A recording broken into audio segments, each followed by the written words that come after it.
Chapter 11. There's one thing that bothers me, sir. They say Master Yoda referred to the war as the Clone War right after the Battle of Geonosis. It was the very first battle of the war. Why did he identify the war that way? By the clones who were fighting it. Have we ever said the Fifth Fleet War? Or the Corellian Badgie Brigade War? What does he know that we don't? General Barton Jussic, confiding in General Arligan Zay. Shuttle, en route for Daruma, from Kulura, 478 days, after Geonosis. What does Siarika mean? Atane asked, gazing at something in the palm of her hand. Ordo could guess where this was heading, and as they were stuck in the cockpit of a small shuttle, he had no option but to have a conversation. He was afraid things would stray into areas where he felt woefully ignorant, and not having the answers always troubled him. He expected to be perfect. "It means, darling," he said. "Sweetheart, beloved, dearest." Atane swallowed audibly, and didn't look up. And it's okay for a woman to use that word to a man? "You can use it to anyone," Ordo said. She was groping her way through the minefield of a relationship in a foreign language. "Anyone or anything you love. Child, spouse, pet, parent." Oh. There was a slight drop in her tone, as if she hadn't expected to hear that. Okay. "If Darman uses it, it's not because he regards you as a strill, General." She made a little sound, as if she was trying to laugh, but had forgotten how. So does everyone else know about the baby except Dar? "Just Calbur, Sergeant Val, and my brothers. And Bardika, obviously." Ordo respected Jussic's ability to sit on the news for as long as he had, but it made him wonder what else the Jedi didn't tell him. He longed for a day when none of this subterfuge was necessary. "Because we have a duty to look after you." I appreciate your concern. "No pain? No. Any more bleeding?" No. Barton knew before I told Cal, actually. He sensed it. She let out a long sigh and clasped her hands on her belly, as if it were much larger than it actually was. Is he still angry with me? "You'd know if he was. Calbur just tries too hard to put the galaxy right for us. But it can't be done, and it isn't his job to do it now that we're grown men." Have you ever told him that? "Not in those words exactly." So you're scared of him too? "No, I'm scared of not being worthy of him." No pressure then. It was hard when someone devoted their entire life to your welfare, a mounting debt that never got paid. Ordo wanted to see Calbur get a decent night's sleep, in a proper bed, and have his ankle fixed. He wanted him to find a nice woman to take care of him. In fact, he wanted all the things for his burr that the man wanted for his sons, more or less. "I'd better warn him we're coming when we drop out of hyperspace." Why didn't you call him earlier? "Because he would have told me to take you back to Coruscant, and I would never disobey him." Even if he's wrong? Ordo didn't always agree with Scarada, but that was a long way from his being wrong. "He needs me there."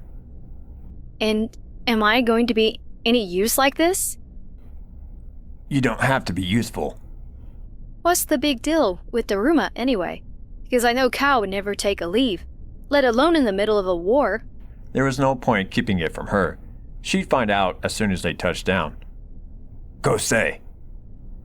What about her? "I think they found her, and that means her research too." Atane was suddenly very quiet. He could hear her breathing, but kept his eyes on the street starscape in front of him. Cal wasn't just ranting then. "No."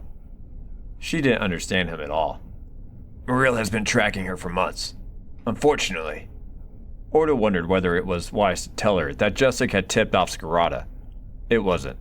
If they wanted to confide in each other as Jedi, that was up to Bardika. "Unfortunately, Delta caught up with one of his informants, and so they're heading for Daruma too, on the Chancellor's personal orders to capture her." This time, he did glance at Atane, and she looked like a scared child. Her mouth was slightly open, and she was an awful color. almost gray. He should never have mentioned it. The last thing she needed in her state was another thing to fret about. But if she didn't worry about it now, she'd have to worry about it when they landed. And he couldn't possibly have left her on Quilura any longer to do more worrying with only the shapeshifters for company. You really are crazy, aren't you? Etain said. Me personally? Cal and the Knolls going up against Delta and defying Palpatine? He struggled to reassure her. We're not fighting Delta. We're just getting there first. No harm done. Ordo, this private army thing has to stop. You can't do this. You'll end up being shot for treason. That rang all the wrong bells with Ordo. She might have said it as a general warning, but it was a little too close to the hidden reality of Sol and the other ARC troopers who wanted out of the GAR. So you know they put us down like animals, do you? I was just... He wanted to put it to her straight. Did the Jedi know about executions? Did they ever discuss what went on once the battles were over? But he knew Cal Burr would be angry if he raised Etain's blood pressure and harmed the child. So he bit his lip, literally, and let his anger and mistrust pass. She's just a kid. She's just like Bardika, only not as confident and as good at the job. You have to back off. It was a physical effort to shut up. Ordo could taste salt and metal, blood wet on his lip. I'm sorry. He focused on what Skirata would want and fought down the impulse to take out his resentment and frustration on Etain, not because it was unfair, but because it might lead to events that would upset Cal Burr and Darman.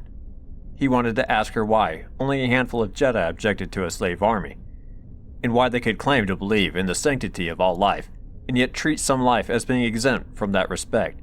It was a question he should have put to Zay, too. Instead, he parted his lips and heard himself say, Let's change the subject.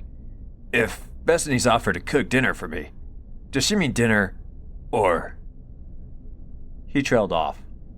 Etain was staring at him, with the look of someone who'd seen a terrible accident, and he had no idea how to phrase the question anyway. But he did want to know the answer. The width of the cockpit was just over 2 meters. Etain reached across and grabbed his arm so hard that he flinched. Can we roll this back a bit, Ordo, please? Who's putting down clones? Does they know about this?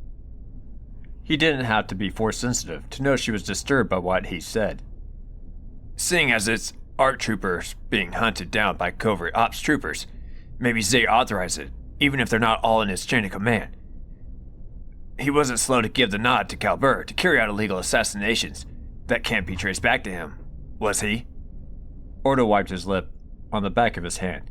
I just don't know, and I shouldn't have told you. But you did, and now I'm mad about it. Nobody leaves the Grand Army, except in a body bag, Etain. He decided to soften the impact by dropping her rank, which would have sounded like an accusation right then.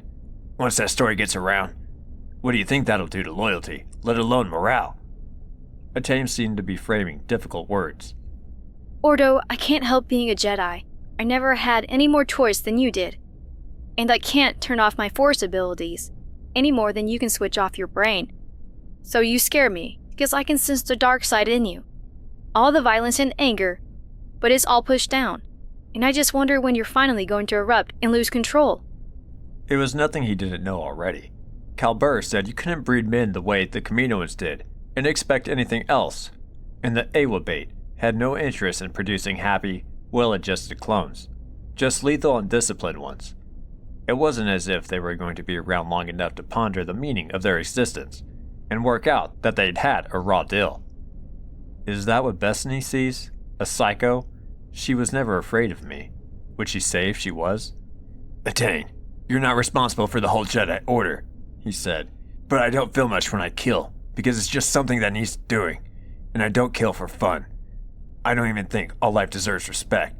All I care about is me and mine. If that means killing some more, I won't lose any sleep. If it helps, Etain said.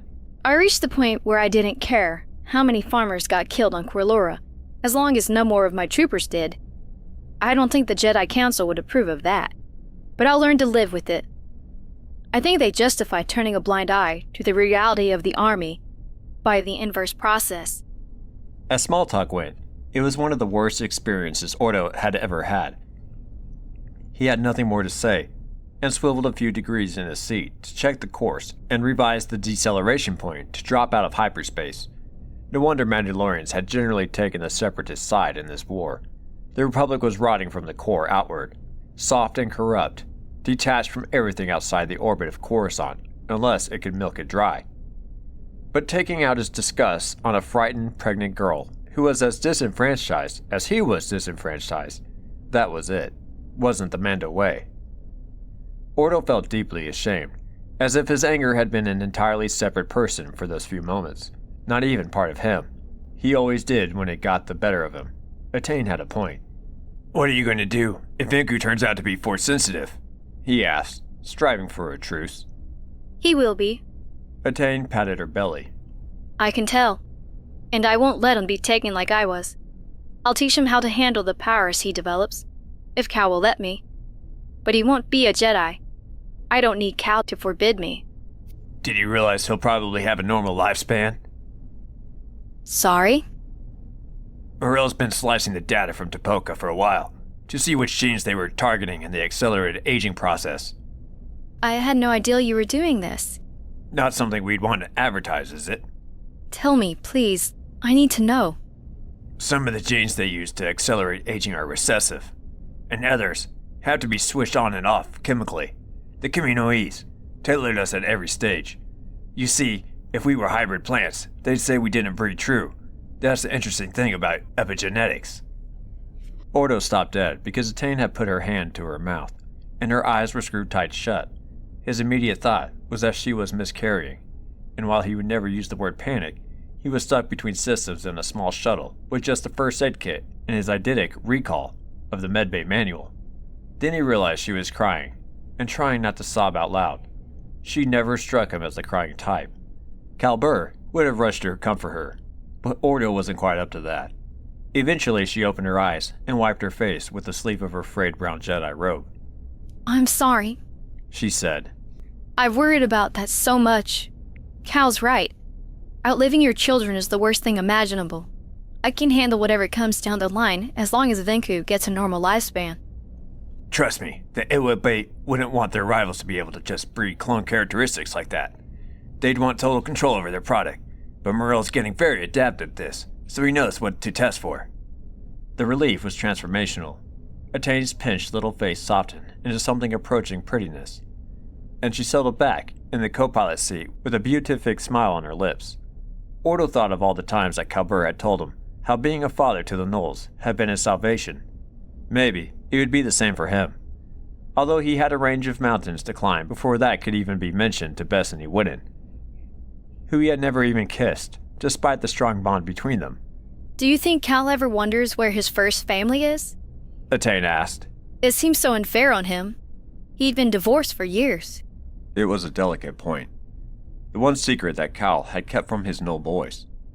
That his biological sons had declared him Dar Burr, no longer a father, parental divorce, Mando style, when he vanished from the galaxy with the rest of the Mandalorian training sergeants. The army in waiting on Kamino was so secret that they could tell nobody where they'd gone.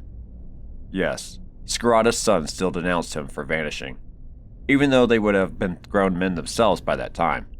2 sons and a daughter, Tor, Ijat, and Rusan. He gave them every spare credit he had after the divorce, Ordo said. For years, it's why he had to accept the Kamino contract. Mandalorians take family duties to extremes, don't they? It beats the alternative.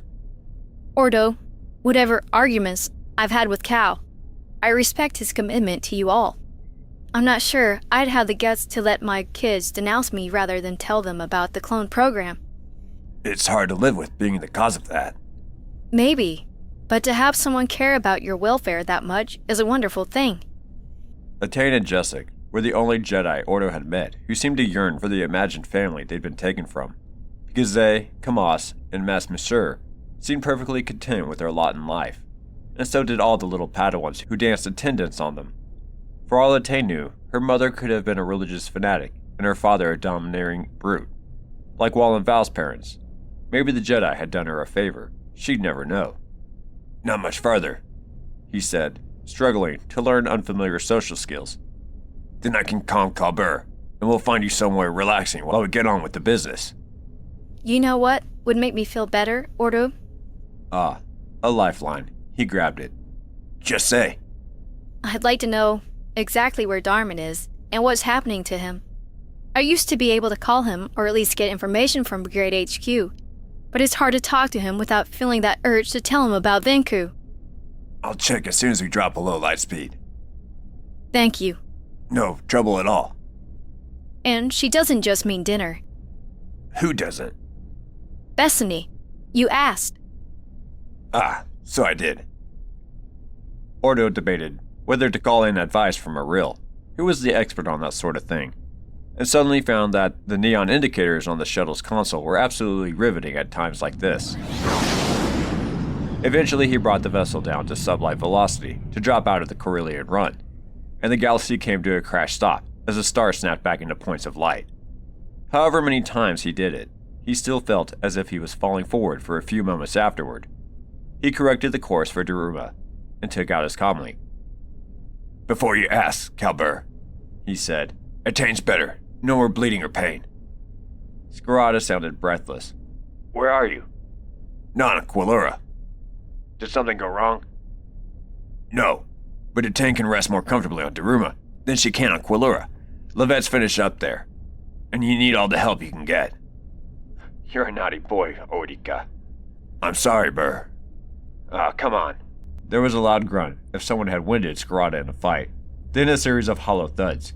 You know I'm always happier when you're around. Mind my asking what you're doing? Maril's got a brand new toy for hunting Camino East. It made me throw up. We're just practicing with it. Ordo tried to imagine a weapon that would turn Scarada's Duracell's stomach. Any news? Oh, yes. It's just a matter of infiltration. She's there? The elation made his stomach lurch.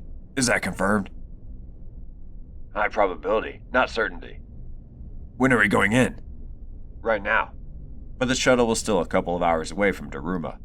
Ordo took a moment to register that and felt oddly betrayed, then instantly ashamed at harboring even the slightest resentment. My father's putting himself on the line again to save us, just like he did when we were kids, and I don't have the right to be annoyed. He summoned up all the acting skills he'd learned while passing himself as Super Core, so not as to ruin Scarada's moment of triumph. Be careful, Kalber. She won't be alone. She's the one who needs to be careful. I'm the one with the Tatsushi recipes. We'll get there as soon as we can. I'm sorry we can't wait for you, son. Delta's going to be here in less than a day. I understand. Where's Bardika now? On his way to divert Delta when they get here, just in case. Have you identified a place to hold Kosei while we persuade her to our way of thinking? Plan is to get her off-world as soon as we can. I was thinking Mandalore. Rav Brailer owes me one. So does Vontae Torvo. There are still some Tuvaldar around. Better transmit the location, an RV point, in case you banged out by the time we land. Will do. I'm sorry I haven't been keeping up with the squads. When we get to Shabur, I'm going to take a little time to check in with them all. Tell Maril to enjoy his toy, whatever it is. Ordo hoped his disappointment didn't show on his face, but Attain was a Jedi, and she didn't need body language to work out that kind of thing. I've never hated anyone like that, she said. We're not supposed to have extreme passions, we Jedi. It's probably better that I'm not there when they find her. Kosei decided which clone met quality control standards and which didn't. She'd passed a death sentence on him and his brothers 2 years into their lives. Morel would discuss the many ways he wanted to kill her. Extermination is rather personal. He's not joking about the recipes, is he? What makes you say that? Mandos. The borrowed slang sounded odd in that formal little Jedi voice she had. You, like your trophies. You keep armor from dead blood ones. I hear some wear scalps and other things on their belts. That was how Eritis saw Mandalorians then. Savages but handy when you needed them to fight for you. No wonder clones latched on to that identity so easily. There was a time we couldn't bury our dead, or anyone else's, but I'm not sure we ever descended into cannibalism. Loud drinking songs, perhaps. It was always sobering to hear a stereotype of yourself. I'm told Camino E tastes like jow flesh. Though, A blend of meat and fish. Judging by her expression, it took Etain a few seconds to work out that he was joking. But the body was a shell, a thing for doing deeds and passing on knowledge, and once its purpose was completed, it didn't seem to matter if it was buried, eaten, or left for the scavengers. Ordo wanted to savor life for as long as the next being. But part of him was relieved by the thought that if he didn't outlive his father, he would be spared the pain of losing him one day. It was a selfish thought. Life without Kalbur was unimaginable. Funny, I lost my taste for meat when I became pregnant. Etain said. They were in enemy space now. Ordo browsed through a stack of false identichips and inserted one into his datapad to reprogram it with new details. He posed as Etain's partner performing surveillance. They could even act like a jaded couple who'd run out of things to discover about each other. Etain studied the information on the new woman she'd be on Daruma. If you and Bethany marry, she'll have to do the whole Mando thing, won't she? Ordo avoided thinking that far ahead. Eating prisoners and wearing their teeth for necklaces, you mean? Seriously, it just occurred to me that, well, I had to do it too. For Dar. Guaranteed to upset the Jedi Masters, that. You'll have some catching up to do with Bardika. What's expected of a Mandalorian wife? Fight for 8 hours, stop to give birth. Then you have your old man's dinner on the table, except on your day off, of course. Seriously? It can be a very hard life. Nothing that would faze a Jedi like you, though. Just get used to braiding your hair. Fits under a helmet better, I'm told. Jedi had more in common with Mando Ad than they wanted to admit. Ordo watched the chrono with growing frustration. Hoped that Kalbur might run an hour or so late so they could be there for the abduction, and decided that if the Daruma visit was scrubbed, the best place for Etain to hide until the birth was Mandalore. Skirata could always persuade Zay that she needed a few months to check out whether the Seps were getting Beskar, super-resistant Mandalorian iron, from Keldabe. Zay knew when not to ask too many questions. He certainly hadn't asked them about ARC Trooper 830, Sol.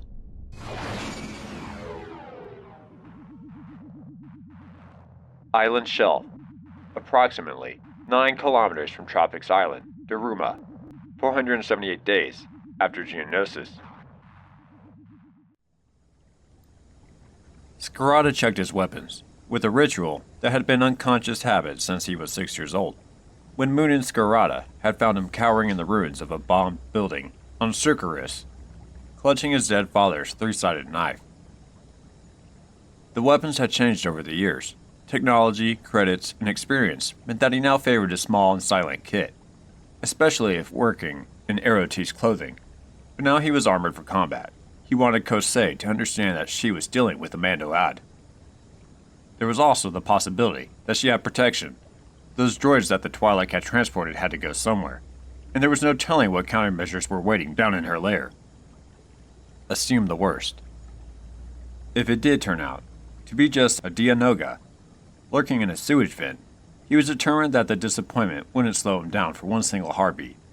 He'd get back on the hunt, because that loathsome Gahal had definitely passed through this planet. He could feel it. But it would be nice not to have to keep dodging Zay. I'm tired of kissing his shebs. I'm tired of the Republic. Tight fit, Muriel said. He seemed to be having the time of his life, and Skirata was glad to know the boy could find joy in the most unlikely situations. Not really built for 2 men in armor, is it? Skirata went through the litany. Knife in his forearm plate ejector, short, track Verpine shattergun, custom Westar blaster, knuckle dusters, Durasteel chain. He didn't count the stun grenades and ordnance in his belt patches, just the small self-defense items. Throwing up in a helmet isn't something I'd recommend, no. You haven't. I came close. I'll try not to roll her too much. Kosei? This ship? Ah. It was definitely the roll. That corkscrew movement. That made his stomach run for the exit. Where did you get that harpoon gun? It was in Ahon's tool locker. Yes, Muriel was on top form, and he really hated Kosei. Skirata loved his sons without reservation, but sometimes they made him nervous, and their phenomenal intellects were no guarantee that just occasionally they wouldn't get out of control. It's a miracle they're this normal, but I'll be ready to step in if he loses it with her. The Wave Chaser's 2 seats were set one behind the other, as in a gunship cockpit. And there was a small cargo compartment, aft, around 4 cubic meters for small items like food and diving equipment. It was just a sport vessel. Transferring Kosei to a suitable location for a nice friendly chat was going to be a logistics challenge, but the whole craft was under 2 meters wide, and that meant it could pass through the airlock with its hydroplanes folded. Shab. If it came to it, he stunned the Awa bait with the butt of his blaster, shove an aqua breather in her mouth, and holler underwater if he had to. One way or another, Kosei wasn't walking out of here. Val followed at a discreet distance, in Ahan. Scarada only knew where he was because the blip showed on his HUD display, and Val was on the comlink circuit. There was no turning around in this cramped cockpit to take a look. The Chakar seemed to be making a pretty good job of piloting her, too. "Don't damage that boat, Wallen," Scarada said. "Ah, you're learning." Val seemed horribly cheerful today. Maybe he disliked Kosei more than Scarada knew. "It is indeed a boat in this mode, not a ship." "When did you get to be such a stickler for naval terminology?" "My father was an admiral in the Imperial Erminu Navy." Val had a special contemptuous drawl that he reserved for reference to his original family, a way of dragging the air over his larynx and swirling the air around his sinuses so that it emerged like metal scraping across brickwork. It always put Scarada's teeth on edge. Hatred had its own sound. "Did I ever mention that? Ceremonial uniform, like the drapes in a HUD bordello and a vibroblade 5 centuries old. I wanted to join up, you know. He said I wasn't good enough." "But the Mando Navy, in the old OSIC, right?" "Have we ever had a seagoing navy?" "Our own. Or one we borrowed. Why, do you want to buy one?" "Just curious. Making small talk before I tell you that I managed to slice into the Daruma Utilities mainframe. And the supply grid shows a rather extravagant amount of power being piped to a location that would, were I to map it onto a chart, line up pretty well with the area around the cave entrance." Muriel chuckled. "Maybe the Diagonal watches a lot of HoloNet." Scarada smiled. "Lady needs a lot of lighting, refrigeration, autoclave, and computing power for cloning research. I'd say. Is there any other large facility on the surface of that point?" "Just the Bolo ball field, and that isn't eating a lot of power. Not like pumps, lighting, refrigeration. You get the picture." "Oh yeah." Seasick or not, Scarada's hunt had now acquired a celebratory atmosphere. And he hoped this wasn't overconfidence. Oya, let's hunt. It was such a small word, but it was embedded in the Mandalorian psyche as everything positive in life. From let's go to good luck to well done to it's the best news I've had in ages. The Wave Chaser had no built-in sonar or external holocams, so once they were in position, they navigated by chart and Mark I eyeball, as he liked to call it. The vessel, now nicknamed Gika, Little Fish, slipped into the shadow of the rock overhang and lined up with the slot-like tunnel. "Did you check how deep this thing can go?" Scarada asked, noting the occasional creak from the hull. "Crush depth? That's such a depressing term, son. 200 meters. No problem, Udisi." "Okay. Hand me the sensor." It was easier said than done. Scarada squeezed it past the gap between Muriel's shoulder and the bulkhead so he could grab it. Scarada was still mentally rehearsing the drill for getting his helmet off and inserting the aquata breather if the hull was breached. Accepting that water bothered him a lot. Muriel aimed the sensor, a small sonar gun, and an icon of the readout appeared in Scarada's HUD. Worth every cred. I should have had this upgrade years ago. When he magnified the image, it looked like a dead end deep inside the shaft. Unnaturally smooth, and if the calibration was right, then it was nearly 100 meters long. "My bet," Muriel said, "is that this thing is a sump, as in cave exploration, but designed as a barrier." He took a deep breath. So Marika wasn't as confident as he looked. "Oh yeah." Gika crept forward into the mouth of the shaft, silent except for the slight burbling sounds of her drive. And now they were in total darkness, with only the sonar gun. to tell them where the next hard surface was. Slowly. Val's voice was a whisper in the helmet comics. All clear this end. Ordo's ETA is 50 minutes. Juslic's 2 hours. What's Delta's? 5, maybe 6. On a mission like this, with so many unknowns, that lead might evaporate. Might lose our signal, Wallen. The abort point is... I don't do aborts, Cal. I'll wait here until the oxygen runs out. That's 2 months, at least. I hope you brought a holozine to read then. Oh, I won't be bored. I'll be counting your proceeds from the robbery. Val always knew how to wind him up, but making it obvious was as close as the man could ever come to being friendly. Scarada could feel the sweat beating on his upper lip, the sort that cooling inside the Shabla bucket could never prevent. He thought the water was getting lighter, but it was his imagination. If there were any alarms, they tripped without knowing it. No, the water was getting lighter. He could see a definite green glow to it now. Marika, what's that? If it's a sump, Muriel said. There'll be a vertical shaft leading up into a dry zone. You're a smart lad. I know how the Kaminoans think. Remember the older section of Tapoka? How they first built the stilt cities when the planet flooded? I didn't explore as widely as you kids did. In fact, I still don't know all the places you managed to access. The Kaminoans loathed the Knolls. Uncommandable, Oronwal said. Deviant, disturbed.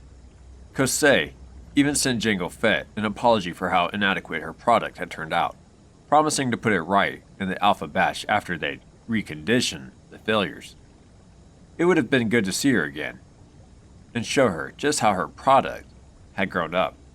Now the vessel was in hazy water, meters from what looked like a break in the ceiling of the tunnel, and finally they edged forward into a pool of light. Muriel craned his neck. There you go, Calber. Above the transparacil cockpit canopy was a water-filled shaft, and it was clear enough to make out the surface. It didn't look like 50 meters, though. 30, maybe. A dark shape sat motionless at the top. A hole. So that's gonna eat some pumping power. Scarada said. Yeah. I think that's below sea level. Might be limited by the geology, which I doubt, given the terraforming. Might be designed to flood the inner chamber in an emergency. Let's just crack it. Scarada said. This is where it gets interesting then. Scarada checked his blaster and blade again, and felt his stomach churn, then settle, the way he always did when he was ready to fight. Take us up, Marika. It was hard to tell if anyone was up there waiting for them, or if there were any traps, but there was no Dianoga, just brilliant pink-orange growths on the stone, and when Gika broke the surface and the water ran off the canopy in rivulets, Scarada could see that they were in an empty chamber, like a swimming pool with tiled edges and a bank of lighting in the ceiling. A dull gray ship, a little bigger than the Wave Chaser, sat in the water, secured by a line and bobbing slightly as Gika made waves. Muriel took out his blaster. Cal prepared to jump out behind him, and the canopy popped open.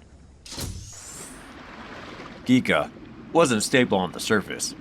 She threatened to roll like a canoe until Muriel hit something on the console and she stabilized. He brought her alongside the jetty and looped his fiber cord line around a large cleat set on the permacrete rim. If they needed to make a fast exit from the craft, they'd have been out of luck. Scarada extracted himself from the hull onto the jetty. There were times when the age differences weighed heavily. I think we go in here. Muriel indicated a single large bulkhead hatch, set in one wall, and looked around for controls, which turned out to be set behind a watertight plate. He pried it open while Scarada stood ready to take on whatever might lie on the other side. Ready? Ready, son. Knock, knock. Muriel pushed the circuit disruptor to the control panel. The hatch opened, lifting from the lower edge and receding into a recess at the top. Scarada, one weapon in each hand, cycled through the range of visor options from infrared to EM, and found he was staring straight ahead into another tunnel, but one whose walls were lined with pipes. At the end, it looked like a T-junction, with a passage off to either side, he moved along it with Maril, each covering the other as they reached the end and checked either side. The left-hand fork looked much more promising. The smooth floor looked a little less shiny, as if it got a lot more foot traffic, and there were conventional doors at one end. They just passed through what seemed to be a flood barrier, and now they were entering the complex proper. I bet Daruma Fire Department doesn't have schematics of this, Scarada said. Maril grunted. At times like this, you realize just how handy Bardika is. He'd have worked out the layer and forced open the hatches. I never said Jedi didn't come in handy. Scarada edged up toward the doors, shoving his Verpine in his belt. Got an EMP grenade ready? If this place is all electronic failsafes, I'd rather try brute force. On any tinnies first. Might fry the doors locked. Okay. Must be tough to have half the worst enemies in the galaxy after you. Scarada couldn't hear the faint crackle on the comlink any longer. Bao was out of range. He flicked through the frequencies with a series of blinks, listening for anything down here that he might pick up. Open the door, son. Maril flourished his disruptor. If we got the wrong house, we just say sorry and run for it, right? Got the roads mixed up, yeah. Ankle okay? Been worse. In 3 then. 2, 1. The brilliant light and glossy white walls that dazzled them as the door snapped apart were familiar. They didn't have the wrong address. This was Tipoca Chic. Plain white, only 2 beings without the Kaminoans' heptachromatic vision. Bulkhead slammed down to the floor, somewhere behind them, and the corridor ahead echoed with a distant chiming that didn't sound urgent enough for an alarm.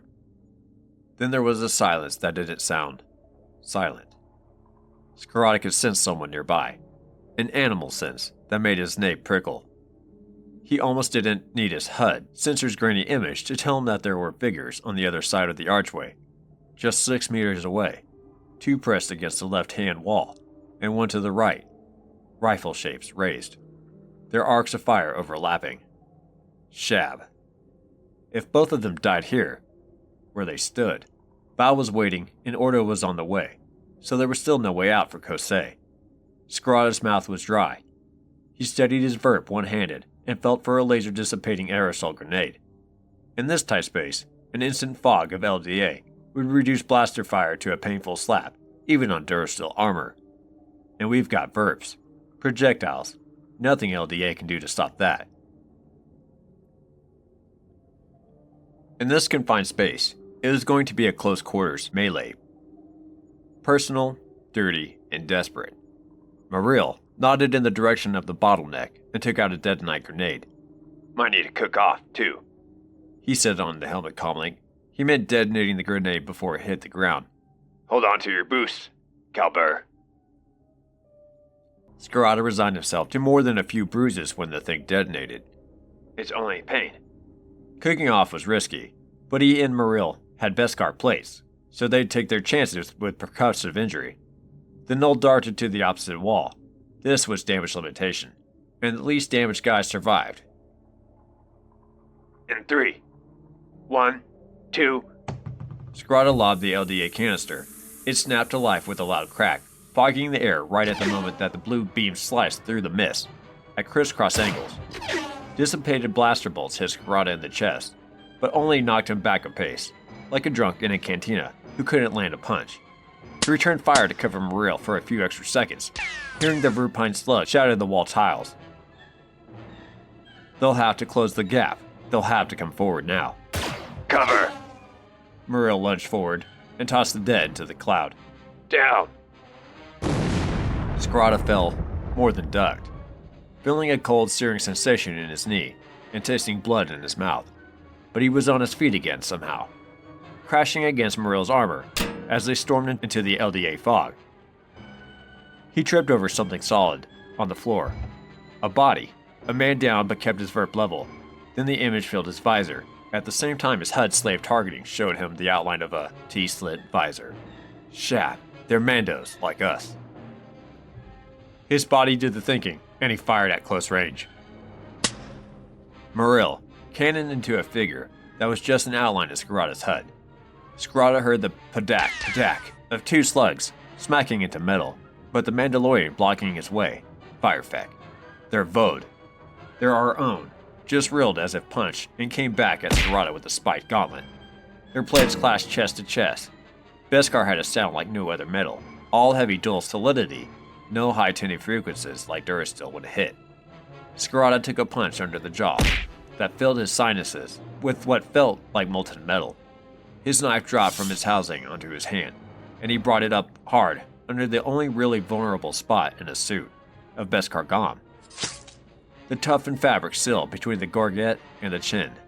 The struggle moved in quite slow motion, and there was no scream, just the start of a yelp, and then choking and blood everywhere. But he knew it wasn't his, and for that moment, it was all he cared about. The man clutched at Scarada's grip on the hilt as he aimed the verb one-handed into the gap and fired point blank. Scarada didn't think he'd ever forget the sound, not a ballistic crack, but a wet sheet slapping in a gale. The man dropped. Scarada struggled to free his knife, wondering why he could still hear gurgling and panting in his audio feed. Then silence, punctuated by a dull thud. Kalber, you okay? Morrell sounded breathless. 3 down. All clear. The blaster sounds had stopped, but Scarada could still hear them, like a muffled echo. Morrell came out of the dispersing fog, condensing on the floor and walls, and caught him by one shoulder. Shab, Scarada said. A few seconds of relief at not being the one who was dead gave way to a vague anger. He adjusted his HUD sensors. Nothing moved. that's the lot then. There were 3 bodies in Mandalorian armor on the floor. 1 kill was his, 1 was Morrell's, and the 3rd must have been killed by the blast.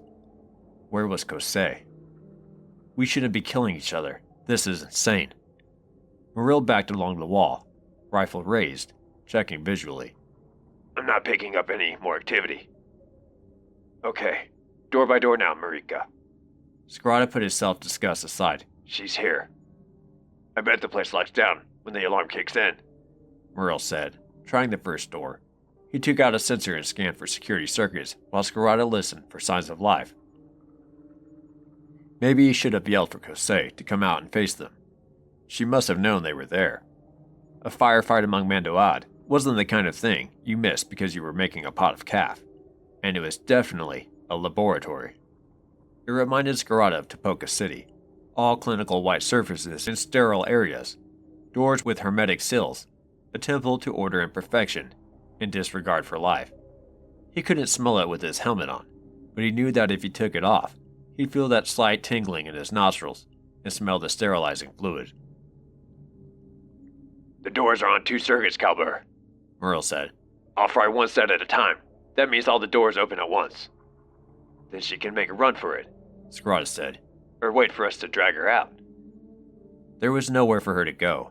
Scarada thought that this might have been a decoy, and that the right-hand fork near the entrance was where they should have been. But Morrell beckoned to him and indicated a security panel. It was the kind that had an outline of the floor plan with small lights indicating the status of each compartment room. Emergency generator, Morrell said, tagging his fingertip against the panel. That's the plant room, on the right-hand side. This is the only accommodation. She hasn't got an army down here then. Probably just enough bodyguards to cover 3 shifts. The more folk down here, the more supplies she has to bring in. We can check the rooms. You reckon the next shift will be along soon? Make sure you reload. Let's just find the Shaber and drag her out. I need to strip the data out of her systems too. Snatching someone off the street was basic work for any jobbing bounty hunter. Fast if risky. Kidnapping a scientist and stealing all the research, all of it, nothing left to fall into the wrong hands, was a much bigger task if you were in a hurry. Bardika. Let's see you persuade Delta to stop for dinner, and maybe take in a holovid too. 10 doors each side, Kalber. The whole place was one giant waterproof tank with interior partitions. So unless he'd got this badly wrong, there was only one way out, and that was past him. Scarada took his helmet off, one-handed for a moment, and inhaled deeply. He always claimed he could smell Kaminoans, but what hit the back of his palate galvanized him almost as much. The place did smell like the lab in Tipoca City. The reminder brought back more resentment and loathing than even he could recall. The adrenaline flooded him again, and he found his second wind. Lucky dip, Marika. Fry him. Moril stabbed the disruptor into the panel. The lights flickered, and 10 pairs of doors sighed open. Scarada had never seen a Kaminoan with a blaster, but he didn't dismiss Kosei's capacity to use one. He edged up to the side of each door, and darted inside, blaster ready. There were banks of conservators, sealed transpersonal boxes with a remote handling apparatus, empty tanks. He didn't know how he would have reacted had there been something alive in them. In one room full of what looked like computer storage, rack upon rack of it. Genetics took a lot of data crunching. I know you're in here, you sadistic shabber, Scarada yelled. He'd risked leaving his helmet off. He wanted her to see his face, his loathing, his promised vengeance come to pass. You going to come out? Or can I have the pleasure of dragging you out? Because I'm not a nice man, and age isn't mellowing me.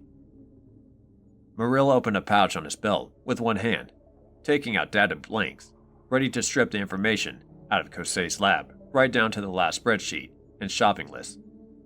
Say the word, Halber. Open the hatches. The last 10 doors made a chunky noise as the locks withdrew. Scarada slipped a set of knuckle dusters over his gauntlet and flexed his fingers. Then he walked slowly down the run of rooms. Blaster held out, level with his shoulder. Confident he could fire before she could. He killed for a living. So did she, in her way. He drew level with the 5th door and stared in. Kosei didn't have a weapon. She sat at her desk, her clean white desk, just as she used to, in Tipoca City. Staring back at him with those disturbing gray eyes, she still wore the thick black cuffs that showed her rank as chief scientist of the entire cloning program, even though she'd abandoned Kamino and left her government in the lurch. There was something repellent about someone who wore a rank to which she was no longer entitled, especially when she worked alone. Her status was her life. And who sent you? She demanded. Lamasu, Dooku, that deluded creature of Palpatine? I bet it's nice to be the most popular gal in school, Scarada said. He'd always shot first and insulted the corpse later, but he couldn't kill her. Not yet. She had work to do.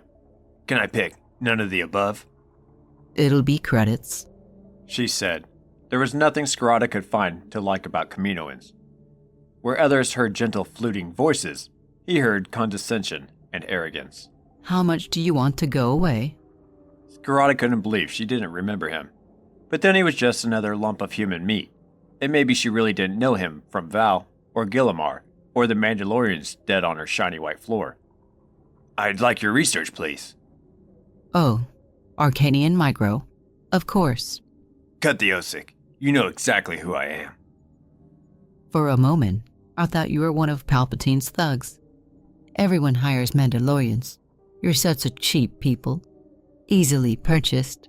Scarada had wanted to see shock on her face, or at least hatred. He was disappointed. No, he was furious.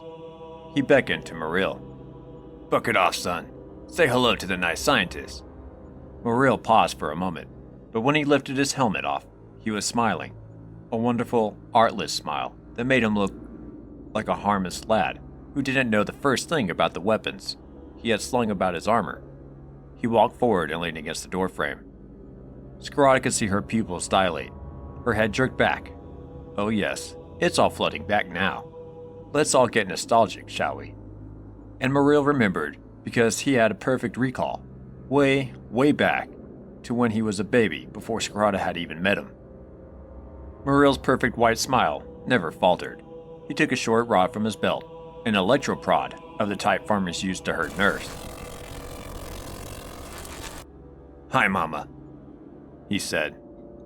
Your little boy's back.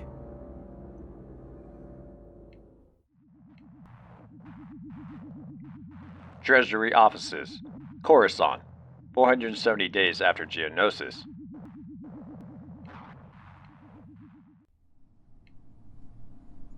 Audit trails were the fabric of Bethany Winnin's life. They were like the laws of physics. There was no transaction without an equal and opposite transaction. Where credits were spent, someone received. And when someone poured a great deal of money into a project, then it wasn't something they did alone. There was no monopoly on information. If a thing existed, somebody designed it, manufactured it, delivered it, or in some way touched it, and with enough time and effort, then that somebody could be found. Bethany wandered into Jilka Zanzentis's office with as casual a manner as she could, and perched her backside on the low filing cabinet. I have to ask you a big favor, She said. and you can say no. Jilka looked up slowly. If it involves doubling up on a date, I remember the last time. Bethany thought of 5 for a moment. Actually, it doesn't, but if that would seal the deal, I can introduce you to a very pleasant young man. Let me think about it. What's the favor? I need to know about a company called Donna Logistics. They caught my eye, but I can't find out where they're based, even though they're an approved Republic contractor. Oh, you just don't know where to look, sweetheart. Jilka loved a challenge. Nobody in their right mind would have done a job like hers unless they enjoyed hunting corporate tax defaulters and all the risks that went with it. If they're taking our credits, we'll be squeezing corporation tax out of them. And if we aren't, I'll be delighted to introduce them to the experience of filling out Form 2/97 Alpha 8 Alpha. Donna Logistics. Bethany said.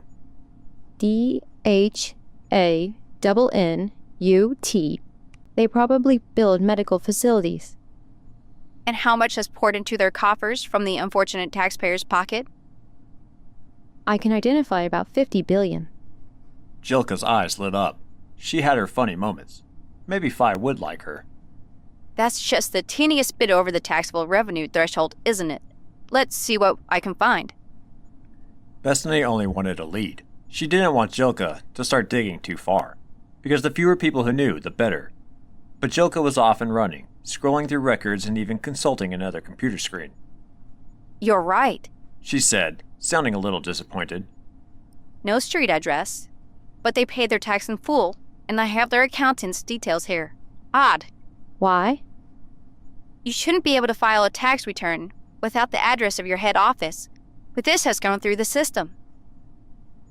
I'm going to tell you that it doesn't surprise me. Medical equipment, you say? Facilities, I'm guessing. Construction or specialist fitting out. Maybe they're not even based on 000. Triple what? Sorry. Fleet slang. Here, Coruscant. Oh, they're based here all right. They wouldn't file the returns in Galactic City otherwise. This has a GCCC code. Any chance of slipping me the accountant's address? Jilka scribbled it on a scrap of flimsy. Never came from me. Didn't go through the message system. And I've never seen you before in my life. If anything else crops up, Donnut, anyone dealing with Donnut, let me know. Certainly. You've got me intrigued now. What's rung your bell? Fraud? I think it's a front for other activity because I'm missing their details on the database of approved Republic contractors too, which also shouldn't be possible. Sounds mucky. I noticed you're packing a blaster now. Sensible idea. Just think about it. Donnut appears in 2 databases that it shouldn't be able to get an entry in.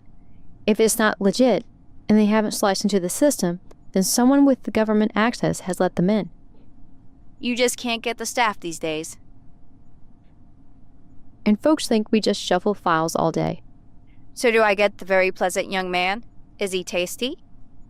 He's very fit, and he certainly wouldn't lose your appetite looking at him. Deal. I'll ask him next time I see him. If he's that wonderful, why aren't you interested? I've got one just like him. Ah. Don't knock it till you try it. Jilka's expression dropped a fraction, suddenly serious. You've changed, Bez. And I don't mean that you look like you're in love either.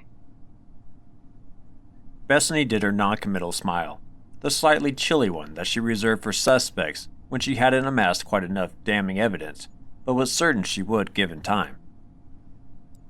Thanks, Jilka. I owe you. She decided to detour to Donnut's accountant's office on the way home, rather than spend any more time in the Treasury building.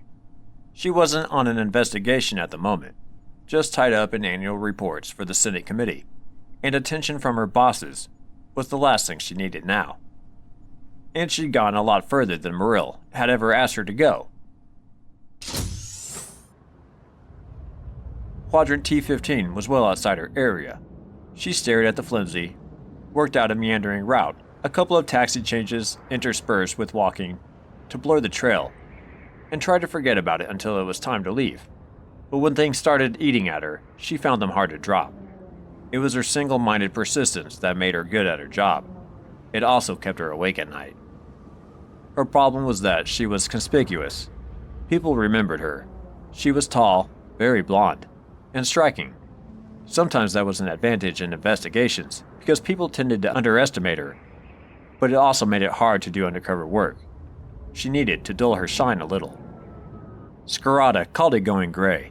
He had a gift for behaving and dressing in such a way that he could pass completely unnoticed, drawing no attention. He could also stop traffic if he wanted to. Funny little man.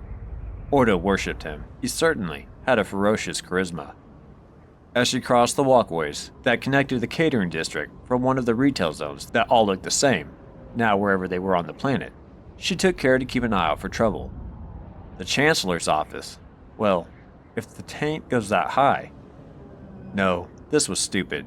She'd never been intimidated before, and she refused to be now.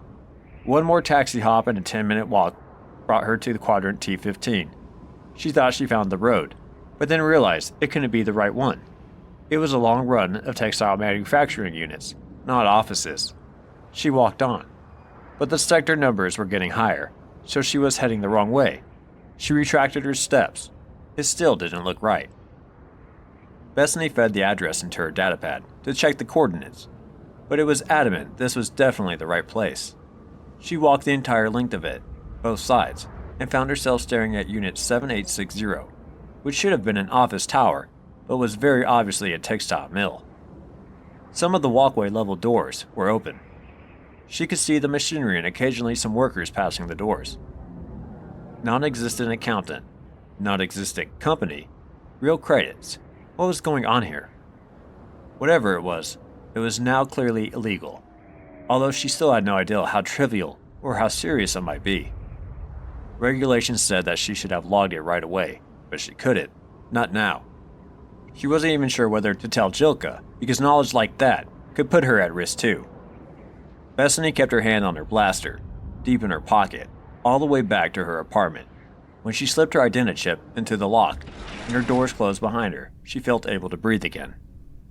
She looked at the chrono. Late. Very late. Too late to eat, or else she'd never get to sleep. Grumbling to herself, she poured a glass of juice and watched the HoloNews headlines, not really taking it in, but noting that the coverage of the war was now a long way down the menu, behind the love lives of waning celebrities and cantina brawls involving grab ball players. One of the more sober news channels had a defense analyst from the Republic Institute of Peace Studies putting forward theories about the nature of the separatist droid threat, but it seemed folks wanted to skim over the depressing news as fast as they could. It was also getting harder to find any frontline reporting, organic or droid lately. For Coruscant, it was business as usual. So who cared about fighting on the rim? Trooper Core didn't agree with her, and had told her he was happier without a holocam peering over his shoulder. But she cared. She wanted to know everything about the war. It was as if watching it would give her some protective power over the threats facing Ordo and his brothers. Not watching every scrap of news felt like sneaking off sentry duty, which she could only imagine. Moron. She mumbled at the screen. The analyst was throwing out numbers, huge ones, and because her business was numbers, she found herself reaching for a stylus and doodling a few figures on the nearest datapad. I bet you don't even know how many zeros there are in quintillion. She did, though, and numbers comforted her, so she considered his argument. Then she started wondering how much metal went into a battle droid, 40 kilos at the very least, and multiplied it by a quintillion, just out of curiosity, and then started wondering where all that metal came from.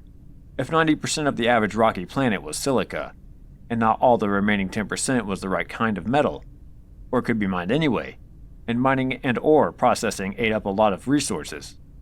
No, Quintillions of droids didn't sound feasible, but it was a lovely, big, unprovable number to throw out to frighten people. She was settling in to scrutinize all the analyst numbers when she heard a scratching sound that made her start. Her apartment was on the 500th floor, and armored rats didn't make it into her neighborhood, let alone know how to use the turbolift. She looked around, realizing she left the blaster on the table, and as her gaze swept past the sliding transparent doors to the balcony, she saw it. A Salkie, a domesticated version of the Kath Hound, a popular pet among the trendy set in Galactic City because it didn't shed fur and didn't need much walking. The animal stared at her, head cocked appealingly on one side, and put one paw against the glass in a mute plea to be let in. It must have jumped across from an adjacent balcony. Some people had no idea how to look after their pets. Bethany tutted loudly and opened the doors just wide enough to walk to it, without letting it in. It thrust its muzzle through the gap, whimpering and trying to lick her hand. Aw, sweetie, where did you come from? Salkies had a thick mane that covered their whole head from shoulders to eyes, and looked a much cuter creature than the savage predator they were bred from. Did some silly person leave the doors open? Where's your collar? She risked fumbling through its mane to look for some identity tag. These creatures were expensive, so it was certain to have one.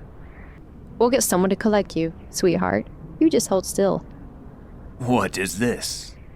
said the Salkie in a liquidly rich male voice. "Has your building got a no pets rule or something? Let me in before somebody spots me." Bethany yelped and jumped back, stunned.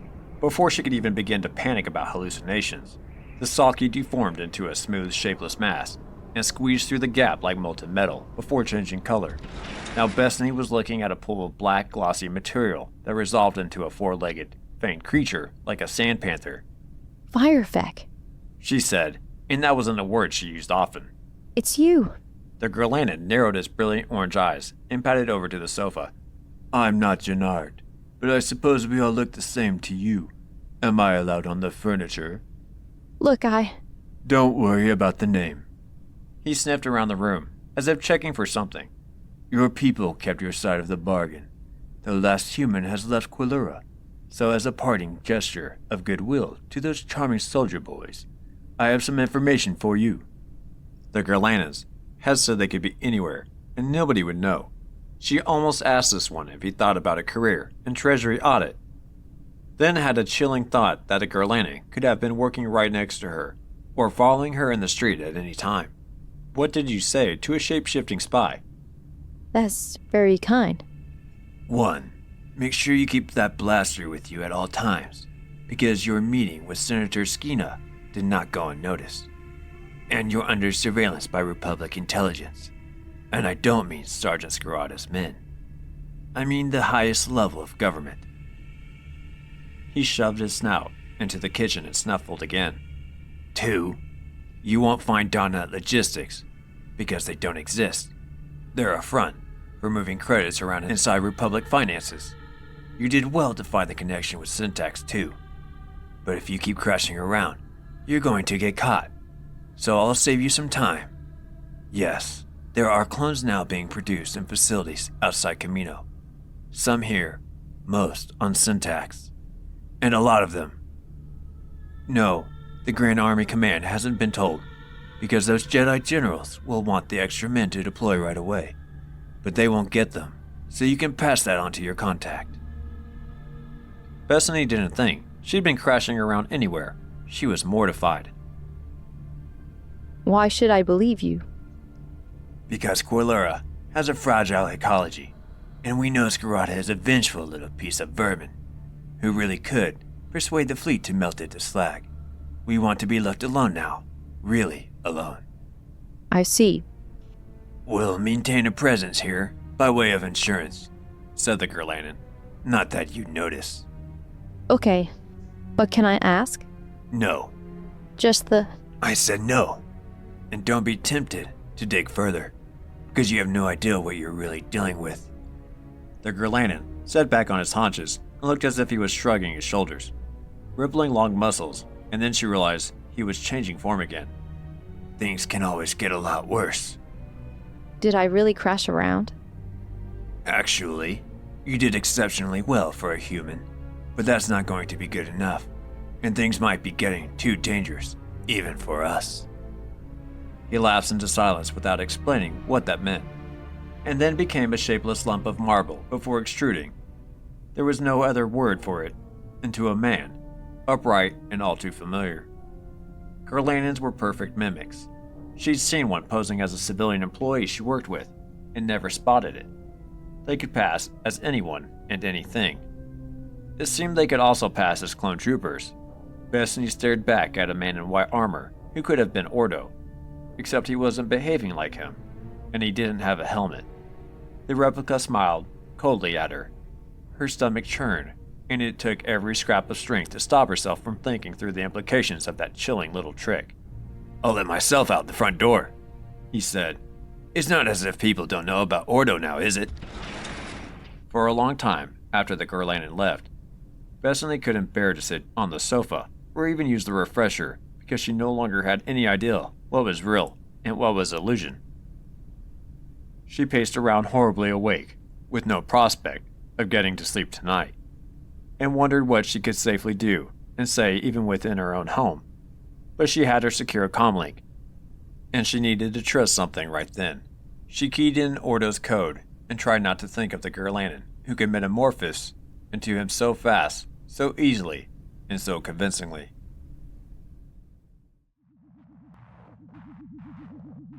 Outskirts of Iyat, Gaftakar, 478 days after Geonosis.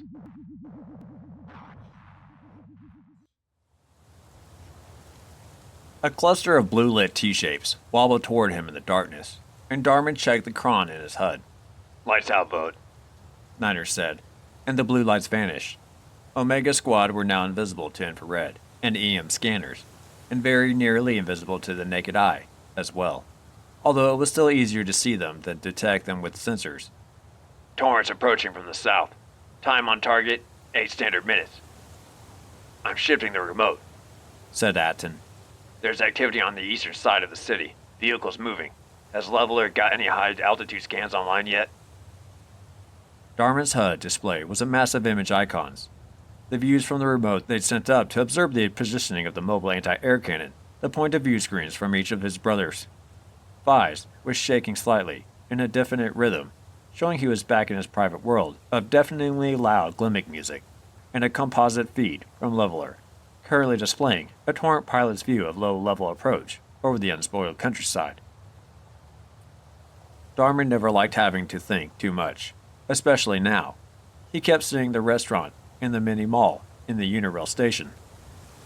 Aden told him he was over-identifying as part of adjusting to the presence of the civilian world, seeing what he could have been in that world, and that he'd settled back down to worrying about his own ships very, very fast. He hoped so. Niner opened the link to Leveler. Leveler, this is Omega. Do you have any real-time imaging you can show us yet? Omega, we do. We're trying to identify the Civil Defense Headquarters and the comm station. Leveler, we have anti-air units moving around here. Please advise Torrents. Omega, can you confirm this marked coordinate as the comm station?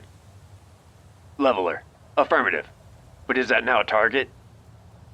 Omega, only for ground forces. We're targeting the relay satellite from orbit. Niner made his impatient Scarada noise, clicking his teeth. Leveler, we'd like voice links to the Torrents. Please advise on frequency. It wasn't supposed to be done that way, because it made for confusing voice traffic, but Niner always wanted the option of aborting a strike himself, rather than relying on relay via the ship. Leveler's end of the link went silent. I hope he's asking Pillion, or whatever his name is, for permission, and making it snappy, said Phi. 6 minutes to target. Atten huffed. 2 AAA units on the move, Sarge. I'm transmitting the coordinates anyway. Leveler, Niner said. AAA units moving. You should have new coordinates. Can you confirm you've identified those? Omega, confirmed.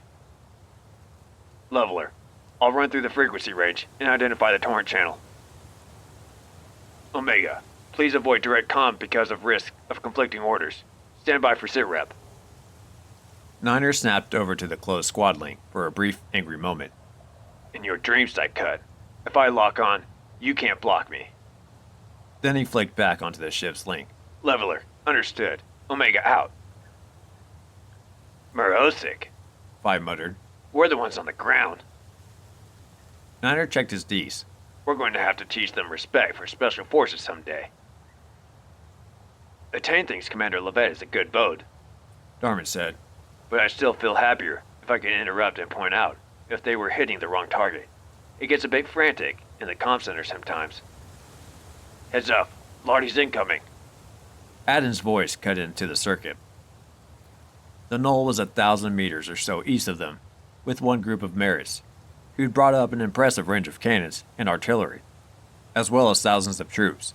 When Darman focused with his visor on maximum sensitivity, the area looked like an undulating sea, and then he realized it was actually the massive lizards getting ready to overrun the city. It bothered him.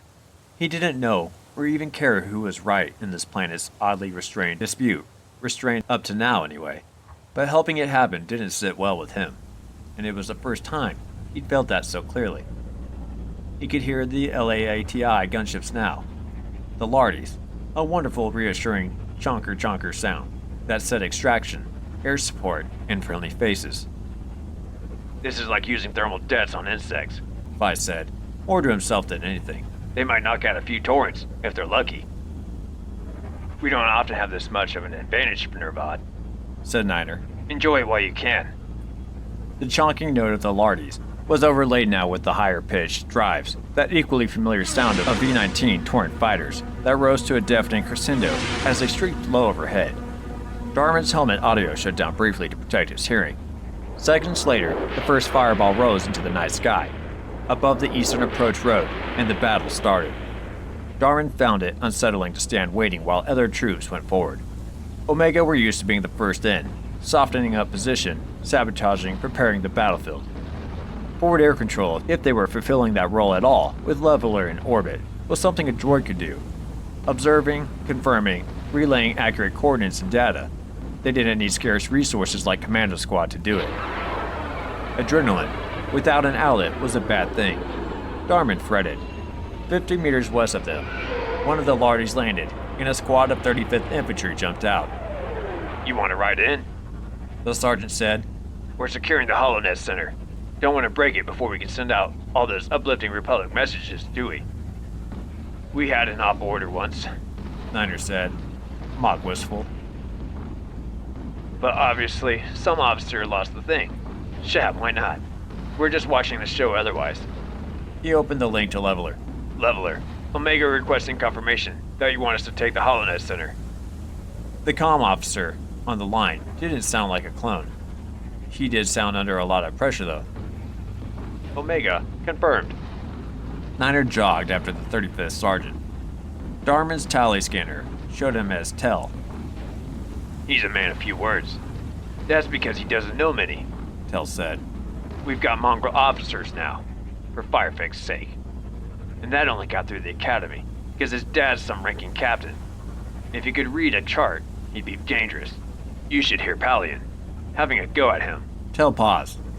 Palion's alright, though. They're not all useless. Omega piled into the gunship through its open side, and Darman grabbed a safety strap. Mongrels, more non-clone officers then. He hadn't had contact with many. Vi and Aten peered out of the crew bay with confidence born of armor that could take a lot more punishment than the average troopers. Darman watched the slight tilt of white helmeted heads as the infantry checked out the commando's kit, like they always did. When it was the only focus in your life, you tended to notice what kit others had, and you didn't. That matte black rig. Said one of the grunts. Is it so we can write interesting things on it in Lumi markers? They teach you to write? Vi feigned comic shock. No point being that overqualified, Nervad. Is that why you go around in threes? What? One who can read, one who can write, and one who looks like the company of intellectuals. Tell me that one again, when I'm on the winch end of your rappel line, will you? It was all banter. Nobody called them Mando-loving weirdos anyway. The Lardy zigzagged between streams of AAA and the smoke trails from flares. Just for your notebook. Niner said quietly. We usually go in and secure the strategic targets before the shooting starts. It's idiosyncratic, I know, but it seems to work. Tell the mongrel in the fancy uniform. Tell said warily. I just go when sent. It was a surreal experience. The Lardy touched down briefly to drop the squads in the empty market square, lit by the yellow glow of fires blazing nearby. There wasn't a human being in sight. No defending army, no fleeing civilians, nothing. But they'd known the attack was imminent. And the Merritts said there was an extensive network of underground service passages that would double as shelters. Darman felt a little better about that. They ran for the HoloNet building that was helpfully identified by a large sign reading Holo, Gaptikar Channel 10. Tail checked the datapad on his forearm plate. Well, they're still broadcasting. The satellite's supposed to be neutralized, though. Atten fired a grapple over the edge of the roof and tugged on the line, testing for weight. I'll see what I can disable at the uplink anyway. He winched himself up, and Niner and Phi stacked either side of the entrance with the 35th, while Darman unrolled a strip of dead tape with a flourish and stuck it on the doors to form a frame charge. Cover. He counted down while everyone turned away from the direction of the blast. Fire. The doors ripped apart in a burst of smoke and debris. Niner went in, a breath before Tell, saving a scrap of squad pride, and the process of clearing the building began the hard way, via the emergency stairs because the turbolift was stuck between floors. Darman covered Niner as he smashed open doors to offices, finding nobody inside. They can transmit days of programming from a data chip array, Sarge. Darman said. They might have done that. Phi's voice came on the HUD link. I think I found the studio. Why? It says Studio 2 on the door. Well, we know there's a Studio 1 as well then.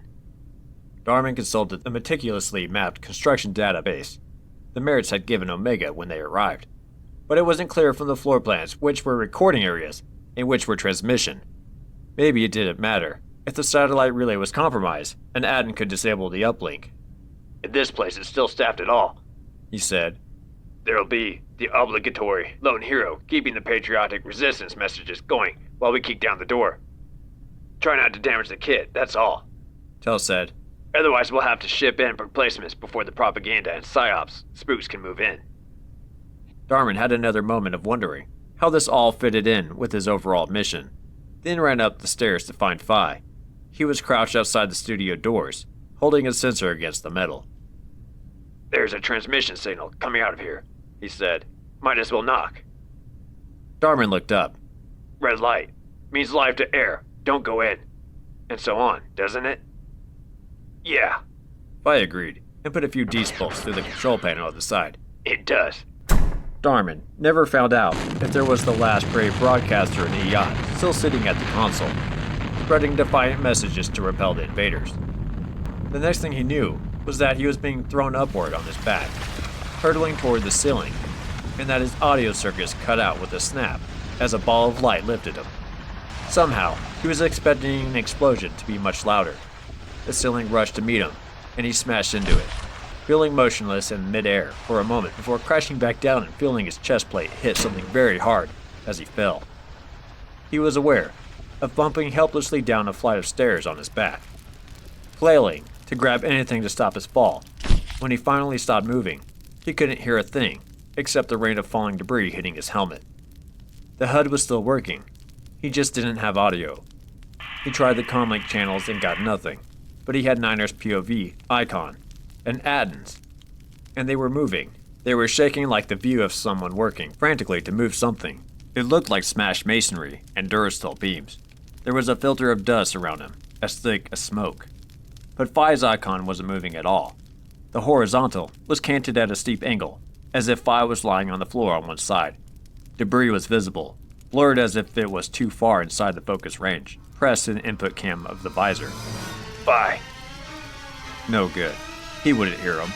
Darman pulled off his helmet, knowing he was battered but not feeling anything. Phi! Phi! He yelled, his mouth filled with dust, and he spat it out, dribbling some down his chest plate. Phi! Boudica, are you okay? But there was no answer. Darman hooked his helmet onto his belt and began tearing through the rubble, looking for Phi.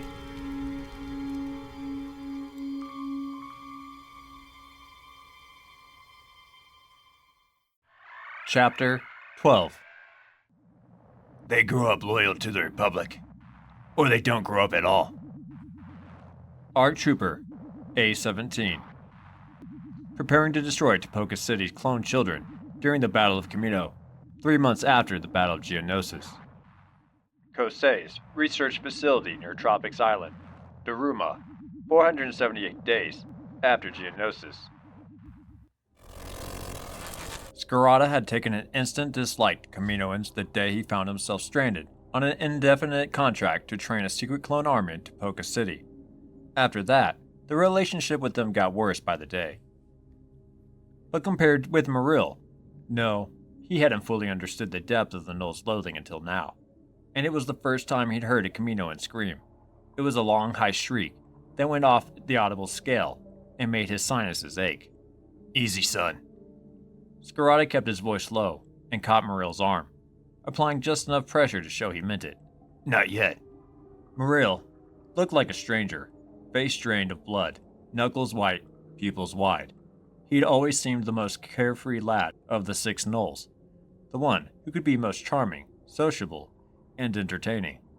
Scarada's grip seemed to pull him back from across the border of an uncharted dark wasteland.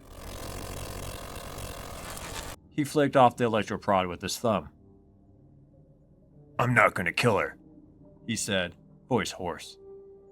I know too much about Caminoan physiology to make a mistake like that. He wasn't bluffing.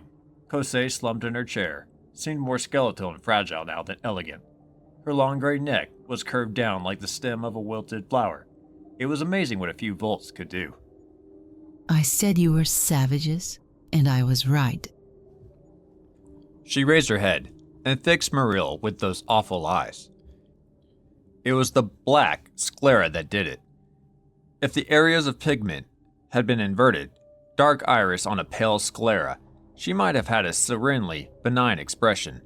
As it was, to a human, she looked permanently enraged.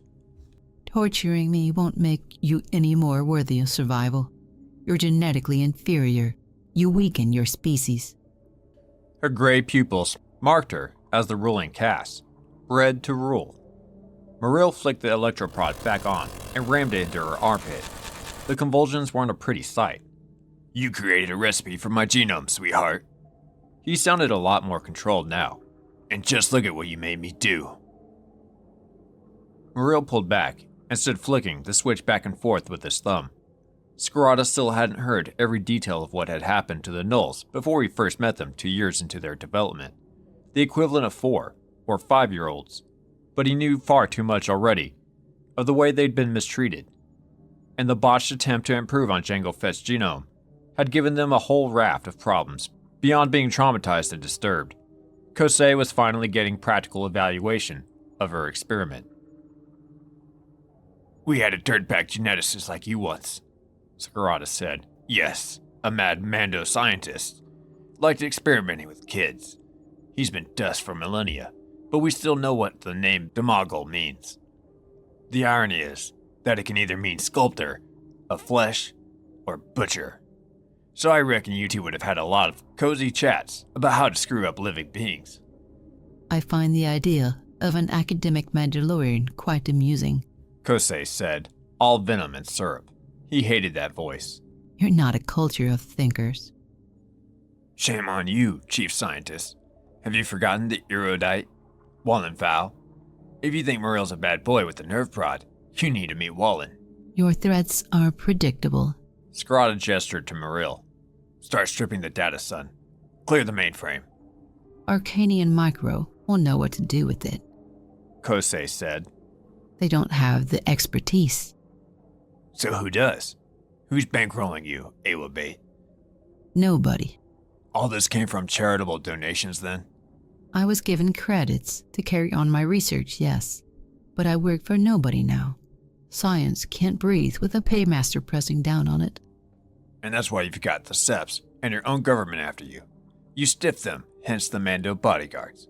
You did a runner with the creds. Charming phrase. Her case-hardened arrogance began to crack a little. The faintest note of worry tinged in her voice, and she swayed that long, skinny neck, just like the one Scarada had been tempted to grab so many times, to watch what Maril was doing to her precious data. If you're not in the pay of Arcanian Micro, then you must be working for Chancellor Palpatine. Maril actually laughed, but carried on plugging chip holders and bypass keys into the slots on Kosei's program. The wall of the office was rack upon rack of data storage. Yeah, Scrata said. I bet he thinks we work for him too. What made you leave Camino? How much did they pay you? I didn't leave for some paltry fee. You didn't leave for a sunnier climate either. I left to prevent my research from being exploited by inferior species. Oh, you mean the ones that keep your economy afloat by buying slave armies from you? Maril tutted, now fully engrossed in transferring the files. Indicator lights danced and shivered, adding a welcome rainbow of colors to the sterile white decor. Calbur, just hit her, will you? You can't have a meaningful ethical debate with that thing. Kosei seemed genuinely outraged. Even sitting down, she could draw herself up to an impressive height. Scarada wondered where to land a punch on something that skinny. Your Chancellor wanted me to use my research into aging to prolong his own life indefinitely. I told him it was a massive waste of my skills to do that for such a corrupted and diseased species. That was interesting. No, it was more than interesting. It was bizarre. I bet that went down really well. You need to work on the bedside manner, He's a most disturbing man. Yeah, he's a politician. And she was weapons-grade professional, vanity, through and through. It was worth a shot. Could he even do it? Kosei's head swayed like a snake as she glanced at Maril's back. Maybe she thought he couldn't bypass her encryption. She seemed to have no idea that he'd done it on Tipoca too. Do you think I'd tell you? Her attention was fixed on Maril, and she was looking as worried as a Kaminoan ever could. You're going to corrupt that data, clone. I'm not your clone, he said, an edge in his voice. I have a name. I spent my life collating that. It's unique. You might destroy the most advanced body of genetic research in the galaxy. There are no copies of it. Maril burst out laughing. No, that's funny. No copies of cloning data. He looked over his shoulder at her and gave her that harmless smile again. But that's why we came to see you, Mama. Actually, I meant to ask you something. We're somatic cell clones, right? So where did the original, enucleated eggs come from? Did you manufacture those somehow? Or was there a prime donor? No, don't tell me. I'd hate to think you'd found a way to use Kamino-y eggs. Scarada watched with fascinated horror as Maril managed to press every button on Kosei's eugenicist board. Kaminoan emotion was so subtle as to be invisible to most humans, but living among them for those years had taught Scarada plenty. She was offended. That is repellent, she said. The words didn't match that gentle voice. We would never pollute Kaminoan tissue that way. Good, Maril said. Just checking. You don't understand. I understand fine. The only reason we survived the environmental catastrophe on our planet was that we found the courage to weed out every characteristic that didn't make us stronger. Are you Mandalorians so different? How much do you know about your own genomes? You breed selectively for qualities too, whether you know it or not. You even adopt to add those genes to your pool. But we didn't put down the defectives, Scarada said. We didn't kill innocent kids. Scarada stared into her face. He'd felt sorry for only one Kaminoan in his entire life. A female who'd produced a child with green eyes.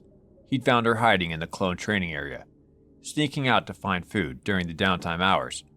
Green eyes weren't allowed. Gray, yellow, blue. That was the hierarchy. That told Kaminoans where they stood and stayed in the scheme of things. Whether they were genetically perfect for administration, skilled work, or menial labor, there was no room for any other color. It betrayed intolerable genetic difference. The Awabate found her, of course, but they only killed the kid. The mother's blue eyes meant that she could live. I fail to understand how you can judge us for being selective, Kosei said. When you allowed the clones you claimed to love as sons to be killed. It wasn't just Maril, who knew how to hit the raw nerves then. For once, Scarada managed to ignore the bait. Let me offer you a deal, Kosei. He shouldn't have done this on the fly, but he had no choice. It was next to impossible to make use of her data, unless someone with her expertise could put it into action. It wasn't like following a recipe for Ujalai. We've got your data anyway. Nothing you can do about it. But I'd like your expertise too. Not until you tell me who you're working for. She wasn't a closed door then. I'm not working for anybody. This is for my boys. I want to stop the accelerated aging so they can live out normal lifespans. Muriel didn't turn around. He just pulled out full data chips and inserted new ones. Yes, let's talk about gene switching. Boy, you've got a lot of data in here. More than the Topoka mainframe. You took a lot with you when you bolted. Kosei didn't answer. Scarada checked the chrono and tested the signal to Ahan. It was working again. Wallen? I wondered when you'd remember me. Tatsushi to go soon. Ah, give the good lady my regards. Private suite waiting for her. Any news from Ordo? Scarada asked. Not yet, but you need to get moving. Understood. Kosei was getting rattled now. Cal could see it. How we doing, Marika? Another 10 minutes. Even with the fast transfer. Then I've got to erase all the layers just in case. When this is gone, it's gone. Scarada turned back to Kosei and took a set of restraints out of his belt pouch. Either I'm more deaf than usual, or you didn't answer me. You can't make me work for you. I don't think you can do it. And you can't manipulate my self-esteem either. Okay. I'll leave that to the Chancellor, because one of his personally tasked commando squads is coming for you in a few hours. But my boy's need is greater than his. Whatever it is. Scarada could see from the head movement that Palpatine had really disturbed her. Maybe he wants you to front up his secret clone production on Coruscant. No response. Did she even know about it? Whatever made Topoka agree to exporting the technology? A grave mistake. Must need Republic creds pretty badly. Using second-generation cloning, the Republic might as well hire Arcanian Micro. Muriel cut in. Yes, they'd have to. With Django dead, hasn't been quite as successful, has it? No doubt. You divined that from the Topoka database too. Kosei said.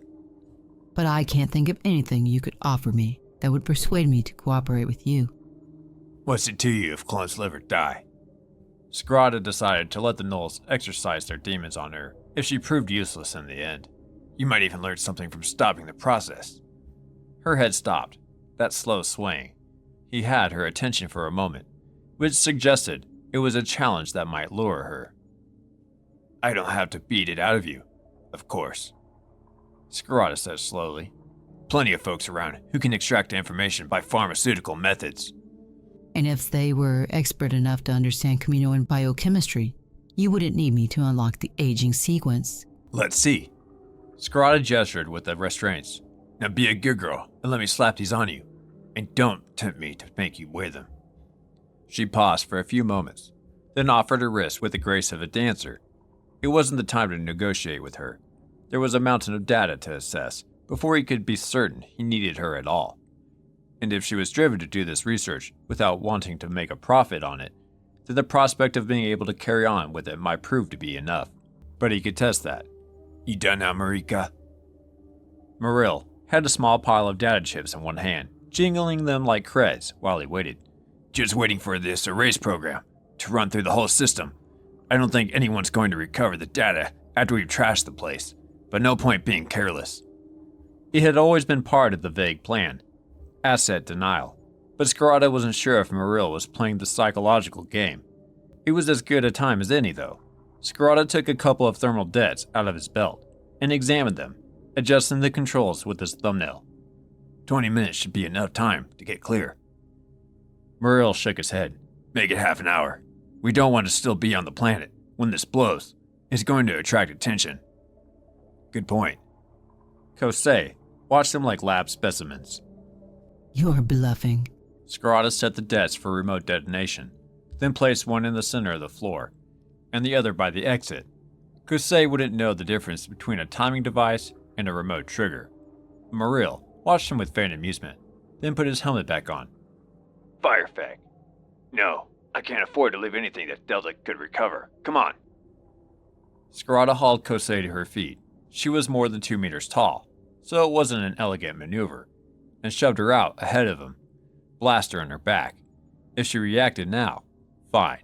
If she didn't, they were out of here. And now he had to pass the bodies of 3 Mandalorians. Somehow, he put that out of his mind while shaking down Kosei. Now he had to look at them, wonder who they might be, and work out how he would inform their next of kin. "Hang on to her, Marika," he said. "I had to do something." He squatted down and eased off the helmets, possibly one of the most unpleasant and distressing tasks he'd ever had. No, he didn't know any of them, and one was a very young woman. That finished something in him. Females were expected to fight, and it was often hard to tell from the armor alone if the wearer was male or female, but it left him feeling hollow. He couldn't even recall if he'd been the one who killed her. A surge of their pockets turned up little, so he took the helmets to trace them via their clan sigils later, and to give their families something for remembrance. Mandalorians ended up killing one another for all kinds of reasons, personal and incidental. It still didn't make it right. The covert ops troopers sent after Sol. Now these strangers, the thought of neg dogs came back to him. Dog set on dog for sport, or just a killing machine to do the master's bidding. Scarada felt it was time Mando Ad stopped being everyone's neck. Morrill patted him on the back. Us, or them, Burr. "They're still our own." Scarada stacked the helmets and carried them with his own. It was going to be a tight fit, even with 2 vessels to make the short journey back down the tunnel. Kosei stopped dead. Wait, Debts are counting down. That's not a good idea. this is a foolish game. Kosei turned around. I have to go back. Why?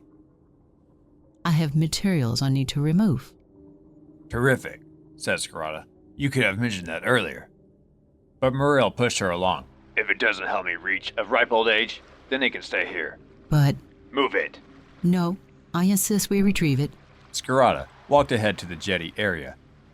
Too late. It's biological material. He paused. Alive? Cells and cryostasis. You've got 10 seconds to do better than that. It's a template for a new army. Better than... Scarada waved Morrill on. He didn't even want to know whose cells they were. No, you can't destroy it. You must... This is where it stops, Kosei. He thought of telling her that he named all 12 Null Arcs, even the 6 who died before they were recognizable as embryos. But this creature wouldn't understand why, and she wasn't worth the explanation. He kicked the mooring line of a runabout submersible with his toad cap. Marika, open this crate for me, will you? Shove her in, and I'll drive. I can manage to follow Kika.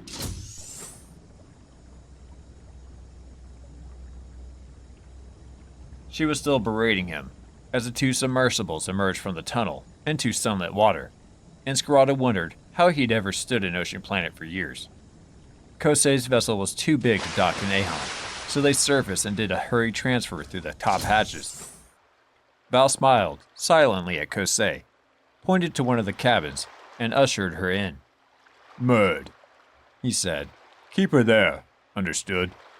He indicated the imaginary line that separated the cabin from the rest of the deck. If she crosses it... He snapped his fingers. And it seemed to be a code between them, because Murd got very excited and bounced up and down, whining like a pup. Got it? Clever, Murd. Murd remembered her. That was clear. Val locked the hatch shut anyway. If you're going to make a habit of abduction, Cal, we really need to invest in a gel. I'd probably throw away the keys. What are you going to do with her? She can't ever forget what she knows, Scarada said, and I can't keep her around forever. What do you think? Val shrugged. Just checking. Scarada followed Morrill into the cockpit and settled into the sea with a sense of partial closure. He refused to believe Kosei was the only geneticist who could ever manipulate aging, and he could never be sure that any solution she offered wasn't a biological booby trap. Once someone knew what they were doing, had sifted through all the data, he'd decide whether he needed her at all. Ahon, past the tethered headless skeleton as she surfaced, and Scarata felt purged of all guilt where Kosei was concerned. In the end, it was simply a matter of when and where. I'm glad we don't have to file a cargo manifest, Marika. The breakwater was in sight now, and beyond it, a white beach dappled with the shade of gaudy parasols and scented chiming trees. He hoped there'd be at least one day's respite here for his motley clan, if they had any idea what to do with it. Millions of credits and stolen goods, and a kidnapped scientist. And stolen industrial data. Oh yeah. Better not get pulled over by the cops. Ahan came alongside the pontoon between two pleasure boats. Scarata felt bad about Ordo racing across the galaxy to be here, and then having to turn around again. But at least, he'd had the satisfaction of the look on Kosei's face, and a brightly colored drink in a tacky-themed cantina, like a normal lad. Maybe it didn't matter where they took Kosei in the end, because everyone wanted a piece of her. Here. Scarata handed Moril the remote for the thermal jets. If the signal didn't work from here, he'd have to go back and blow the tunnel entrance, because he wasn't about to walk back on a life debt. You ought to do it. Very cathartic. My pleasure. I declare this facility closed. Moril closed his fingers around the small cylinder and rested his thumb on the button. But it's not over yet. He squeezed slowly. Oi, Amanda. The button clicked, and then there was a moment of silence before a sound like an instant, distant storm disturbed the tranquility of the beach. A couple of tourists stopped to look around as if expecting to see some spectacle, and then it was over. Kosei's legacy had vanished in flame and tumbling rock, unseen, and the only archive of her life's work was a pile of data chips in Moril's belt pouches. That felt better than I expected, he said. Thanks, Calber. Sometimes, just sometimes, even the most pragmatic and rational of men needed to lay their ghost with a little symbolic gesture. Moril's smile, harmless, charming, and no guide to his state of mind, still didn't waver. Iyat City, Kaftakar, 478 days after Geonosis. Medic! Darman yelled, but there was no response, and he knew he was stupid to expect one. He popped the seal on Fi's helmet and pulled it off. The built-in armor diagnostics said his brother had a pulse and was breathing, but he wasn't responding. There wasn't a mark on him, no sign of penetrating injury, and no bleeding from mouth, nose, or ears, but Darman couldn't tell about the rest of his body. Katarn armor was sealed against vacuum, and that meant it was also good protection against lethal pressure waves. Darman could recall the whole Grizzly lecture during training. Vodika, talk to me. Darman pushed back Fi's eyelids. One of his pupils reacted a lot more than the other. That wasn't good, he knew. Then Fi lifted his arms and batted Darman's hand away. Ow, he said. I'm okay. I'm okay. Can you feel your legs? Darman asked. Fi could obviously move his arms, so at least that part of his spine was intact. Come on. He pulled off Fi's greaves and tapped his shin bone. Feel that? Ow! I'm fine. Fi drew up his knees and tried to roll over to get up. Did I fall? What happened? I don't know if it was a booby trap or what. The whole wall's gone. Come on, let's get you out before anything else collapses. Might be worse outside. Astonishingly, Fi stood up with minimal help from Darman and managed to put his helmet on. He stumbled a few times trying to pick his way over the rubble, but he was moving under his own steam. Darman knew that didn't mean much when it came to blast injury, but Fi had once tested the Mark III armor the hard way by throwing himself on a grenade, so it was going to take a lot to kill him. He's okay. Where's Niner? Fires raged outside, but it was eerily quiet. The noise of blaster fire and explosions muffled by distance. Darwin found the front of the building gone, and remembered Aden had been on the roof. Atika. Aden. It's Dar. You there? Aden's voice crackled over the comlink. I think I've broken my shablet angle. I can see Niner. He's giving first aid. They were all accounted for then. Darwin could spare a thought for the 35th Infantry now that he knew his brothers were alive. The Lardy had come back to extract them. It touched down in the middle of the road. The port side hatch of the troop bay closed, and blocking the line of sight between the ruined Hollow Station and the buildings opposite. Troopers struggled forward, carrying comrades between them, but one trooper was still flat on his back, while Niner struggled to place a hemostatic dressing on his chest wound. I should be doing that. Vi mumbled. I'll do that. I'm the squad medic. Aden appeared, limping badly. Well, we stopped enemy broadcast just fine. I think that was incoming. Ours or theirs? Darwin asked. Aden took hold of Vi's arm.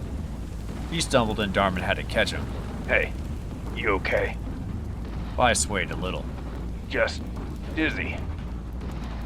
You should get that checked out. Sounds like concussion. You're the squad medic, Vi. You should know that.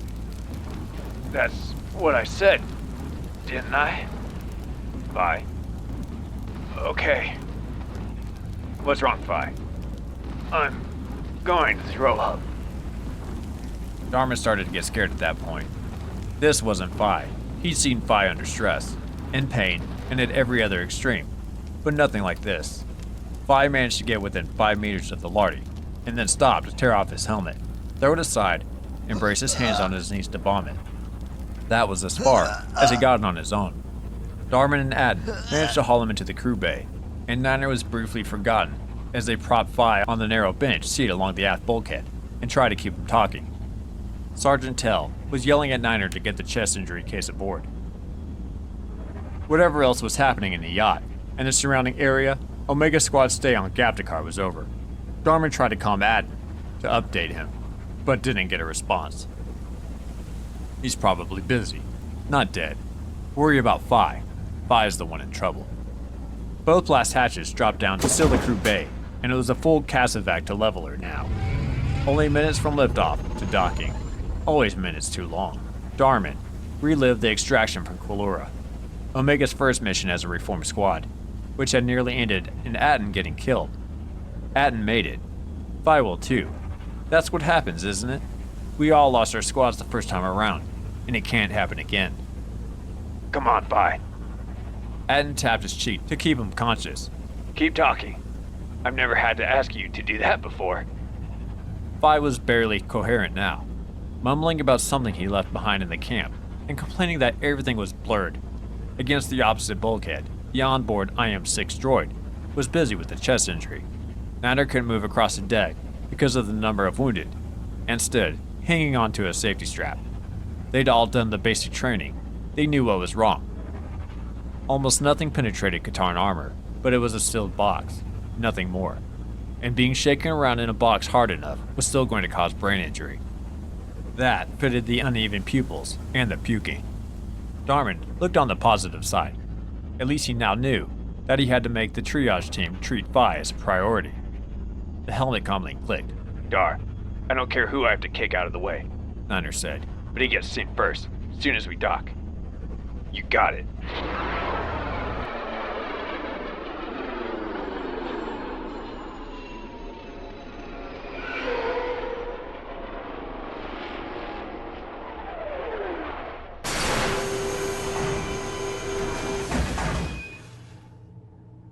But it wasn't like that at all.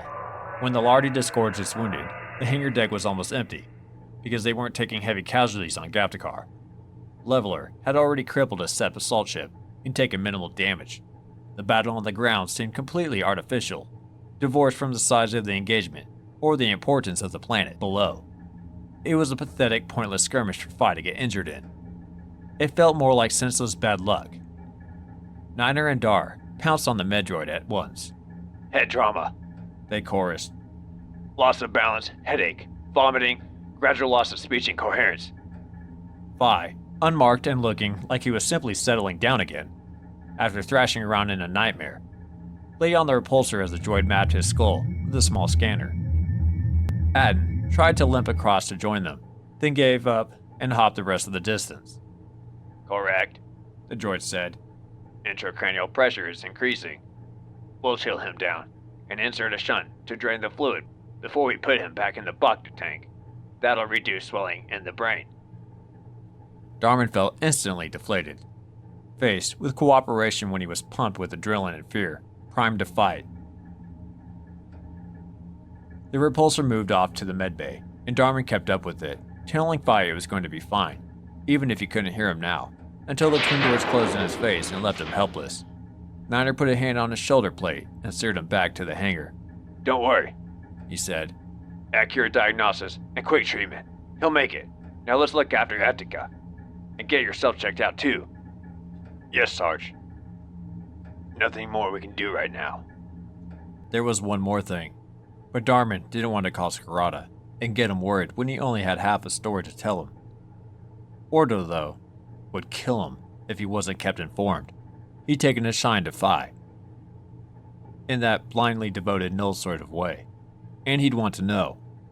He was also the right man to judge when Sergeant Cal should be told. Darman went reluctantly to the med droid when the last man from the 35th had been assessed, and wondered who would take Phi's place in the squad, until he recovered. It would have to be Trooper Core, an accidental recruit to the commando ranks, who'd settled into the Special Forces way of life with remarkable ease. And it would be temporary. It had to be. Tropics Island. Daruma, 478 days after Geonosis.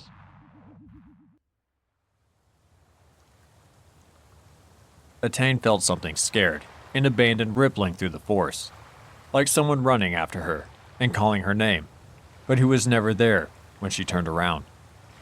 It's not Dar. It can't be. Not now. I have to see him again. She tried to identify its meaning as she walked along the bleached planks of the marina toward the berth where Scarada's ship was moored. Whatever it was unhappy, and it would be coming her way. So she slowed down, concentrating to make absolutely sure nothing had happened to Darman. Ordo, She said. something's really wrong. He seemed to have learned a lot of restraint, very fast. The vague warning didn't spark a diatribe on why she needed to narrow the range and work on making the force a little more specific. Here or elsewhere. I'm not sensing immediate danger. I'll put in a status check to everyone, just to be certain. He checked as calmly. I've had one troubling message today, and I doubt it'll be the last. Moored at the farthest end of the pontoon was a streamlined dark green vessel with a curving transparent steel dome, about 45 meters long, rising and falling on the swell. From the position closest to the mouth of the harbor, Attain got the idea that Scarada was always ready for a fast getaway. Ordo approached it as if he was walking into a fight, leaving a wake of anger, unhappiness, and more fear than she'd ever detected in him before. I'm not looking forward to seeing her either, Ordo. I didn't mean to say, but I can think of better ways to occupy my time than begging her for help. She had the power of life and death over us once, and I'm not handing it back to her now, This is the first time I've met a Kaminoan. Attain said. Darman mentioned them very rarely, and usually in terms of keeping out of their way, like a grumpy master at the Jedi Academy. But I can probably tell you she's lying. Her only use to you is if she knows how to stop the accelerated aging, isn't it? Because you already have all of her research. You could hire someone else to crunch the gene sequences. Oh, she knows that too. It really was a beautiful late afternoon. The sun was low on the horizon, with just enough gilded clouds to add a little punctuation to the sky. There was something about seeing beauty while struggling with dark thoughts that was uniquely upsetting. Like being shut out from the world. Attain couldn't stop worrying about the disturbance in the force that was close to Darman. She'd have to contact him or go crazy worrying, but in the meantime, she made do with reaching out to him, hoping he wasn't too preoccupied to feel it. As she followed Ordo down onto the pontoon that stretched out into the harbor, she could see faint cockpit lights on the ship. What does Ahon mean, Ordo? It's a state of mind, an emotion. He walked on a little way ahead of her now. Not a clone captain at all, just a young man in plain blue pants, sports shirt, and sun visor who could have been one of the professional slingball coaches at the resort. With most of his features obscured, even Zay might not have recognized him, except by that very upright walk. Enjoying time with loved ones, but suddenly recalling those who passed to the Manda, and still feeling the pain, but embracing it. The concept had attained hard enough to elicit a kick from the baby.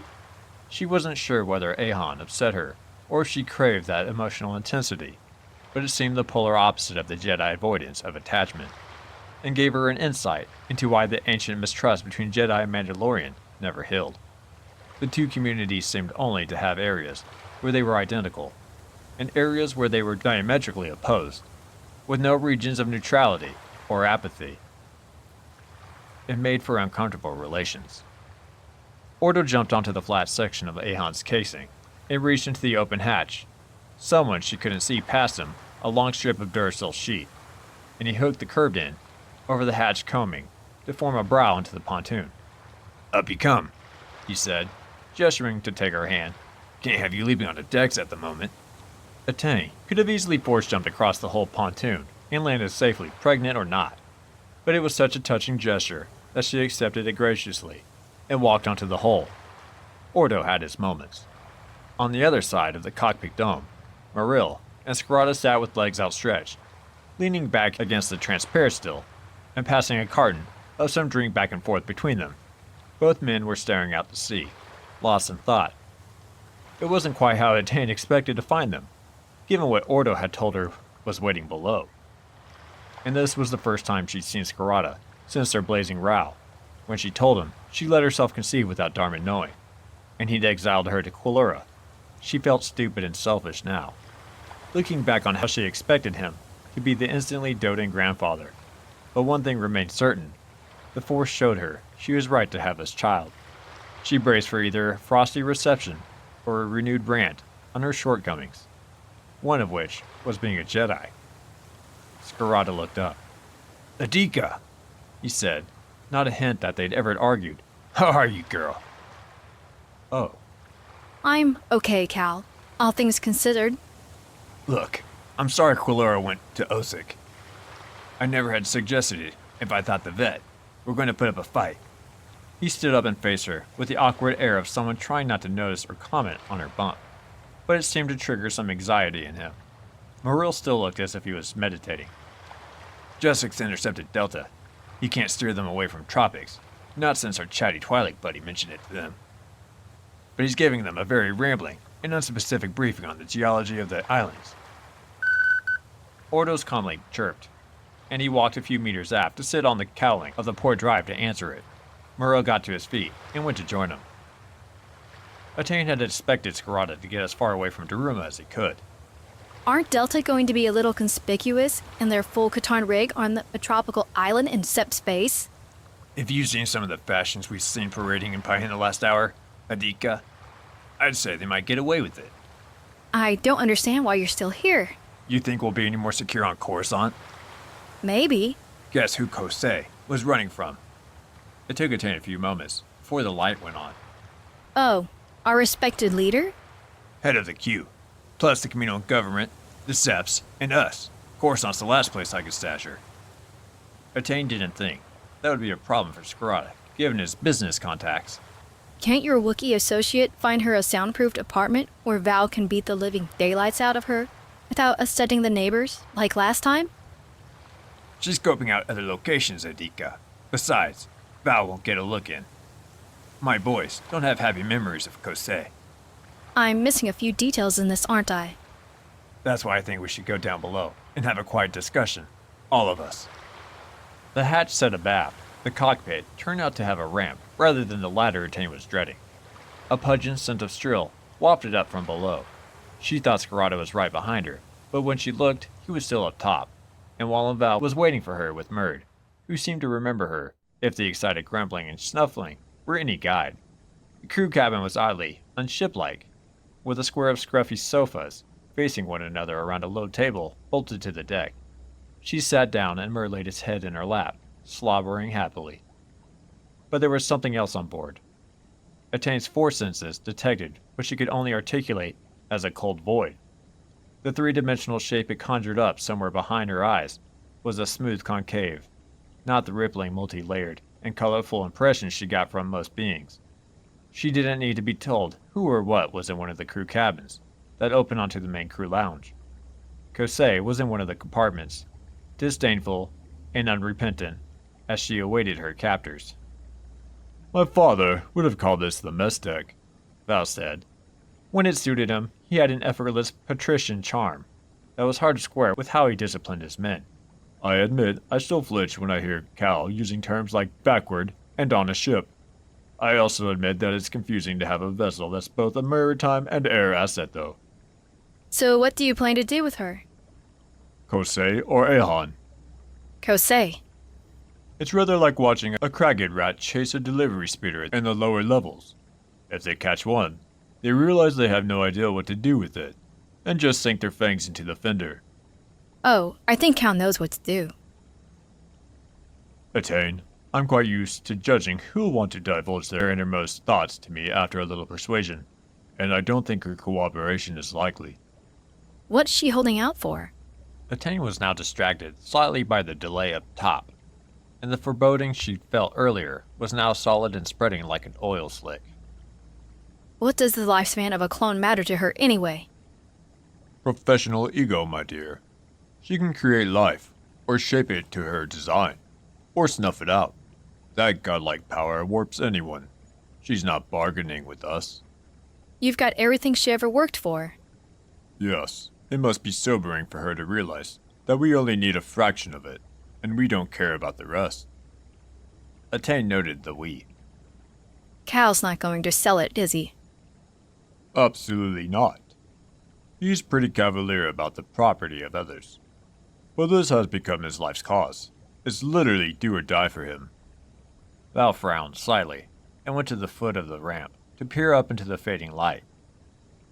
What are they doing up there? Delta's going to pass this way and see them, and that'll blow everything. He took a few steps up the ramp and called to them. Special sea duty men to stations, secure all hatches. Val was almost smiling, clearly in a good mood, and playing the sailor. But that smile faded as Ordo came down the ramp, with his comlink clenched tight in his fist.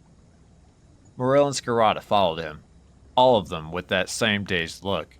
Attain could see her bad news coming. I'd know if it was Dar. I really would. It's not Dar. It can't be. She waited, one hand resting on her belly, refusing to even consider it in case thinking it made it happen. Who is it? She asked quietly. Phi, Said Ordo. he's been wounded. He's in a coma. Attain found she had suddenly veered from accepting the reality of warfare to believing it would never happen to the men she knew, and that it wasn't fair when it eventually did. That was Darman calling. He said they were caught in an explosion during the assault on Gaptakar, and Phi took a pounding. He's in Leveler's medbay, and a low-temperature Bacta, ruptured spleen too, but it's mainly the head trauma. He's stable. That's a good sign. Really it is. It's just a matter of waiting until he regains consciousness. Ordo was reassuring himself. It didn't seem to have occurred to him to let Darman speak to Attain. But the fact that he swept past that told her everything was okay. She felt angry with herself for thinking of Dar first, and not concentrating on Phi. Now she was painfully aware of Ordo's distress. Me and Phi were close. Better let Bardika know, Scarata said. Leveler will be on station, out on the rim for a few more days yet. So if you give me an order, General Termukin, I'll recall Kor, and he can make up the numbers for Omega until Phi's fit again. Of course. Whatever you need to do. Scarata usually did as he pleased, but he was in a conciliatory mood today. Where is he anyway? Doing some asset denial with Jang. I had to look up the data on Gaptakar when I knew where Dar was deployed. Attain said. What a marginal thing for us to get involved in. Somehow, I always thought that casualties would be in the big battles. The gathering had taken on a somber tone, and they all sat around, trying not to meet one another's eyes. Eventually, Ordo broke the silence. I'll go visit as soon as he's transferred from Leveler.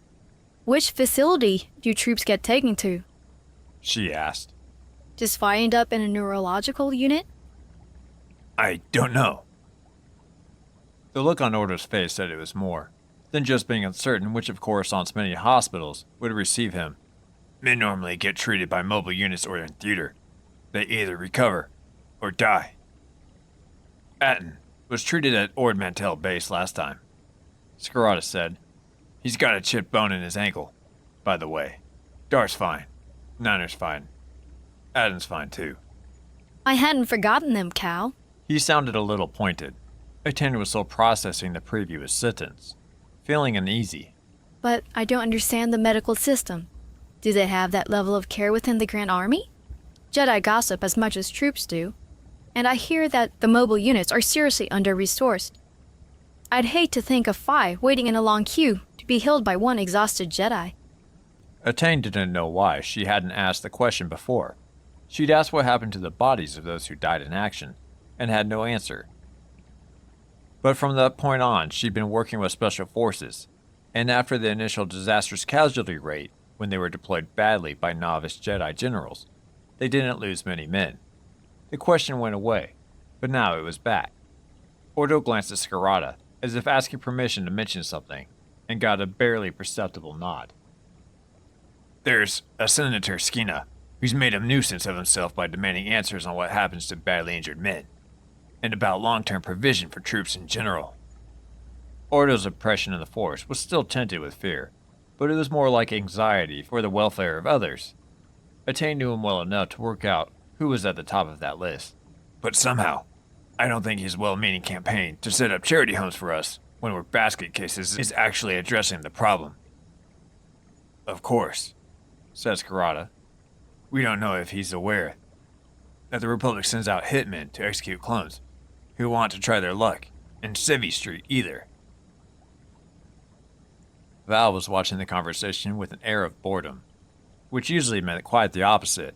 He kept looking across to the one closed cabin, which had to be Kosei's holding cell, and exuding impatience. If you broadcast that on the hour, all day on H&E, nobody would care, Cal. I guarantee it. They'll care if the Seps start attacking Coruscant and interrupt their Hullivit viewing, all right? But there's not going to be this massive wave of protests on behalf of our brave boys. You'll be knocked flat by the wave of apathy. Goodness, our slave army, bred to fight, disposed of when it's too much trouble. What a sensible system. Good for the Chancellor. That's what we pay our taxes for. Val dropped the bored act and came very close to exposing emotion for once. It saves all those civilians from having to look after their own democracy. The most you'll get is a few creds dropped in a charity box on the anniversary of Geonosis. No senator is going to change a thing. Scrata jerked his thumb in the direction of the cabin door. Time we had another chat with Kosei, now that we got our force-powered lie detector on board. Attain bristled. It's good to feel valued, Cal. You can do something none of us can, Adika. Yes, it's valued. Maril stood up to open the cabin, and Murd padded across the deck to intercept. Attain noticed the electroprod hanging from the Nil's belt. I'm not even appalled. I know I ought to be, but if he handed me that thing and said, a little encouragement would make Kosei hand over the information that would give Dar and all the others a normal lifespan, I know I'd use it. That was where attachment led then. She couldn't muster up much guilt. But she'd also done unthinkable things to total strangers, like the Nikto terrorists, and the slippery path to that had begun when she was trained as a Jedi to use tricks like mind influence and memory rubbing. As he slid the magnetic bolt, Maril was forming a little black vortex in the Force, not unlike the impression Attain first had of Cal. Ordo appeared to forget Phi for a moment, as the door opened, and the tall, thin, gray-skinned figure in a monochrome uniform with black cuffs stepped into the center of the crew compartment. The longer you hold me here, Kosei said, the greater the risk you take that someone else will find me. This was the first Kaminoan that Attain had seen in the flesh. It was hard to believe that this graceful, soft-spoken species could be so monstrous. But she only had to look at Maril and Ordo, radiating hatred, and the matched contempt of Scarata and Val to see the scars Kosei had left in the others' lives. Sit down, Kosei, said Scarata. Let's pick up where we left off. Can you, or can you not, switch off the genes that cause accelerated aging? Kosei folded her long, two-fingered hands in her lap, as if she was meditating. It's possible. But you can do it. Sergeant, you know perfectly well that I identified the relevant genes for each characteristic we wanted to introduce to the basic pet genome. So you know I can switch genes on where there are genes that need activation. You also know that I have unique expertise that no other Kaminoan has, or you wouldn't be one of the number pursuing me. It wasn't an answer. She was going to make Scarata, or Maril, more likely plow through petabytes of data to find the relevant gene clusters. Attain focused on Kosei and let the force impression wash over her. The Kaminoan's sense of being right was immense, but it didn't overwhelm a detachment so total that if Attain hadn't seen people around Kosei, she might have thought the scientist was talking to herself. Scarata, Val, and definitely Ordo and Maril, they didn't register as living beings with the Kaminoan. They were objects, no different from murder the table. There were always connections in the force between beings, the element that Attain's brain interpreted as threads and cables, and it was the complete absence of them around Kosei that made Attain take notice. It was like seeing jagged holes cut in a fine painting. What was not there was more striking than what was. That scared Attain more than any signs of violence lurking in Scarata. It was the void she'd sensed, and it explained everything. No wonder the Kaminoans showed no hint of brutality or anger. They just didn't see other species as anything more than a fascinating living puzzle whose pieces could be taken apart and reassembled, closer to their idea of perfection. Scarata wasn't going to get anywhere. Attain knew it. It was possible to beat basic information out of people if they had it, but any complex answer, or trying to force them to do complex work, needed a bit of cooperation. Kosei, what other cloning projects have your people worked on? Attain asked.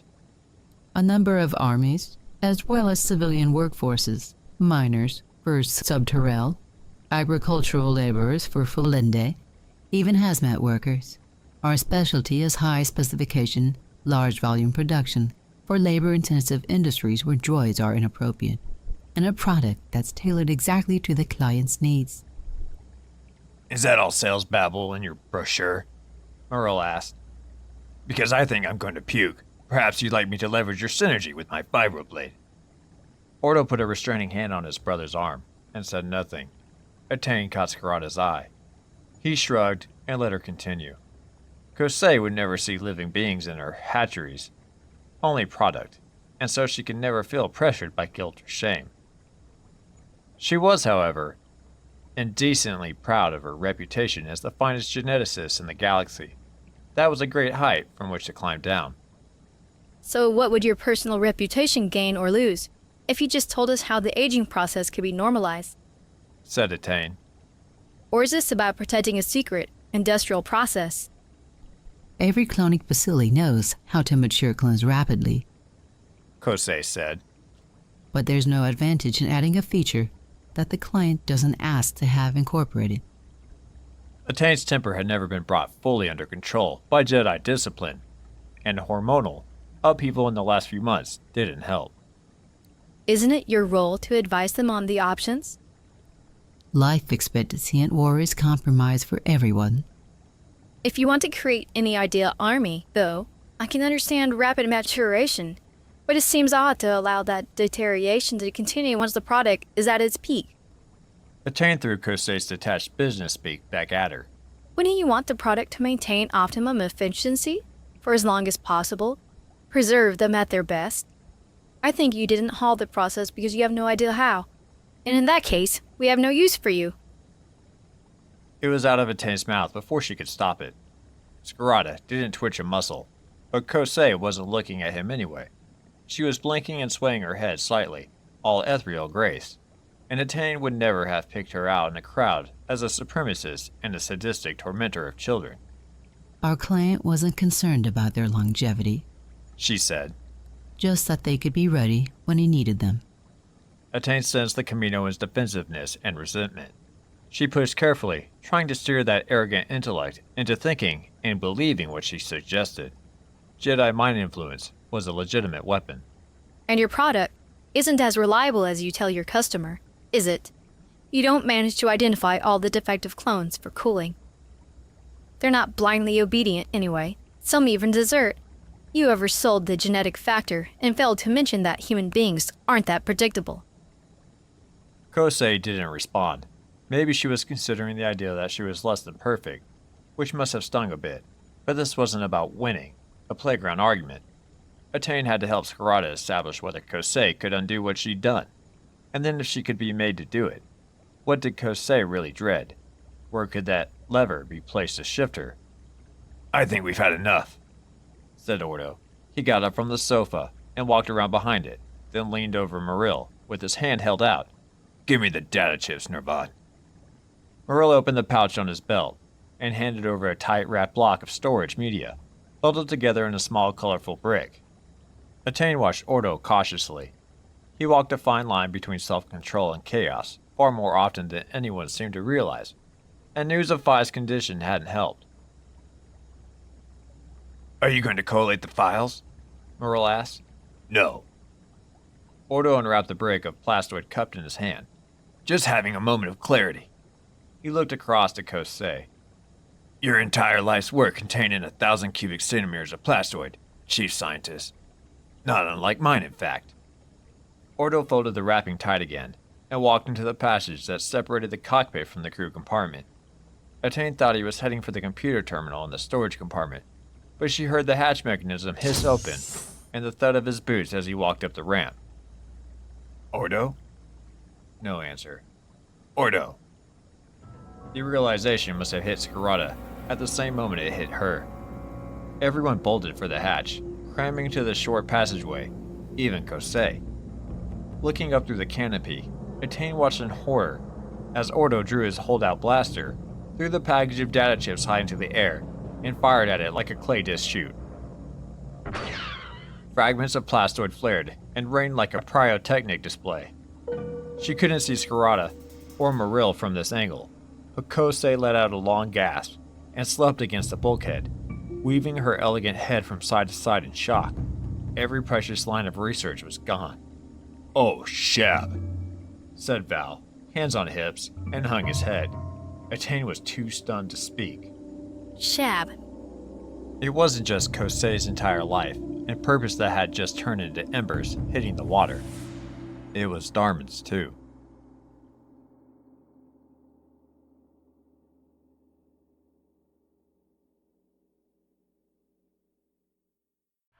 Chapter 13. Of course, Ordo's messed up. They're all messed up. They used live rounds on exercise at 5 years old. They fought their first war at 10. And the lucky few got their first kiss as grown men, aged 11. Almost all of them, millions, will die without even having heard someone say, "Welcome home, sweetheart. I missed you." You think you'd be totally sane after all that?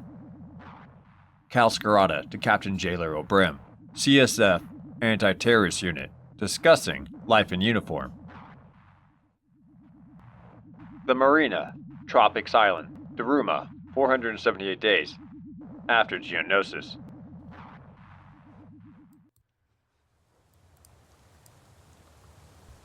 Ordika?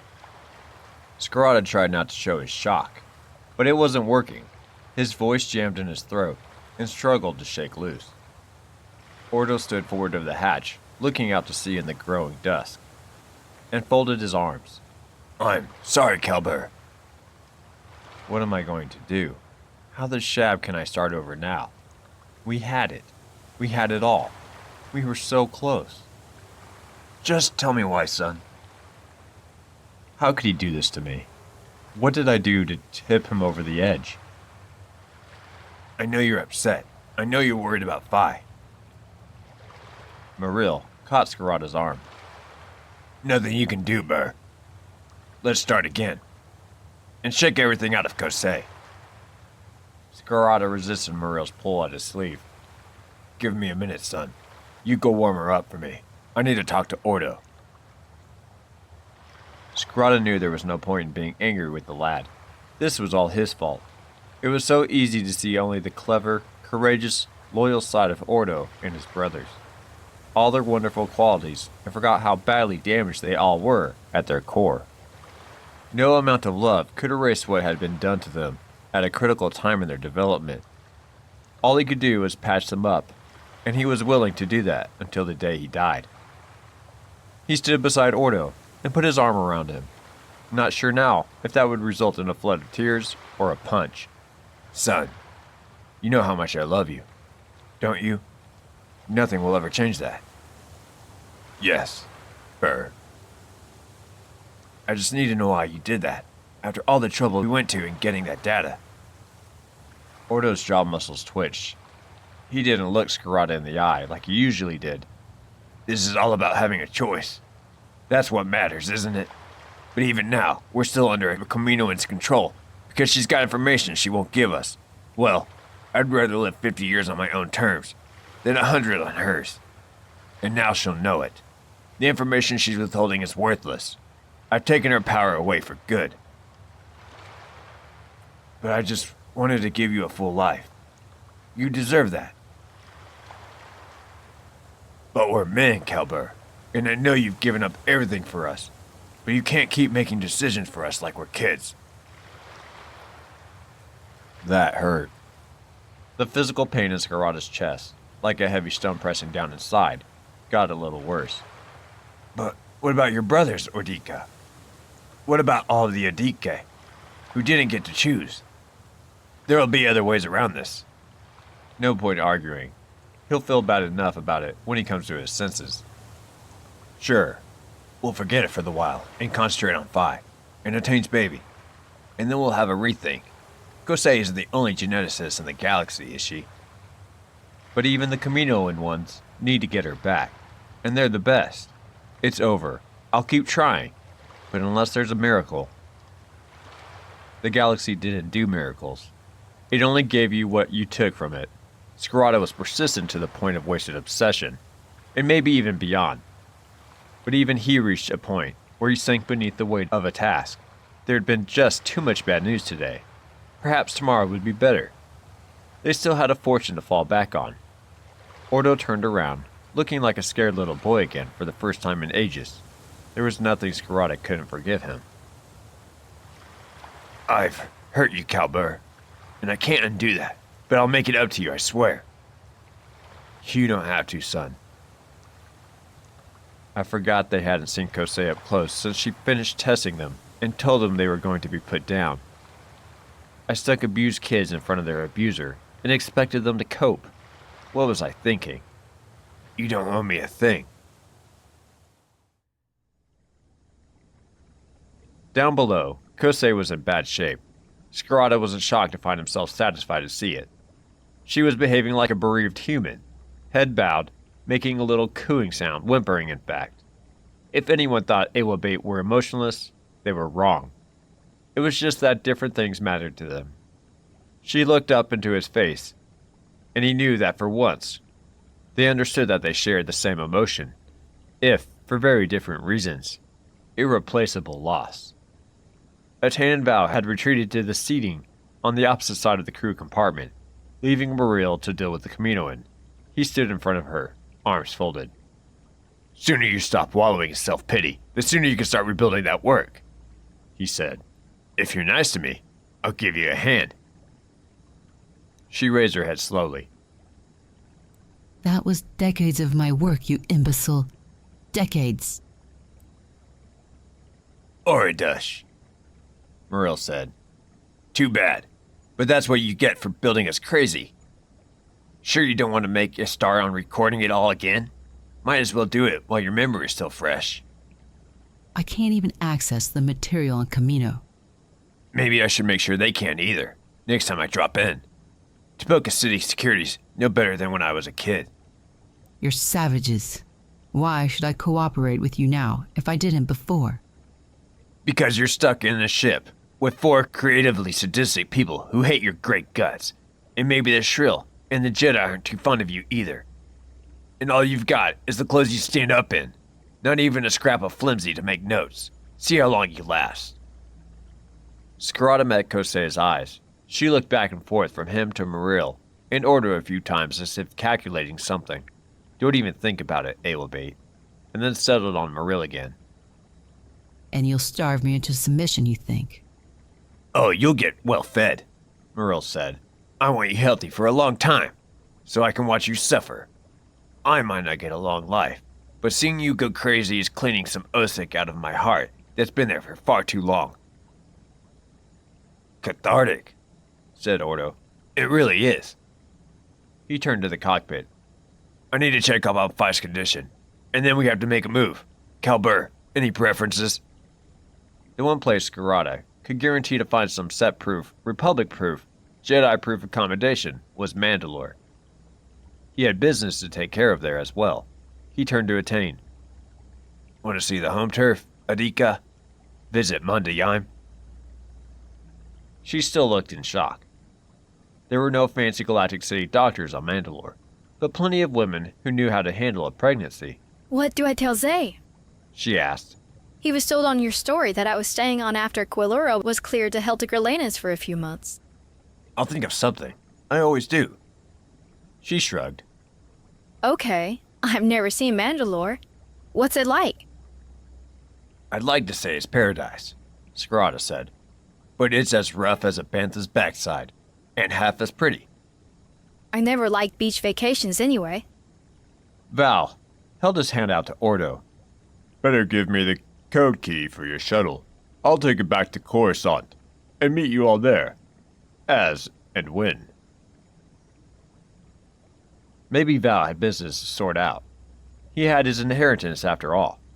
And there were probably items he wanted to fence, because he had his expenses like everyone else. The shuttle needed to go home too. They couldn't keep abandoning small vessels and charging new ones to the Garg budget. Inika, the Wookiee, couldn't retrieve everything they were forced to dump. Thanks, Wallen, Scarada said. I might take a detour to Argyle. Actually. His bank was on Argyle. Business then. That was fine. Scarada strapped himself into the third cockpit seat so Ordo could take the co-pilot's position with Muriel at the helm. Ordo was now talking directly to Leveler, whose comm officer seemed to think he was calling from Arca barracks on Coruscant. A code scrambler was a wonderful thing. Val released the mooring lines and gave Scarada a mock salute from the pontoon, and Muriel took Ahan out past the breakwater, accelerating her gradually toward the speed at which she'd rise on floats and then lift clear of the water. Scarada opened his comlink and keyed in Jessik's code. We're out of here, Boudica. Thanks. Thank you for keeping me informed, Jessik said stiffly. So he had an audience. Delta must have been with him. Is everything all right?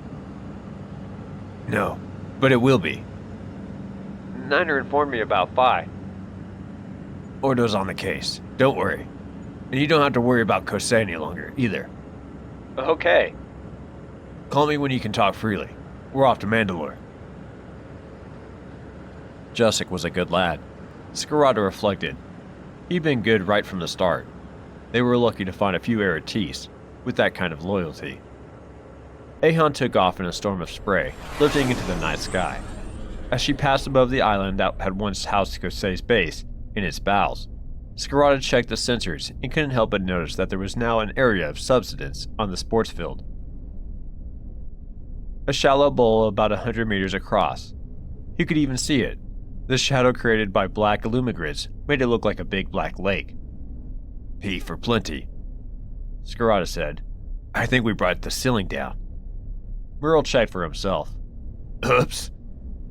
You're taking this pretty well.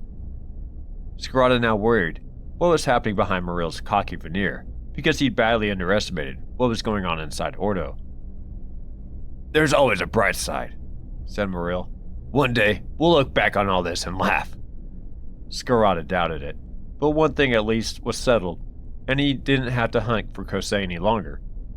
He just had to work out what he was going to do with her.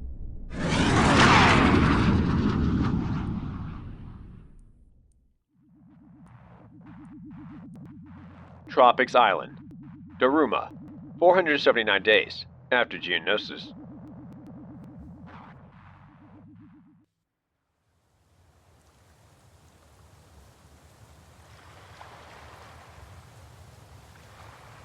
So this is how the other half live, Sev said. Delta Squad, clad in the dull but all-encompassing coveralls of a utilities maintenance crew, tried to look routine as they made their way along the shoreline, collecting garbage. There wasn't a lot, but the management liked the white sand to look pristine before the hotel guests emerged after breakfast. Some poor Daikut was even combing it with a big rake. I'm glad I'm on this half then, Boss said. The novelty of cleaning up after civvies would wear off fast. I meant the lounging around in the sun bit. Overrated. Fixer speared a scrap of flimsy wrapping with a special sharpened pole designed for doing just that. Although Sev could think of much better uses for it. It was the first enemy contact Fixer had had for a while. Sev considered requesting a transfer to the infantry, where they seemed to be getting more droid action. Ruins your skin. Gives you blisters. You have to coat yourself in slimy sun filter to stop it from killing you in the end. Scorch stood back and let him kill another scrap of litter. So how long have you been promoting the benefits of vacation on tropics? Look, any job would be better than mine, because right now, I feel I'm wasting my time. Fixer shoved his finger hard in his ear, adjusting the hidden comlink feed. This is boring. Even the police comlink channel is tedious. Drunks, lost valuables, and collisions between rental speeders. Justic had finally let them loose on the island itself. Fixer and Boss weren't happy about the delay, but the Jedi had a point. It was hard to blend in here in a suit of Katarn armor, and they didn't have what he called Omega Squad social skills. Scorch had helped him liberate a few maintenance crew uniforms overnight. A task so easy it was almost an insult to their skills, and getting into places they shouldn't have been. As for the locks, he could have busted them open by just scowling at them. It was pathetic. It was a bummer about Phi, though. Sev didn't like the thought of being in a coma. Just in case it was one of those conscious ones, where you knew what was going on around you, but you couldn't respond. Whatever happened to him, he decided would be fast and final. No hanging around. At one point, he thought of talking it through with the rest of the squad, but they noted Phi's state and then shut it out of conversation. So Sev knew they were as scared as he was. I know that Jedi sin stuff, Boss said carefully, and that generals are privy to intel we don't get, but I get the feeling Bardika isn't leveling with us. Maybe he's too embarrassed to tell us he brought us all this way to buy us Nuvian Ice Sunday, said Scorch. Part of this new management drive to make us feel valued. Does Zay know he's having an identity crisis? Boss asked. Who says he is? Oh, come on. The Durastil Undine Veer syndrome? So he likes Mandalorian stuff, Scorch said. Maybe it's comforting for guys who aren't allowed to have violent feelings. He can act out a bit. He's got a lightsaber. He acts out violence just fine with that. Sev didn't have a Jedi Force radar, but he certainly had a trooper's sixth sense for an officer approaching. Just as he looked up from the blinking white sand, feeling uneasy, he saw Jessic striding down the boardwalk in what Sev thought of as his half-Jedi, the anonymous white tunic, and pants that they all wore under the layers of robes. Why don't you put your theory to him then, Dr. Scorch? Said Sev. Go on, ask him. Yeah. I always wonder where he keeps his lightsaber when he dresses like that. Result, Fixer muttered. Sev prodded him with a litter pole. What? Police channel chat. This was as near as Fixer ever got excited. Folk were calling in saying they heard a mystery explosion, but no location. Now they've had a report of a sports field subsiding on the next island. As in, underground explosion? Maybe. Rescue service is going over to check it out. Jessic caught up with them. I've rented a fishing vessel so we can move our ops away from prying eyes. How's the maintenance business? Explosive, said Scorch. Fixer says the locals reported a big bang followed by a hole in the ground, not far from here. And as this isn't a big bang kind of planet, we might as well check out the lead. Good idea. said Jessic. Sir, are you okay? My apologies, Scorch. My mind's not wholly on the job. If anyone would like an update on Fi's condition, let me know. He looked around him, almost as if he heard something and was trying to work out where it was coming from. But it was just one of his mannerisms. No? Okay. Let's take a look at this hole in the ground. Fisher was still eavesdropping on the police comlink frequencies. What cover are we going to use? No need. Overfly it in the TIV, get a few coordinates out of it, then work out a way of assessing the point of the explosion. Might not be anything to do with Kosei, of course. Want to skip it? No, sir. But maybe the Twi'lek was decoying us. Jessic picked up a scrap of litter, examined it, and dropped it in the collecting sack that Fixer was carrying. What makes you say that? He ran for his life pretty convincingly. Boss cut in. Because we've turned up nothing, sir. Except the traffic manager here, who remembers someone hiring a utility barge for a delivery offshore. And then it was found drifting minus the employee. And nobody went looking for him? When they say don't go beyond the safety limits, they mean it. They have no idea what's lurking under the surface, and they're not too keen to find out. Jessic shrugged. Just as well. We're made of sterner stuff. What a shabby attitude toward employee welfare. Sev had seen Jessic hunting targets before, and he behaved like a man with a mission. Single-minded, resourceful, and tenacious. On Coruscant, he'd even worried Sev with his wildly risky tactics. Now he was behaving differently. The fire had gone out of him. It was as if he didn't care if he found Kosei or not. It could have been that he didn't want to find her, and that worried Sev for all kinds of different reasons. But maybe it was, as he said, because he was preoccupied by Fi. That was worrying in its own way, because an officer who was distracted when one man out of his commando group of 500 was wounded really didn't have what it took. Yes, sir, Sev said.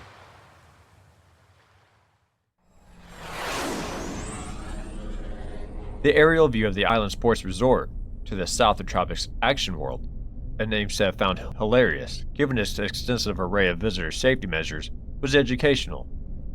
Yes, it was an instant lake all right, minus the water. From the TIV, he could see how the ground had collapsed beneath the grass without breaking up much of the surface. Something underneath had caved in. Not too low, boss, Jessic said. What's our transponder telling their flight control? Delivering ice dessert, sir, Scorch said, checking the charge on his Dees. Yeah, put some syrup and crushed nuts on this. Folks didn't use their eyes any longer. They believed everything the gadgets told them.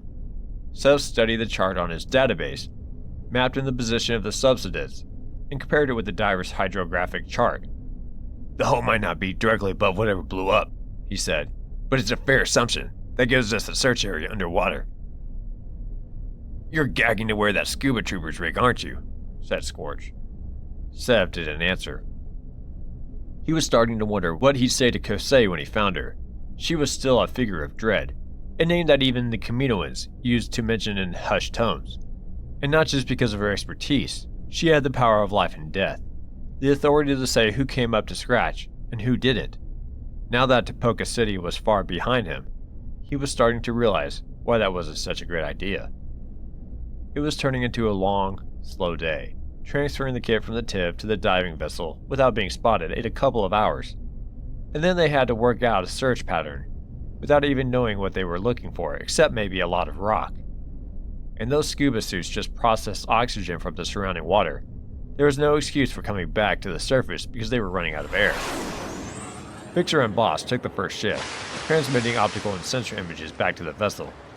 Sev, Scorch, and Jessic sat on the bridge, watching the output screens. Come on, Sev, cheer up. Scorch nudged him.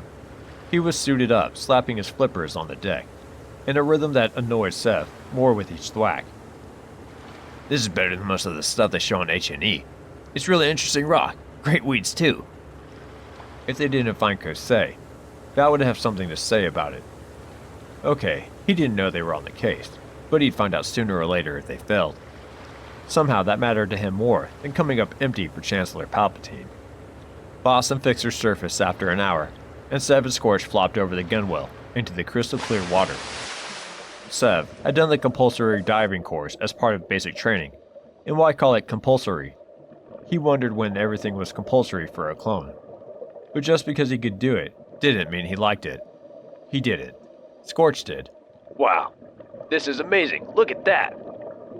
It's a fish, Scorch. You'll get over it. So will the fish. Come on, how many folks get to do this? Savor the privilege, man. I will. Next time I'm getting my Chev shot off. Sev wanted to say a lot more right then.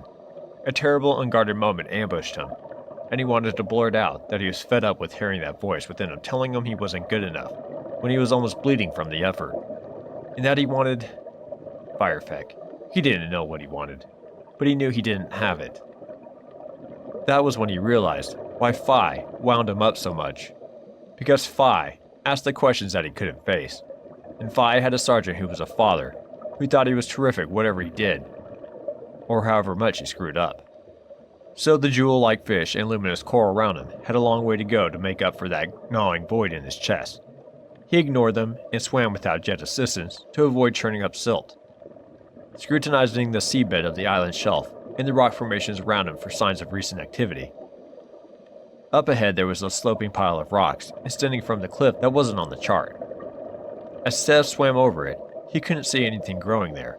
No plants, incrustations, or any of the life that was quick to colonize every surface. How do I know that? I've never dived anywhere like this. It's all from databases in my helmet systems. Flash learned stuff.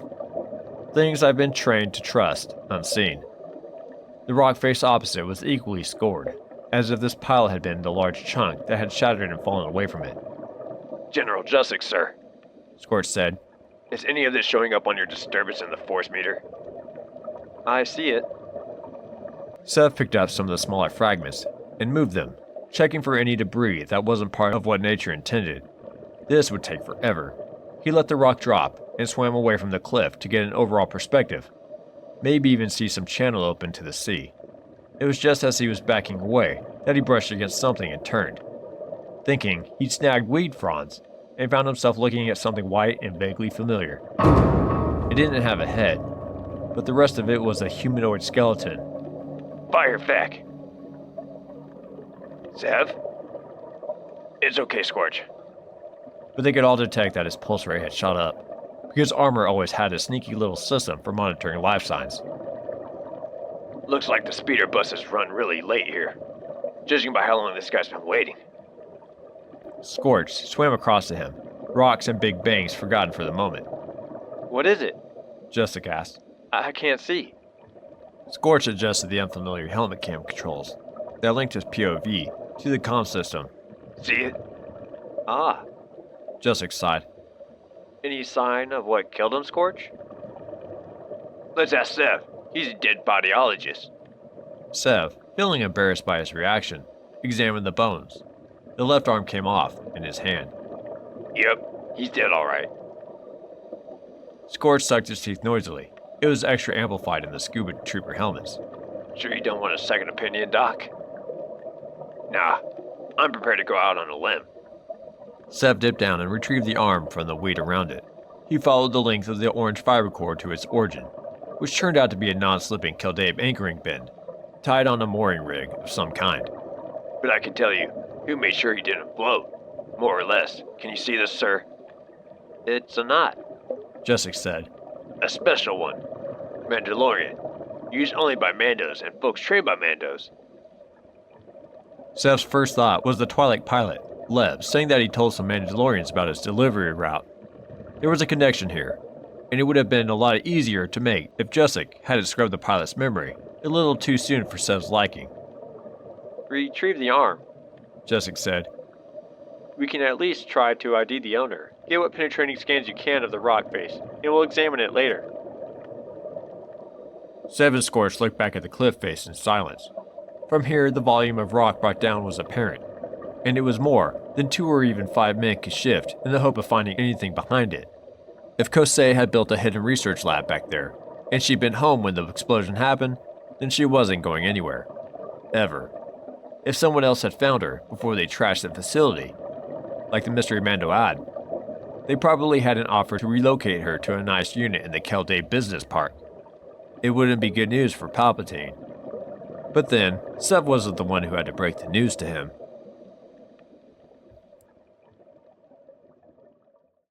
Chapter 14. Let me see. By your logic, it's acceptable to use these clones and spend their lives, because they were only created for war, and wouldn't have existed otherwise. The problem I have with that, Lieutenant, is that they do exist, so they know how sweet life is, even from their limited experience, and therefore their lives are worth as much to them as ours are to us. So I'm sure you won't object to accompanying the men on the next ground assault, and I mean on the ground, will you? Captain Galad Palian, commanding officer of Leveler, discussing clone troopers with a junior lieutenant. Republic assault ship Leveler, Outer Rim, 480 days after Geonosis. Darman was used to going where he pleased on board a ship, so the Meddroid's attempt to stop him from entering the medbay came as a surprise. Unauthorized personnel, It said, you're an infection risk. I want to see my brother, Darman said. RC-8015. Phi, head injury. The droid docked one of its probes into the console at the nursing station, checking the central database. Mission record shows he's still in Bacta and hasn't regained consciousness yet. Bay 8. I know he isn't going to be sitting up in bed and wisecracking, but I want to see him. And if he's in a tank, how can I infect him? It's not him I'm concerned for. The droid said. It's the other casualties. Okay. Darman took his own probe out of his belt and docked it in the console. Priority override. 5-5 Alpha. The droid stood back and let him pass. And I promise I won't go near any other patient, okay? Special Forces weren't supposed to use their override access command except in emergencies, but this counted as one in Darman's eyes. There was no point being Special Forces personnel if you had to fill out forms asking permission to visit the refreshers. He went in search of Bay 8, past what were now packed wards. He paused to stare for a moment, surprised by the numbers. The droid had followed him. He's not in there. Move along. Where did they all come from? Not Kaftakar. That was a stroll in the park. But not for Phi. That was Galling. And Darman still didn't know if it had been a booby trap or a cannon round. Hostile or friendly fire. For some reason it mattered a lot, even though he knew no good would come from knowing the answer. Shouldn't they be shipped out to Rimsus? No, very few casualties were sustained on Gaptakar, Said the droid. These men are from a number of engagements in this quadrant. The mobile surgical units can't handle any more at the moment, so they're sending them to vessels with spare medbay capacity. So the Republic could order a top-notch army and all its kit, but they didn't get around to providing the medical support. Darman wanted to go and slap some sense into the Republic, but didn't know who to start with, even if he could. Show me Bit 8, he said. Darman tried not to look to either side of him, but he did, and in one of the emergency bays, Meddroids were working on a trooper. He couldn't see the type of wound, because the man was lying flat, and the droids were obscuring his view, but he could see the deck of the bay, and it was covered in blood. A small cleaning droid was mopping it clean, working its way around the equipment, unnoticed. For some reason, the scene stopped Darman in his tracks. A mop. They were using a domestic mop to wipe up the blood.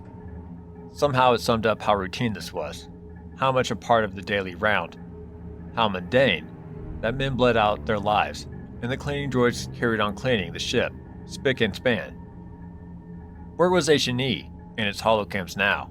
This scene never intruded on the holonews bulletins. All Darman's vague resentment and fears suddenly found a sharp focus, and he was angry in a way that he hadn't been before. Bay 8, Tank 113. The Meddroid beside him said sharply. I have patients waiting. At least Phi had been first in line for a Bacta tank. The droid left Darman in a forest of blue-lit, transparent tubes full of men. And for the first time since he'd known Phi, Darman had the panicking sensation of not being able to recognize them. The fluid distorted like a lens, and the men inside were sedated, so there was no way to recognize him by facial expression or scars, but he had the tank number. Phi's injuries were all internal. Darman wished he could have said the same for some of the troopers he passed. Bacta could heal a lot, but regenerating limbs wasn't one of its properties. In Tank 113, Phi hung suspended in a surgical harness, breather mask held in place by a filamentous loop behind his ears. A very regular trail of bubbles rising slowly to the surface of the Bacta. He was on assisted breathing then. He looked peaceful, but Darman didn't like that, because he'd seen more than enough dead men with that same look of absent serenity. Hey, Phi, He said quietly. He put his hand flat on the transparisteel. They said coma patients often heard what was going on around them, so Darman treated Phi as conscious. You're going to be okay, Nervad. Better hurry back, because Kor's taking your place. And you don't want him to get all the girls, do you? Darman watched Phi for a while, drumming gently on the glass with his fingers. They'd all started life in a tank a lot like this. Darman was determined Phi wouldn't end it in one. Now that he could stand outside all this, he could see it for the loveless, isolated, sterile excuse for life that it was. Someone walked up behind him, very carefully. He knew Niner's gait anywhere. The Medjor's getting annoyed with us trooping in here, Niner whispered, draping his arm over Darman's shoulder. Phi's stable. They say they've stopped the swelling in the brain, so they'll drain him down and take him off the sedation in a couple of days and do scans. Then they'll know what shape he's in. We're going back to 000 anyway. Even if Leveler isn't, we have to meet up with Kor and get a new squad in shape. Why do they need to sedate him when he's in a coma? In case he wakes up in that thing and starts thrashing around. He'll be okay. What happens if he isn't? What if he's still in a coma? What happens then? This was where it got difficult. Men were wounded all the time, and some died. And some survived, and were sent back to their units. It was the first time Darman had wondered why it was all so tidy. I don't know, said Niner. I'll ask Sergeant Cal. Darman knew why he hadn't asked the question before, though. The answer was brutally pragmatic. If it took too much effort to save a man, he wasn't a priority. He died. Darman thought of the surgical expertise available to the Republic, and just how much was medically possible these days, as long as you weren't a meat can like them. I thought we were expensive assets. You'd think we'd be worth a little more spent on repairs. Come on, Dar. Niner pulled him away, hooking his fingers into the back of his belt. We'll come back later. Darman, reluctant to leave Phi in this cold, lonely place, put his hand on the tank again. I'm not abandoning you, Vodika. You didn't abandon me on Quilura, and I won't leave you, okay? I'm coming back, I promise. Phi didn't react, but then Darman knew he wouldn't. The point was that he said it, and that meant he'd do it. Reluctantly, he followed Niner back to the mess deck and found a quiet corner to pour his heart out and a message to attain. He could have unburdened himself on his brothers, but they all knew what he was thinking anyway.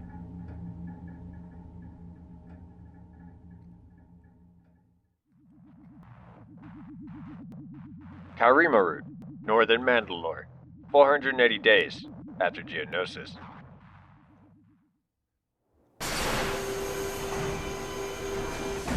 Attain stepped out of Ahon's cargo hatch and looked upon a wilderness of ancient trees huddling together for warmth against a biting wind that swept off the plain. The palette of sunset colors was remarkable, like the tropical island she just left. All intense violets and ambers, but the temperature difference was 30 degrees. Despite what Scrod had said, it wasn't unattractive. It was just dauntingly isolated.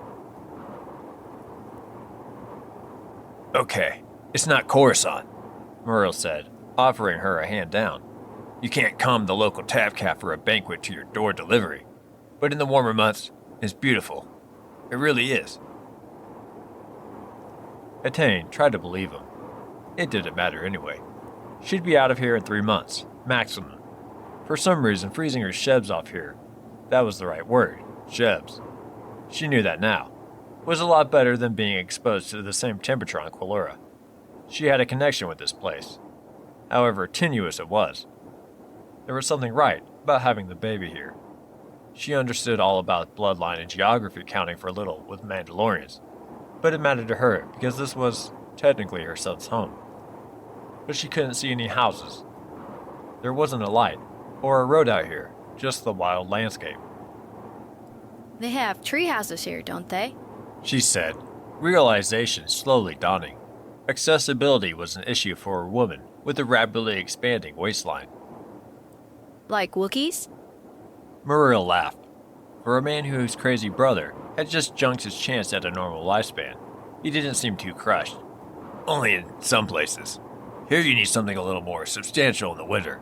Think of it as your private retreat by the lake. Fishing, bracing country walks for a few hundred clicks. Scarada stuck his head out of the hatch.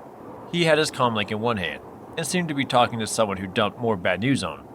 He paused, oblivious that he was blocking the exit, and rubbed his forehead, eyes closed. He was back in his gold armor now, a regular Mando on home turf. Enemy territory? Remember that. These people fight for the Seps. Attain heard the word 5 a few times. He's not dead. I know if he was. Then Scarada closed the link and keyed in another code, stepping out and wandering around the landing area with his free hand deep in his pocket, left leg dragging a little. Ah, said Morel, holding up a forefinger and cocking his head toward the sound of an approaching speeder. Our gracious enabler. Has Cal got a home here? She asked. Not until now, Morel answered. I don't understand. He's looking at retirement properties. Let's say, in the meantime, Raph Brailer's looking after his interests. That meant absolutely nothing to her. Who's he? She. Another Suvaldar. Scarada only trusted his own. Attain couldn't blame him. It was a dangerous galaxy, and Scarada was playing a very risky game indeed. Even here, she wondered how he bankrolled all this, and suspected General Zay was going to get a heart-stopping shock one day when the auditors went through the SO Brigade accounts. But Scarada had Bethany Winnan on the team now, which was convenient. A Treasury agent always came in handy, and I think Cal's taking risks. I'm a pregnant Jedi General, and here I am in enemy territory, paying a social visit, looking to them for a safe haven. Force preserve us. A mud-spattered speeder drew up alongside them, and the figure in Beskar Gom, the traditional Mandalorian armor, jumped out of the hatch. Ravika, said Scarada. They hugged with a metallic clack. I owe you. Too right you do, you old shitbur. Prowler pulled off her helmet, revealing thick, gray-streaked chestnut braids and a surprisingly unlined skin, and looked Attain over with a practiced eye. So this is the little mother. Ha! Chap, kid. You need to put some meat on your bones fast. Your baby needs it. She walked up to Muriel and patted his cheek.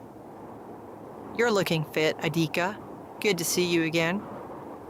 Muriel, he prompted. Been a while. I could always tell you apart back then.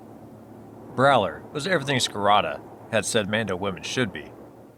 If she'd had kids, Attain had no doubt that she'd endured a 5-day labor in stoic silence, handed the newborn a blaster, and then zapped Trandoshans with the infant clutched under one arm. She looked frighteningly fit. Venku, is this what you want to be? Thank you for your hospitality. Attain said, having no idea if Brailer knew who the father was. I realize this can't be easy for you. It's okay, kid. Prowler had vibroblade housings on her gauntlets, both of them. I know what you are. Cal and I go back way before Camino. No problem. When you join this team, nobody cares where you came from. Only what you do from now on in. That didn't answer the question, but Attain made a mental note to check with Cal about who knew what. It was impossible to keep track now, Okay, Brayler said. follow me. 5 minutes tops. There's something else, Scarada said. There always is, Calica.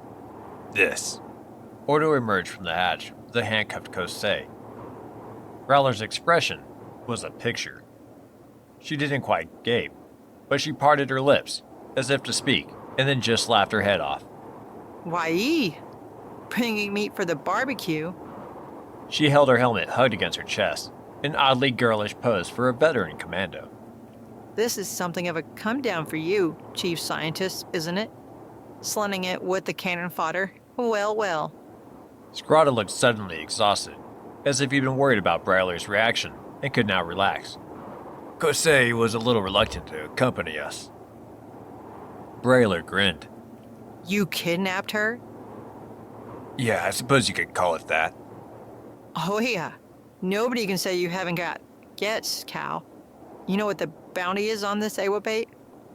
Oh yes, Scarada said. But I liked her so much I decided to keep her. So how long do I have to hide her? Until she tells me what I want to know. No problem, Kalika. I'll take good care of her while you're gone. I'm sure we can find lots of girly stuff to talk about from the Tapoka days. Brayler put her helmet back on. You do still talk, don't you, Kosei? I used to enjoy our chats. The Kaminoan still seemed stunned. Atane almost pitied her. At the top of her profession, second in terms of power only to her prime minister, and then on the run, hunted and humiliated, and finally reduced to a hostage without even a change of clothes. But Scarada and Brayler obviously didn't see it that way. Brayler was relishing it, The only thing I can say said Kosei at last. is that you're ignorant savages, and I wasn't as adept as a geneticist as I thought, because I failed to breed that out of your kind. I take that as a compliment. Said Brayler. She pointed to the speeder. Follow me. Brayler's homestead was fringed by trees, seemingly in total darkness until they set Ahon down in a field of stubble at the back of the house. The building itself was circular, partly submerged in the ground with a strange grass roof that camouflaged it from the air. But flickering lights were visible through slit-like windows as she approached the main doors. It was a bastion. Atane reminded herself this was a warrior culture, and knew that sooner or later she found out why. It was embedded in the ground, and not on a high vantage point. The house was deserted, smelled of wood smoke just like Quilura, and looked partly derelict. It seemed to be in the process of restoration. Growler took them to the main room in the center of the building and gave them a rapid orientation. Rooms were set around the main room, like a rim around the hub of a wheel, I don't expect you'll have trouble, she said. but if you do, the exit's here. She pointed down, at a point on the floor, covered by rope-like matting. Ah, tunnels. It made sense now. And the best lockable place to put her is the armory. Plenty of headroom. Ordo was wandering around the place, making notes on his datapad for reasons best known to himself. Kosei's head drooped. Either she was utterly demoralized, or she was taking a sneaky look at the tunnel exit. Atane decided to keep an eye on her. Brayler seemed to be keeping one eye on her too. But then she'd been stuck on Camino for 8 years, just like Scarada and Val. And she probably had her reasons. So what information are you going to beat out of her, Cal? How to switch off the accelerator to aging in the clones. Brayler snorted. If she could do that, she would have tried it out by now. You know how this Demogaka loved her experiments. She patted Scarada's shoulder. I knew you talked about it, but I never thought you'd actually do it. Kandosi Nervad. You'd be amazed, Scarada said quietly. Come on, Adika. It's been a long day. Let's eat and then get some rest. Kosei looked back at Atane as Brayler led her away. The genome of your child will be fascinating. So she'd worked it out. Scarada was right. Kaminoans had few facial expressions that Atane could recognize. But she knew avarice when she felt it. Kosei could think of nothing but a new puzzle to solve and rebuild. Then the fire of that new enthusiasm waned in the force, and Atane suspected she remembered that her personal research was now melted plastoid fragments in the silt of an idyllic crystal harbor on the other side of the core. Etain drew her lightsaber out of her pocket and simply let Kosei see the hilt. Come anywhere near me or my child, She said. and you'll find out just how little I've embraced the peace and serenity they try to teach me at the academy. Scarada winked at her. Mando Carla. Muriel sat down on a wide, deeply upholstered bench against the wall and showed a few cushions behind her back. He says you've got the right stuff. So she was back on Scarada's good side, for the time being anyway. The meal turned out to be an assortment of dumplings, grains, and noodles smothered in various spicy sauces, preserved meats, and a pot of small red fruits, swimming in what looked like syrup. The only thing she didn't try. Brayler seemed to have raided the contents of her store cupboard to feed her guests. Etain devoured it in the full knowledge that her stomach would rebel later. The meal was taken in grim silence, which could have been exhaustion, but Etain sensed that Scarada was more crushed than tired. He drained a little syrup out of the pot into a small glass and gulped it down. Rapsol makes good tahar, he said hoarsely, and then started coughing. It was the throat-searing, colorless fruit alcohol that he had a taste for. Best painkiller there is. You haven't been taking your daily dose, Calbur. Ordo sounded a little strained, as if the realization of what he'd done to Kosei's research was now catching up with him. I found I could sleep without it. Scarada wiped his plate clean with the chunk of dumpling speared on a fork and chewed it as if it hurt him. Anyway, time for a sit rep. Work out what we do next. We've got Fi and Bacta. We've got to go back through the Tapoka research stuff and see where we can pick up. And we've got a confirmation that the Republic's got its own clone program without Kamino's involvement. And I've got to persuade Jannar to keep up the pretense that Etain's helping the Gurlanans get back on their feet, now that the farmers have gone. She'll do that. Etain said. She really thinks you maneuver Zay into trashing the planet if she doesn't cooperate. Scarada finished his last dumpling. Oh, I really would. Leave the research to me, Muriel said. I think I know where to start shaking down Kosei. I'll go through the Tapoka data with her and see what sets her off. She's devastated about losing her own material. It's really broken her. Can't you just compare the Trooper genome with Django's and see what's different? Etain asked. That only tells us which genes have been added, mutated, or removed, said Muriel. It doesn't tell us what's been turned on or off. You can even turn them down and make them work just a little. It's about expression.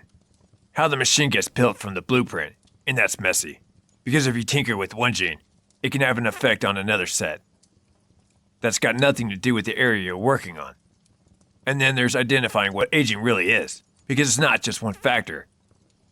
Am I boring you yet? No. Etain said, but wasn't sure that she wanted to be depressed any further by the size of the task. It would have been daunting enough even before Ordo destroyed the data chips. But I suppose if it was easy, Arcuni and Micro would be doing this too. And Kamino wouldn't be able to charge top price. She can't be the only one in the galaxy who can do this kind of work, Scarada said. There have to be others. Best bet is to look for a gerontologist and an embryologist with an interest in genetics, but it'll cost. Scarada shrugged. If I invest the fund right, we'll be able to buy as many scientists as we need. The word fund worried Etain. Zay's going to spot the black hole in the budget sooner or later, Cal. It's not from the GAR budget, Adika. He gave her a knowing smile. Okay. It's Sabak on the table time. I have a slush fund. Credits from the Suvaldar payoff.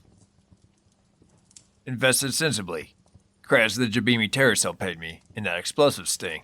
And now upward of 40 million from a little expedition of vows, which I need to convert to cash credits and launder fast so it can earn interest and get invested again. Etain wasn't an accountant, but it didn't sound like a lot of credits compared with the many trillions needed to run an army. The word launder registered on her but failed to shock any longer. Is that going to be enough? To establish a safe house here and an escape route? Yes. To develop a gene therapy to counter the aging? I don't know. Possibly not. So I'll build up as much in the coffers as I can. Attain had to admire his determination.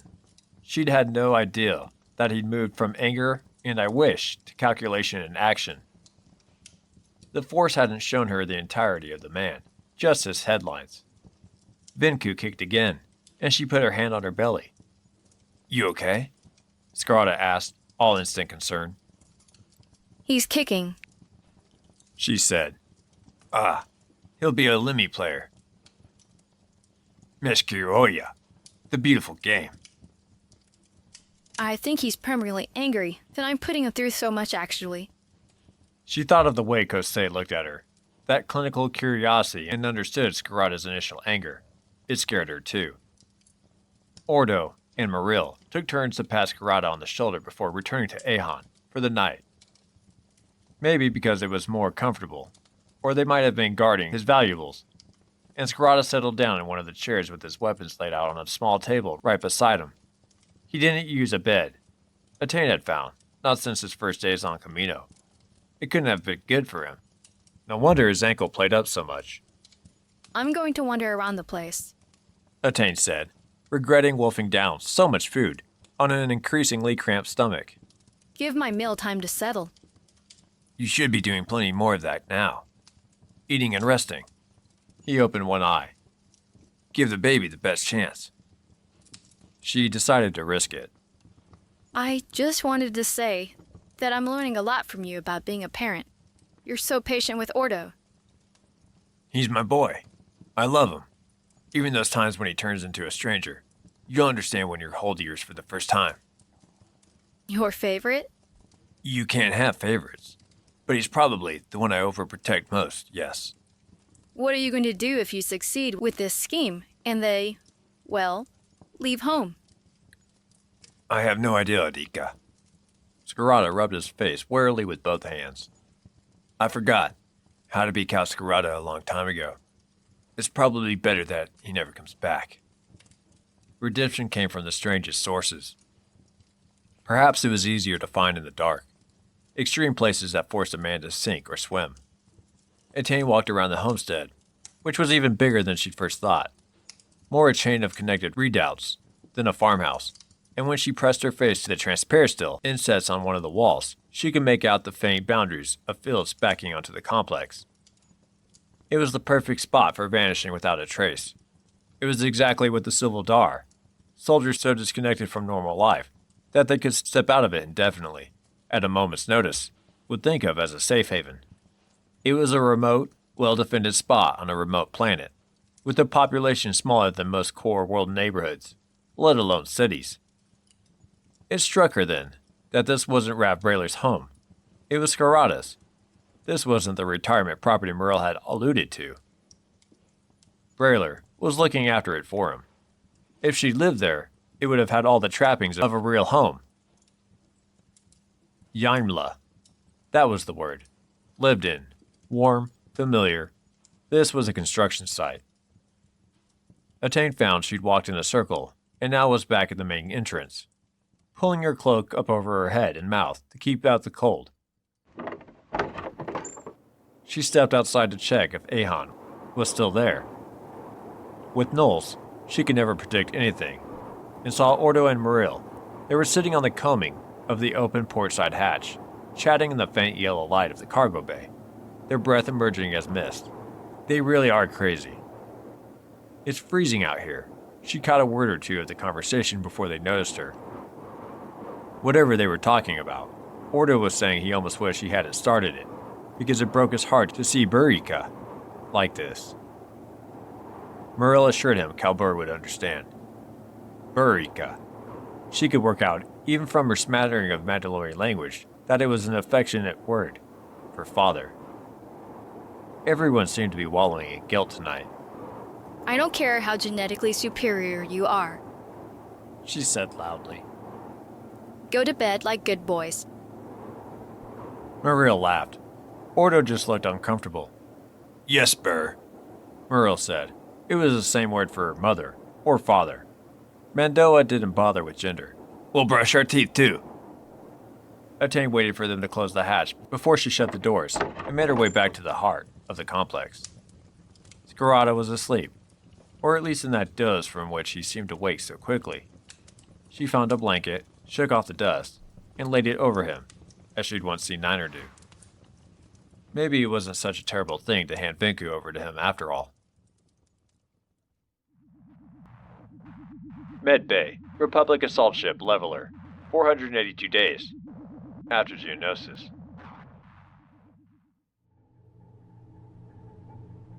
I'm not accustomed to working with an audience, Said the droid. please let me get on with my task. Aten had taken on the role of enforcer today. The med droid didn't seem to care which clone it was arguing with. Darman and Niner stood on either side of Aten, making it clear that it would be easier to give in than have to argue with them 4 times a day. I spent serious time at Bacta, Aten said. Twice. I don't have happy memories of it, so when Phi wakes up, I want him to see his brothers as soon as he opens his eyes. Reassurance. It's a scary experience for us. Reminds us of the gestation tanks. The droid was only partially moved. How very primal. Move behind the observation screen then. Okay. And after brain damage like this, he might be very disoriented. Do you understand? He might have problems even recognizing you at first. Darman didn't care if Phi swung a punch and thought they were Neomodian accountants, as long as he was conscious. They could sort out the rest later. We get it, Aten said. The 3 commandos stepped out into the passage, helmets held one-handed, and peered through the transperistyle, like med students watching a master surgeon. Pity that Bardika isn't here, Niner said. He'd have sorted this lot out. Darman felt a little wounded by the omission. Or Attain, but Jedi can't influence droids. I'm in a spot of creative slicing. Sometimes I think he's better than me. The technician droids moved the Bacta tank out of position on repulsors and onto a recessed platform in the treatment area. Phi, breather mask still in place, hung more heavily on the suspension straps as the pale blue liquid was pumped away and the cylindrical tank descended below deck level. The droids moved a repulsor gurney into place and maneuvered Phi onto it, placed a temperature sensor somewhere that would have raised a loud objection had he been conscious, then covered him with a padded blue wrapping. The mask was still breathing for him. He looks awful, Darman said. He placed his forearm on the transperistyle and rested his forehead against it. Bacta didn't leave you wrinkled and white like plain water did, but Phi looked dead. The contrast between his pallor and his black hair was stark. Is he still chilled? Niner shrugged. Well, that blue thing could be a heating pad. They waited. A droid kept hovering back to check the sensor readout, and eventually Phi didn't look such a waxy yellow color. Here we go. Darman wasn't keen on seeing a needle go into the flesh, his own or anyone else's, but he made himself watch as the senior med droid moved in with a cannula and slipped it into the vein on the back of Phi's hand. What Darman might have been able to do if he'd seen anything go wrong, he had no idea, but he had to keep watch for Phi's sake. The droid took a syringe and began injecting a pale yellow liquid into the cannula. So this stuff reverses the sedation.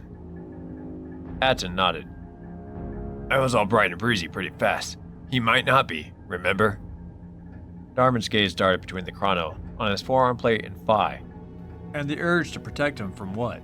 From a med droid? Was hard to suppress. The minutes flicked by on the display, and the droid was joined by another. The two began attaching sensors to Phi's scalp, shaving off more small patches of hair.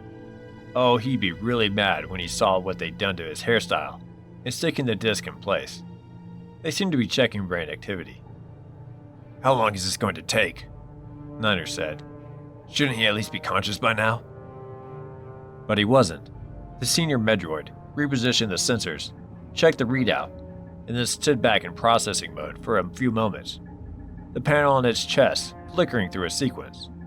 Then it unhooked the filaments from the breather mask and removed the tube from Phi's throat. Darman couldn't work out what was going on at first, but Phi's chest wasn't moving. No rise and fall of steady breaths. And that was the point at which Darman started to think in terms of going in there and resuscitating like he'd been taught. The droid seemed to be watching Phi intently. Then it turned away to the trolley full of instruments slipping items into the Sterabag for autoclaving. "That's it, I'm going into." And then Phi took a long, gasping breath and coughed. The droid spun around, as if it hadn't been expecting that at all. Phi was breathing on his own again, but he certainly wasn't conscious. Darman was astride from the doors when Niner stepped in his way and pushed through ahead of him. "Droid," he said, "you want to tell me what's going on? What happened there? Is he okay?" The Medroid placed more sensors on Phi, this time on his chest and throat. He's breathing unaided, and I wasn't anticipating that outcome. "So why did you take the Shabla tube out of him then?" Darman snapped. He got the picture now, all right. They thought Phi was dead. "What's that about?" The droid just followed its protocols. It dealt with a steady stream of wounded and dying men every day, and Phi was no more special to it than the next trooper. It was nothing personal at all. His brain scan showed insufficient activity. "You mean you pulled the plug on him?" I assessed him as brain dead. That's still my professional opinion. The medical protocol is that we don't continue life support if a patient is still showing isoelectric scans after 48 hours. The droid paused. Flatlining, I believe you call it. The words hit Darman like a punch in the gut. It wasn't supposed to be like that. Republic medical care was the best there was. Prosthetic limbs, Bacta, microsurgery, nanopharmaceuticals, you name it. The stuff of which miraculous recoveries were made. Phi couldn't end up like this. Darman refused to accept it. Niner had his fist clenched, held against his leg.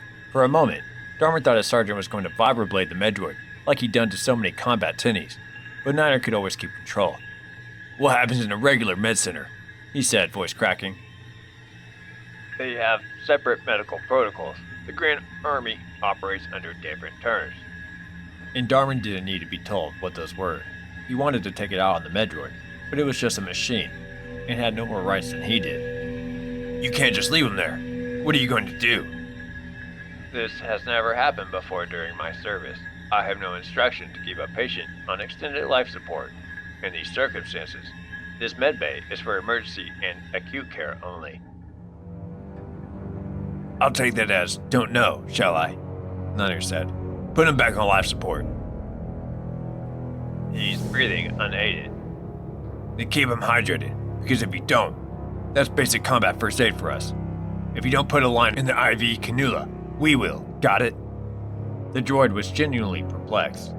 It had a very specific speciality, and what it was faced with now wasn't how to do something clever, but whether to do it at all. Darman didn't wait and moved in between Phi and the droid. If the tinny came anywhere near him with anything but a helpful suggestion, he'd use a BMP on the thing. Atten pushed past it and took a big carton of saline sacks. In between them, they hooked Phi up to a drip. "Now either he stays there, or you let us move him to a nice quiet bay, or we can keep an eye on him until we get back to 000. Niner said patiently, first relaxing. "I think a bay would be best. We'll liberate that repulsor gurney and move him, if that's okay with you." If Darman had been so focused on Phi's plight, he might have felt sorry for the droid. Clones can be very disruptive to the orderly running of this unit, it said. "I tire of explaining our protocols to you, which is why I usually bar your kind from the treatment areas." So this wasn't the first argument the droid had with the man's comrades then. "But I have no authorization to transfer a patient in this state to any facility. So what happens to RC-8015 when we transfer the wounded is outside my authority." Niner stood back to let Darman and Atten steer the gurney across the treatment base. They now had an audience of droids and walking wounded. "You mean you don't know what to do with him?" "That's what I said, isn't it?" The droid let them take Phi. It was a busy droid that didn't have time to argue with RCs. We weren't going to take no for an answer. And Darman felt brief guilt for tying up resources when there were wounded Vode, with less clout and dire need. But Phi was his brother, and if Darman didn't look out for him, then the whole fabric of his tight-knit world, the small circle of people who were his life, meant nothing. Niner pulled the bay shutters across to give Phi some privacy, and the three men crowded in as best they could. Shoulder play scrapping one another. They had no idea what to do with Phi either, except lay him in a coma position. make sure his sailing line was clear. Sergeant Gilmar's combat medic course back in Tupoka was ingrained in them, and get on the comlink to someone who'd be able to sweep aside the bureaucracy and OSIC back on Coruscant. Cal Scarata.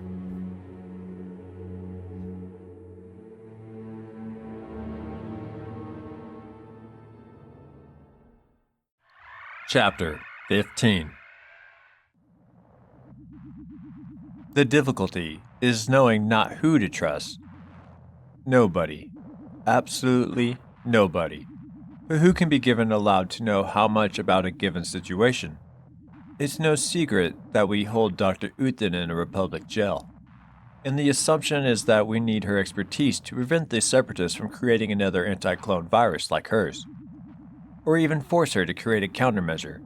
But I prefer to think of her as my insurance policy. Should I ever need to remove the Grand Army, if the clones are not as loyal as the Kaminoans claim, and we all know the claims merchants make, then I have my means. Chancellor Palpatine, Private Memoirs on the Uses of Enemy Scientists. Special Operations Brigade HQ, Coruscant, 482 days after Geonosis.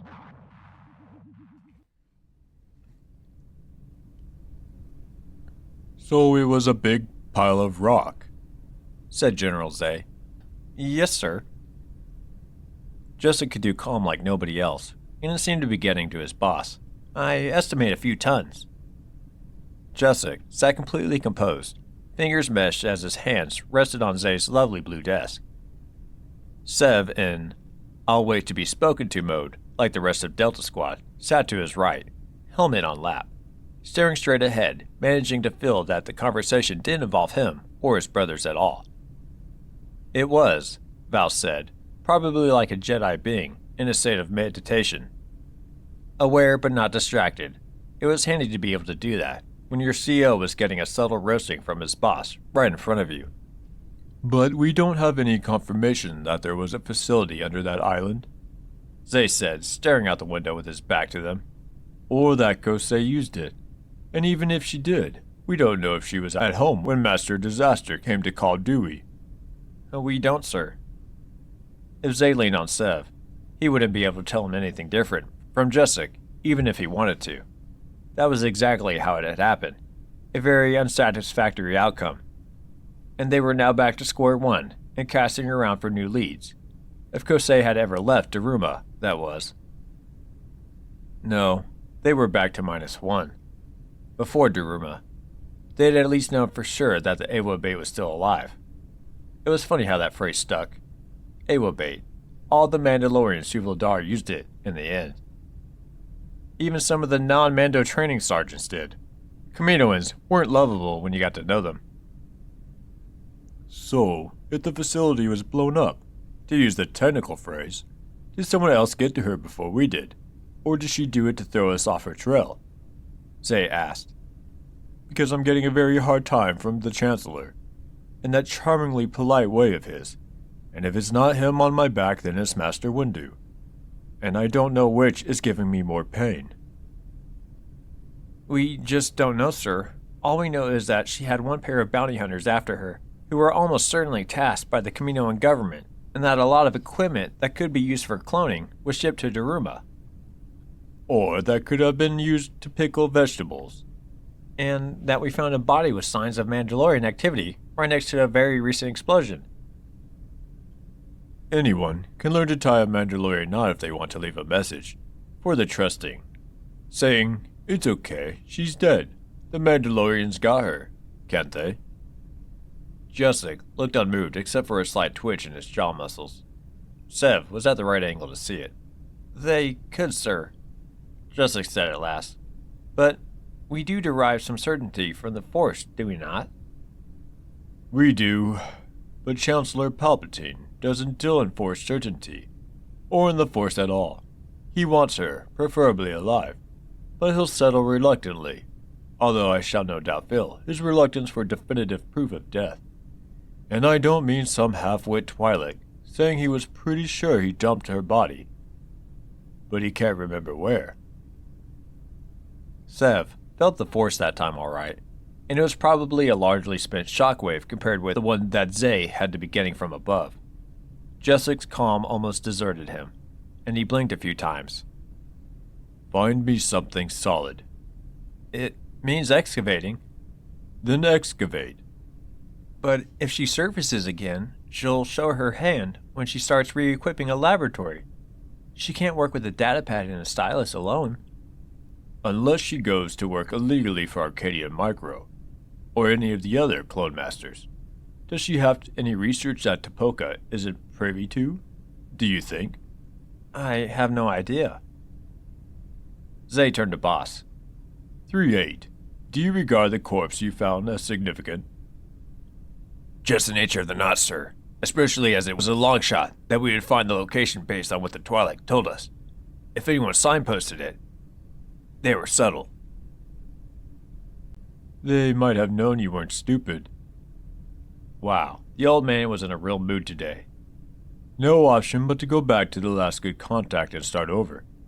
Although I don't like the idea of digging holes under Sportsfield deep in enemy territory, on the off chance that there might be a squash Kaminoan under the rubble.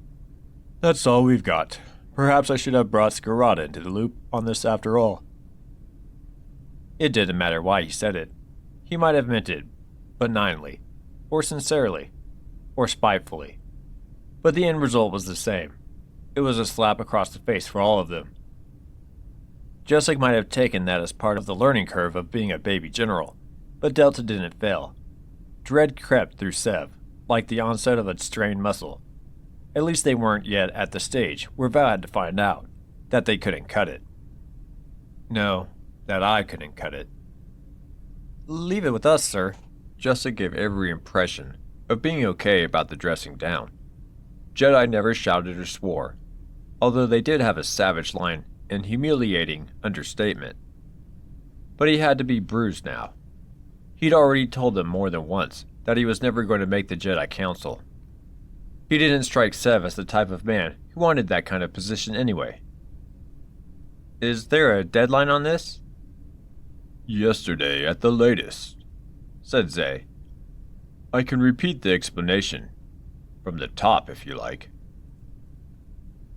No need, sir. Resources? You learned your trade from Scarada, young man, whatever it takes. He paused. If you really feel you're not getting anywhere, I might countenance investigating the Mandalorian angle via him or Val. Jessic managed to return some verbal fire. They won't like finding out that they weren't trusted to know about this to start with, sir. Zay just raised an eyebrow. Do it now, he said. I want to be able to tell Palpatine that you're still out there on the case, and not lie. I have even told him where you were, just in case he gets other ideas. Yes, sir. Jessic dismissed himself and beckoned to the squad to follow. They trooped after him in silence. We let you down, sir, Boss said. Sorry about that. Don't worry, Boss. It's not your fault. Jessic's comlink bleeped for attention, and he looked down at the display, pausing for a moment as if it was either baffling or important. General Zay was just expressing his frustration. It's a job best suited to Intel, and he knows it. They should do the tracking and call you in when they need some serious soldiering done. Look, can you give me half an hour? I have to take care of something before we go. It sounded like Jessic was saying they were only good for the brute force end of the job. But maybe he just picked up on the fact that the squad wanted to be out on the front line.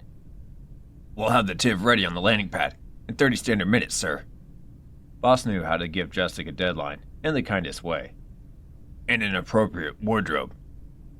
Jessic seemed agitated, turning his comlink over in his hands. Excellent. He paused.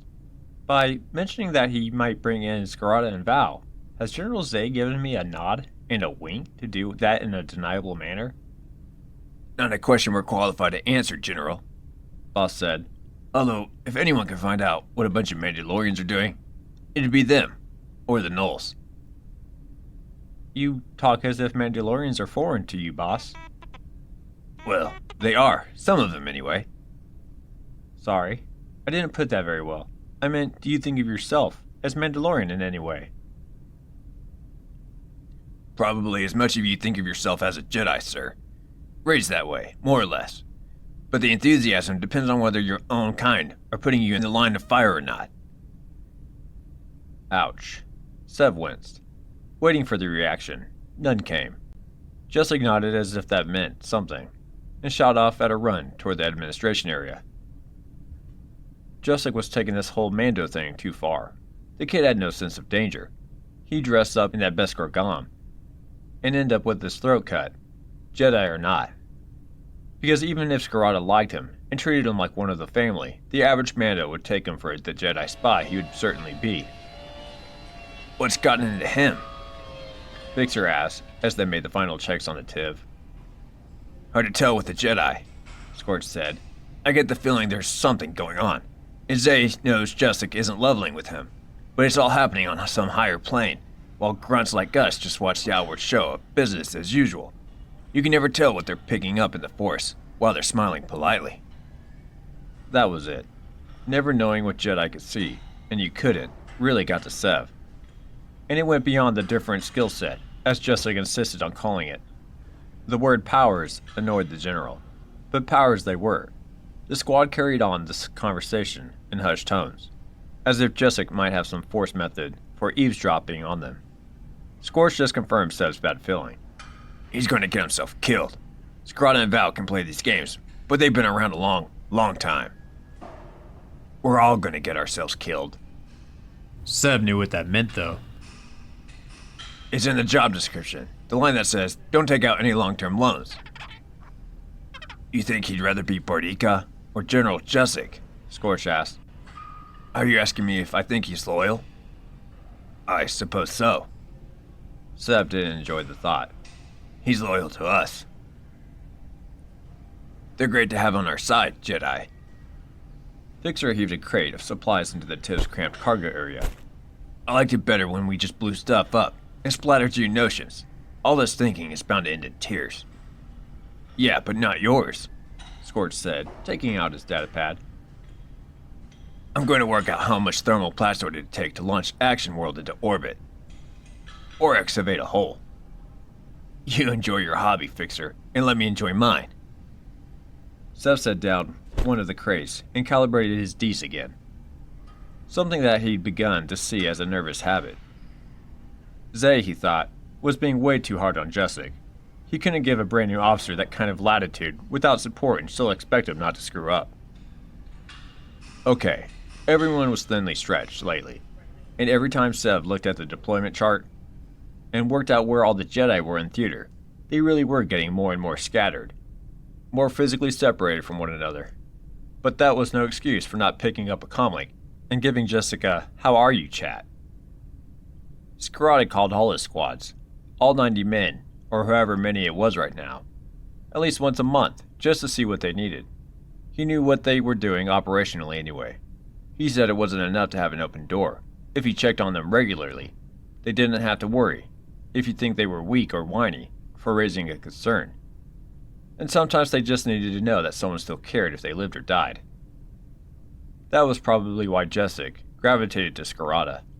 Zay only had himself to blame if the kid liked playing Mando now. The subtle difference in handling soldiers was why Mandalorians made better armies. Jessic's going to get in over his head one day.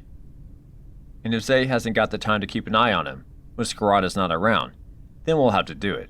And if he does something dumb, well, Zay let him go off and do it. Yes, it would be down to Zay. Before you handed someone power, you had to ask yourself if you'd be happy with the worst possible thing they could ever do with it. Galactic City, Coruscant. 482 days after Geonosis. It might have been someone at the door, or the chrono alarm, or even a warning from the environment controls. But the beeping woke Bethany. Then she realized it was the comlink on her bedside table, making a sound she seldom heard. She'd set it to make a different sound when calls came in from any of her secure codes, meaning Ordo mainly. She didn't want to miss him if he tried to contact her. Vi's situation made her realize more than ever that she had to make more of what time she had with Ordo. But when she rumbled for the device and answered, it was Scarata. I forgot the time on Coruscant, he said. Sorry, I woke you, didn't I? It's okay. Just getting an early night. She sat up and shook herself to try to clear her head. What is it? Vi, don't worry, he's still in one piece, but I need you to do me a favor. It didn't even occur to her to hesitate.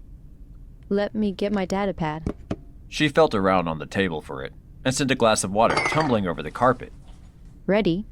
We're having a little trouble over his care, and if you could keep an eye on him, it'd be appreciated. Of course, anything. The alarm bell that went off now was real but silent. Deep in her head, she probably knew more about the absence of medical support than Scarata did. Where is he? Jessic managed to get him admitted to the main neuro unit at Republic Central Med Center by making a few calls. But now there's some argument about keeping him there. And you're the nearest one to the med center to smooth it out. I wouldn't dunk this on you. If I could get one of my boys there faster, Bessica. You're good at making me feel like one of the family. How well you know me. I'd do it anyway, Cal. Even without the psyops. Consider me co-opted by a reason of vulnerability, the general desire to do what's right, and the fact that I fell for your son. There was a pause. Maybe she'd been too frank. I didn't mean it like that. Scarata sounded afraid. Things were probably worse than he was letting on. Sorry. I don't even know I'm doing it half the time. But if I didn't trust you to do what I'd do myself if I was there right now, I wouldn't ask. It's just a bureaucratic thing. I'll make sure Fi is getting the best medical care, whatever it takes. I'm good at bureaucracy. Ordo updated you then? I know he's in a coma, that's all. What level? Niner said 0 response to stimuli last time. It had all slipped into the unemotional world of medical jargon. No brain activity, but still breathing unaided. I'm sending you the patient ID details now, so you can get past the receptionist droid. I'll get over there right away. Thank you, Bessica. Everything hit us at once this time, or else... Any time. No need to apologize. You go careful with the other stuff, okay? He meant her investigation of the cloning activity. You got us some solid gold intel, but it's not worth getting killed for. Isn't that the risk you all take? Another pause. Even a manipulative old Shikar like me feels guilty sometimes. Whatever it costs, you know I could pay. Or General Zakan. I'll call you as soon as I've resolved it. She said it was treasury speak, but she flipped into that persona now. Whatever it takes. It's nothing a budget code can't resolve. It could have been worse, she told herself, automatically putting on her work suit. It could have been 3 a.m, when she'd been too asleep, befuddled to be any use. She tied her hair back in a severe tail. Pia's loose blonde hair got her instant attention. Grabbed her bag and blaster, because Scarata wasn't joking, and called an air taxi.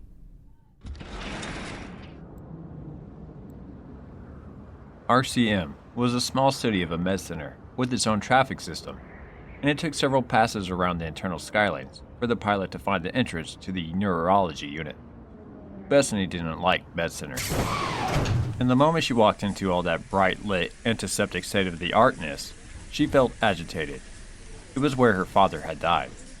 That was all it would ever be to her, and no amount of exquisite fresh flowers in the lobbies could change that. Scarata probably knew he'd plugged some gap in her life, but he couldn't know how well. New admissions. She said to the orientation droid, holding her anonymized datapad up to his port. There was a lot to be said for knowing how to cover your tracks. Here's the patient ID. The droid digested the code, and when she withdrew the datapad, the text Scarata, Phi, Level 96, Ward 5, Bay A4 appeared on the screen. So Phi wasn't a number any longer, but a man with an inevitable surname. The sensor system took over from the droid, and Bethany followed a flow of instructions. From a reminder from the turbolift to a light here, to the sensors in the corridors directing her left and right via the datapad. A city planet of 1 trillion beings needed med centers on an industrial scale, but there was something soul-crushing about a complex so vast it needed its own global positioning system. It was no place to be when you were sick, scared, or dying. But the GPS worked. Bethany found herself facing a small room in a side ward with Scarata, Phi, Temp, Admit DNR visible on the view screen next to the doors. They opened as soon as she stepped forward. And there was Phi, with the line plugged into the back of his hand, lying on uncreased white pillows, with his arms neatly on top of the blankets like a man newly dead, awaiting a final visit from the family. The only difference, from what she recalled all those years ago, was that Phi was wired up to sensors, with his vital signs displayed on a small panel on the wall. He did look very young indeed. Bethany hadn't been imagining that. And somehow, she'd expected to see visible injury, even though Ordo had said there was none. It seemed perverse that Phi could look so perfectly whole, and yet be so close to death. Phi, She said. it's Bethany. Cal sent me to keep an eye on you. Just checking you're okay. She stood there for a while, working out what she was going to say to the administrators, and then the doors opened behind her. This is an unauthorized entry, said the Medroid. Who are you? Bethany did it more out of habit than intent. She pulled out a Republic ID and shoved it in front of the droid's photoreceptors, but didn't put it in the data slot so it could identify her or her department. Something told her she was going to have to bend the rules again, and she didn't want to be traced. Government business. What's happening with this patient? There seems to have been an administrative error, Agent. Bethany let the pause hang. What kind? Billing? It almost always was, and she could fix that. Notification? Are you from the Department of Defense? It was all pure reflex now. Would I discuss it with you if I was? Just update me on this patient. I understand some difficulty arose over treating him here. He can't stay here. If this is about budget codes, my department will be most displeased. No, we have to terminate the treatment. You've got a line of saline in his arm, and there's nothing on the drug chart. You're not short of beds. What treatment? I don't see the chief of neurosurgery in here. He's not a citizen. He's a clone soldier. I know, and? We have no agreement for long-term care with the Grand Army. In fact, as far as the Republic is concerned, this patient doesn't exist. And he's been declared brain dead by the duty neurosurgical team. We would normally terminate life support, except he's still breathing, which is highly abnormal. The droid paused, as if to check if Bethany was following his train of logic with her inadequate organic brain. Withdrawal of life support, in his case, means withdrawal of hydration or feeding, or both. Starving him to death for us lay beings? Indeed. This is clearly ethically undesirable, so euthanasia will be administered. Bethany thought she'd misheard, but she hadn't. No. She said, hearing her voice as if she were standing outside of herself. No, it will not be administered. I'll get his care authorized. In fact, I'll get him moved to a private care. Did I hear that right? Do they really put patients down like that? Like sick pets? He's Grand Army property, so unless you have a defense requisition, you can't take possession of him. He's a human being. I don't make the rules. His name's Phi. If he hadn't been engineered and hatched, he'd be about 24 years old. He's a sniper. He's a trained combat medic. He likes glimmick music. He's an elite soldier. He's brain dead. He's breathing. I said this was a perplexing case. Well, if you or any of your colleagues want to try euthanizing him, or whatever tidy euphemism you have for killing people in their beds, you'll have to get past me. You're not from the Defense Department, are you? I'm from the Treasury. If he's government property, he's mine, so I'm taking him. I cannot allow this. Try stopping me. Bethany rarely said things she regretted, but she realized she was now terrified. What of? Injury? Getting into trouble with my boss? What exactly when Phi's laying there? But her primal defensive instinct for herself, for Phi, had taken over, and her mouth was pursuing its own panicky agenda. You have to leave now, the droid said. If she walked out of here now and abandoned him, Phi was definitely dead. Really dead. He was breathing fine. She didn't care about definitions of brain death or depth of consciousness. This was about what she believed in, and thought was right, from the time she first met Trooper Core and realized what a government sanctioned in her name. If I don't make a stand now, what's the use of expecting Senator Skina to make a difference? Then you'll need to have me thrown out bodily. Bethany reached inside her jacket and drew the blaster Muriel had given her. I'm not going quietly, and I'm not leaving without Phi. She aimed the weapon squarely at the Medroid's central section, where the power packs were located, and flicked the charge indicator so that it could see.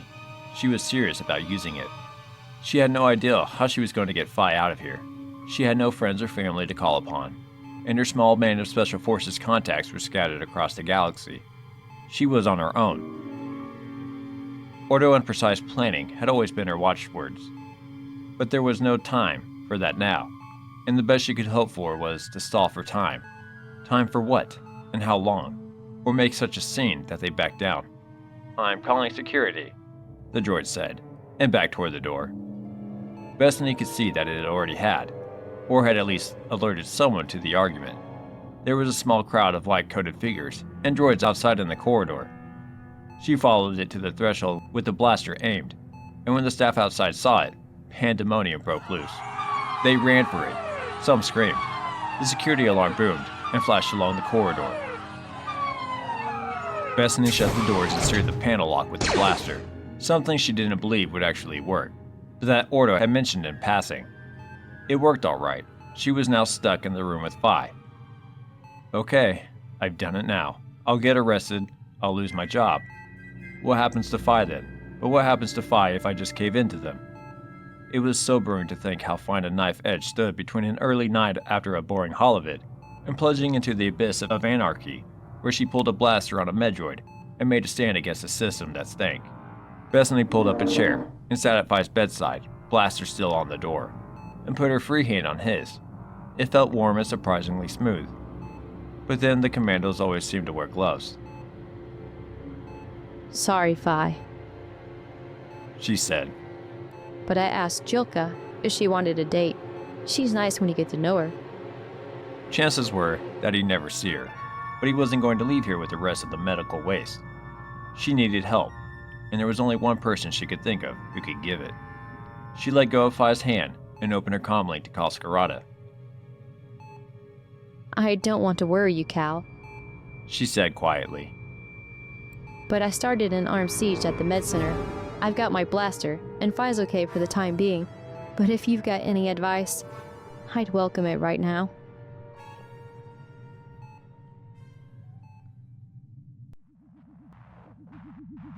Krymarut, Mandalore, 482 days after Geonosis.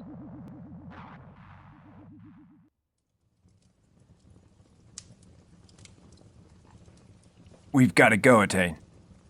Scarada grabbed a chunk of meat from the table and wrapped it hastily before cramming it into one of his belt pouches. Ordo was in the doorway, wearing his ARC captain's armor for a change. We need to get back to Coruscant fast. Bethany's run into a spot of trouble. Atane was plowing through the list of members of the Republic Academy of Genetics, identifying likely scientists for future discussions, voluntary or otherwise, while Muriel was holed up in his room with Kosei. The Kaminoan wasn't adjusting well to captivity, and she wasn't feeling chatty. What kind of trouble? She was trying to get Phi released from the med center and ran into a few problems. Problems didn't usually mean admin in Scarada's vocabulary. Tell me they're both okay. They will be. I just asked Jailer to give her a hand. If Scarada had called in a favor from Jailer O'Brim, the head of CSF's anti-terrorist unit, then it wasn't just admin problems. He hesitated, looking guilty, which Atane found painful under the circumstances. Okay, Bethany started an armed siege. They were going to terminate Phi. The declining value of life in Atane's personal galaxy depressed her more each day. The war seemed to be eroding everyone's decency. Or maybe it had always been that way, but she was noticing it close to home now. Darman had joked that droids were more valued than clones because they had scrap value, but it wasn't funny anymore. She hardly knew how to react. And as Jedi were supposed to defend this republic, Atane settled for pragmatism rather than outrage. Cal, she's a very competent woman, but she has no experience with firearms. She'll get hurt. Jailer will sort things out. He always does. Then why didn't you call him first? And isn't Val around? Val was on Aragua, but he's on his way back now, and I thought this was just some argument over budget codes. We're not abandoning her, Adika. Gotta go. I'll keep you updated. Ordo was completely silent. She watched his retreating back and guessed that he was going to have a rough few hours in transit, fretting about both Bethany and Phi, and struggling with his own feelings about the data chips. She could taste his guilt. Every time she caught him looking at Scarada, it was with a regret that was eating him alive.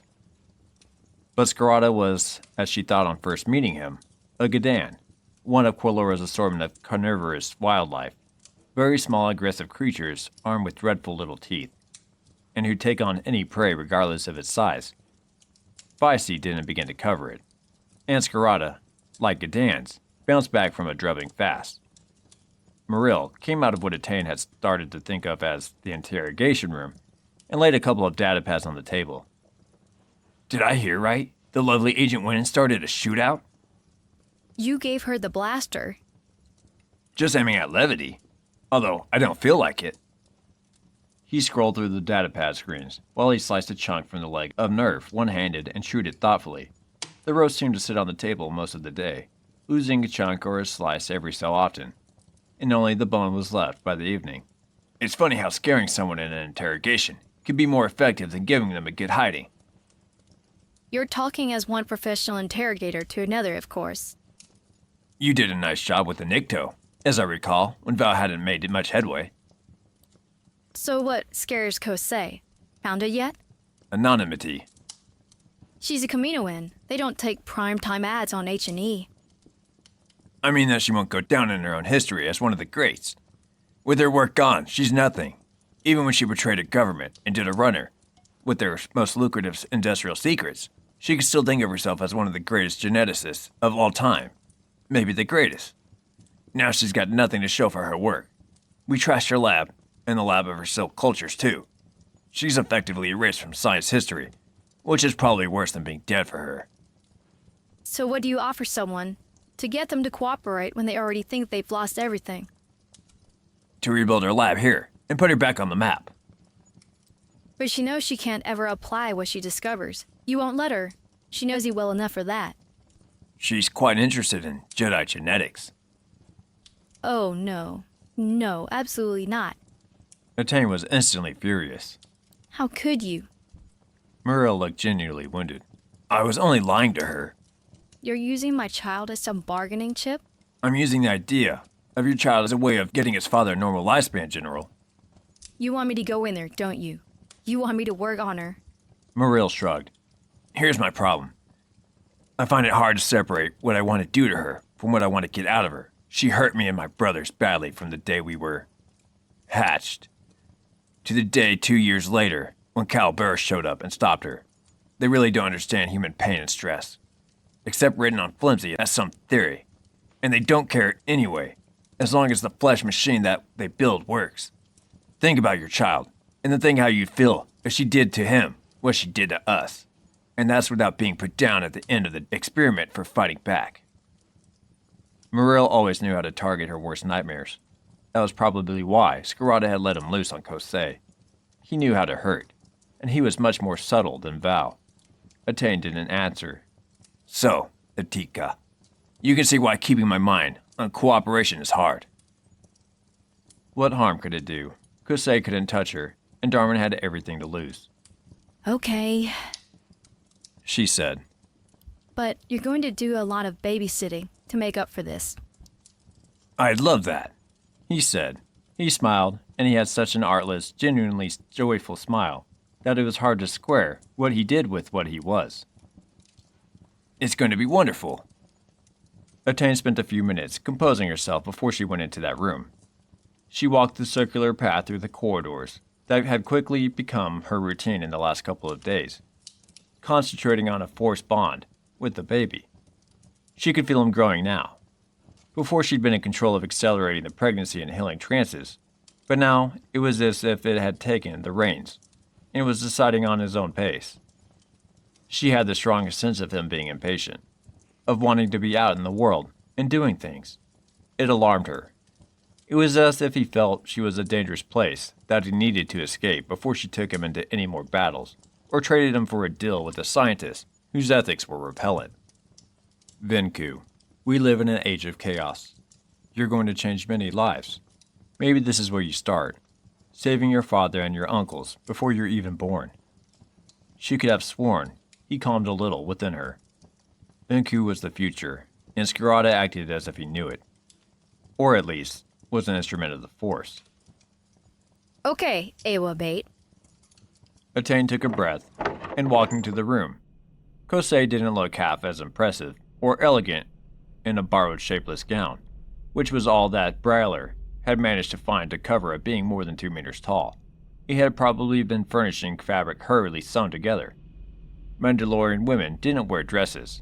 Without the well-cut, close-fitting suit, with the spectacular high collar, Kosei looked faintly ludicrous, like a towel serpent trying to escape from a sack. I hear Maril has been talking about my baby. Atane said, sitting down opposite her with a slightly exaggerated effort that announced how pregnant she was. It also let Kosei see that she had not one, but 2 lightsabers on her belt. Being a Jedi, I'm very pragmatic. We're trying to find peaceful compromises. Are you really a Jedi? You're not exactly General Kenobi. Atane concentrated on the most powerful force grab she could muster and sent a chair crashing from one side of the room to the other, shattering into splinters against the wall.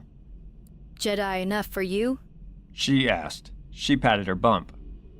I could run through my list, but I've got heartburn. So can we take it as read? Impressive. Kosei could never sound impressed, so Atane took it at face value. It's hard to tell from appearance. You're not interested in my conjuring tricks, though, are you? You want to crack a Jedi genome and take a look at those midi-chlorians. It would be fascinating. And instead of being the chief scientist who ended her career in disgrace and obscurity, you could be the preeminent authority on Force user genetics. What do you care about scientific knowledge? I don't, unless they can help the people I love. I find it staggering that anyone could destroy so much precious knowledge on a whim. Kosei meant Ordo. If he tried to design a way to really get back at her, he couldn't have come up with a better one than vaping those data chips. Yes, that did come as a shock. Atane said. I thought it was one of Skirata's little games, until I saw the effect it had on him. He's lost a great deal too. Or you wouldn't be in here, would you? No. Atane stood up and walked around the room slowly, just to give Kosei something to ponder. The more interested the Kaminoans seemed, and she did exude a powerful curiosity, the bolder Atane felt. If it means giving you a few cells to play with in exchange for the clones having a normal lifespan, it's worth it to me. Not an extra prolonged life. Not whatever the Chancellor wanted you to do for him. Just undo what you did for these few men, and nobody cares what you do in the future. Skirata cares. Skirata is a practical man who loves his sons, not a moral philosopher. Kosei looked her in the eyes. Atane understood what Skirata meant. When he said they were creepy, it was a good description. No warmth, no understanding. Just intense. Pitiless scrutiny. We all sell out in the end. She said. Even me. Said Atane.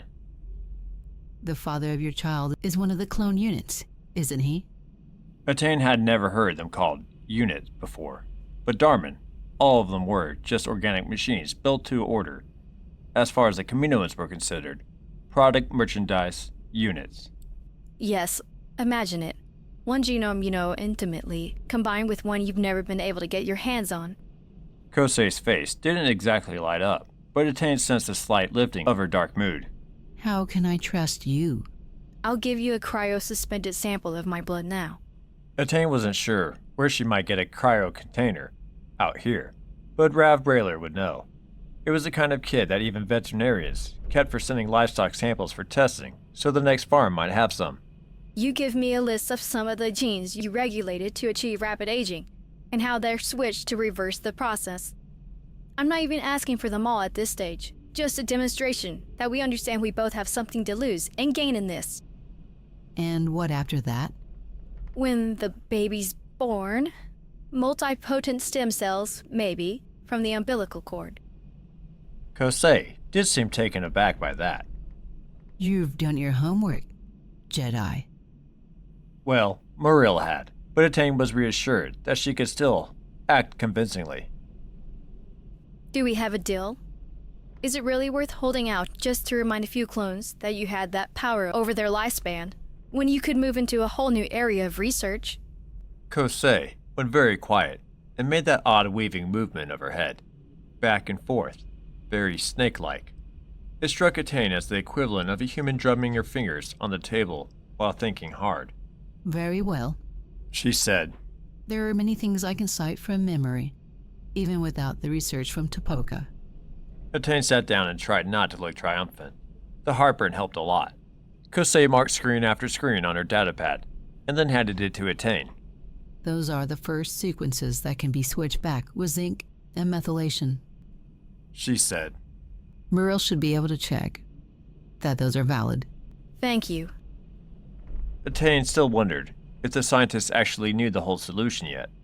But even if she didn't, they now had an extra something they didn't have before. I'll get the blood container, and you can keep the sample with you. It need never leave your sight. Can I get you anything else? Kosei swayed her head. Without my datapad connection to the HoloNet, I have little to read. Could you obtain the latest edition of the Republic Institute Journal for Endocrinology for me? I'm sure I can. Atane closed the doors behind her and breathed again. Sorry, Vinku, but she's never going to be able to put it to use, is she? When she walked into the main room, which she'd come to think of as a cross between a kitchen and a salon, Muriel was finishing off the nerve. She wondered if slowing down the aging process would reduce the clone's prodigious appetites. Here. She said, laying the datapad in front of him.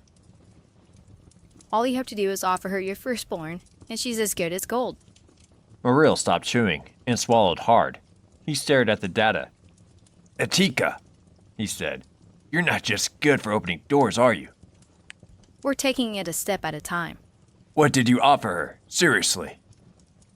First payment, a cryo sample of my blood, and a holozine, the Journal of Endocrinology. Maybe she misses the jokes page. Let's keep her as sweet as we can keep a Camino in, shall we? Seriously, well done, Atane. Jedi stuff. She was starting to feel good again. Useful and competent. And I found that most beings can't look away from a pregnant female. Psyched her out a little, especially given her life's work.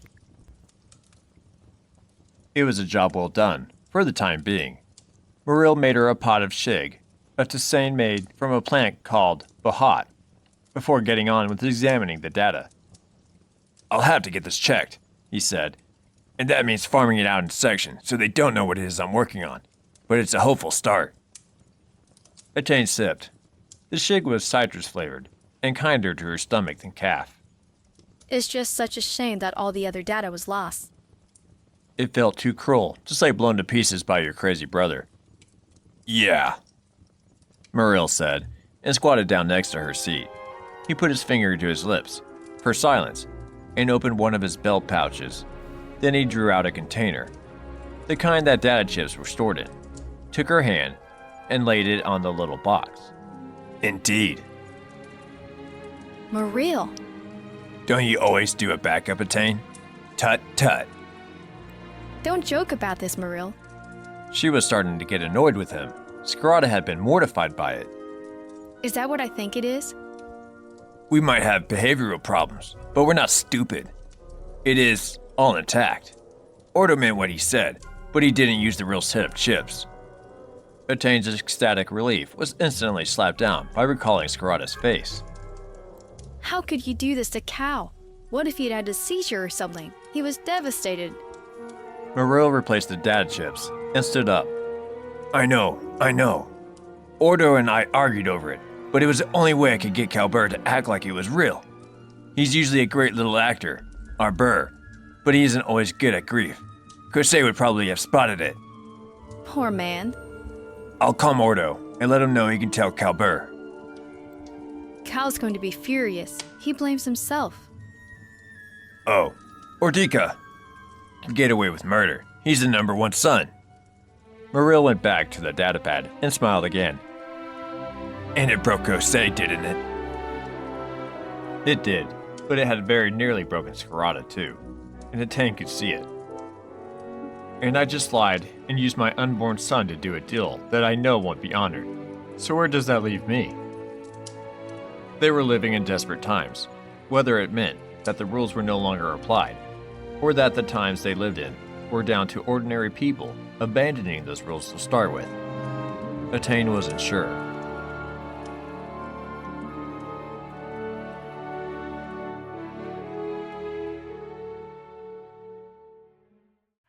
Chapter 16. I don't know why they're keeping me here. They haven't demanded information from me or tried to force me to create an antidote to the nanovirus. I'm bored with no work to do, but nobody ever died of boredom. Sometimes I wonder if the man in the cloak, the one who commissioned my research, has been trying to reach me. But they've taken away my hollow receiver. Dr. Ovalot Quell Uthan, bioengineer and geneticist, creator of the Fed genome-targeted nanovirus FG36, currently held in Republic Maximum Security Prison somewhere on Coruscant. Republic Central Med Center, Neurology Unit, Coruscant, 483 days after Geonosis.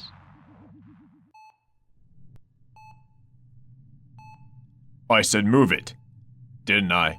You deaf or something? Clear the corridor. Armed police. Boots clattered outside, and Bethany heard the sound of doors opening and closing. Shouts of "Clear!" and the familiar barked orders of a man who'd once entertained her royally in the CSF staff and social club.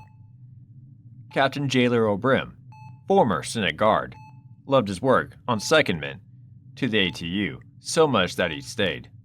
The doors burst open, and she was staring down the barrel of a police-issue blaster with the red targeting laser blinding her. Ordo said the laser was theatrics to scare targets, and no serious sniper would give away his position with one. It certainly scared her, but she wanted to be sure who was taking her surrender before she laid down her blaster. Captain O'Brim? Agent Winnan, put the blaster down, will you?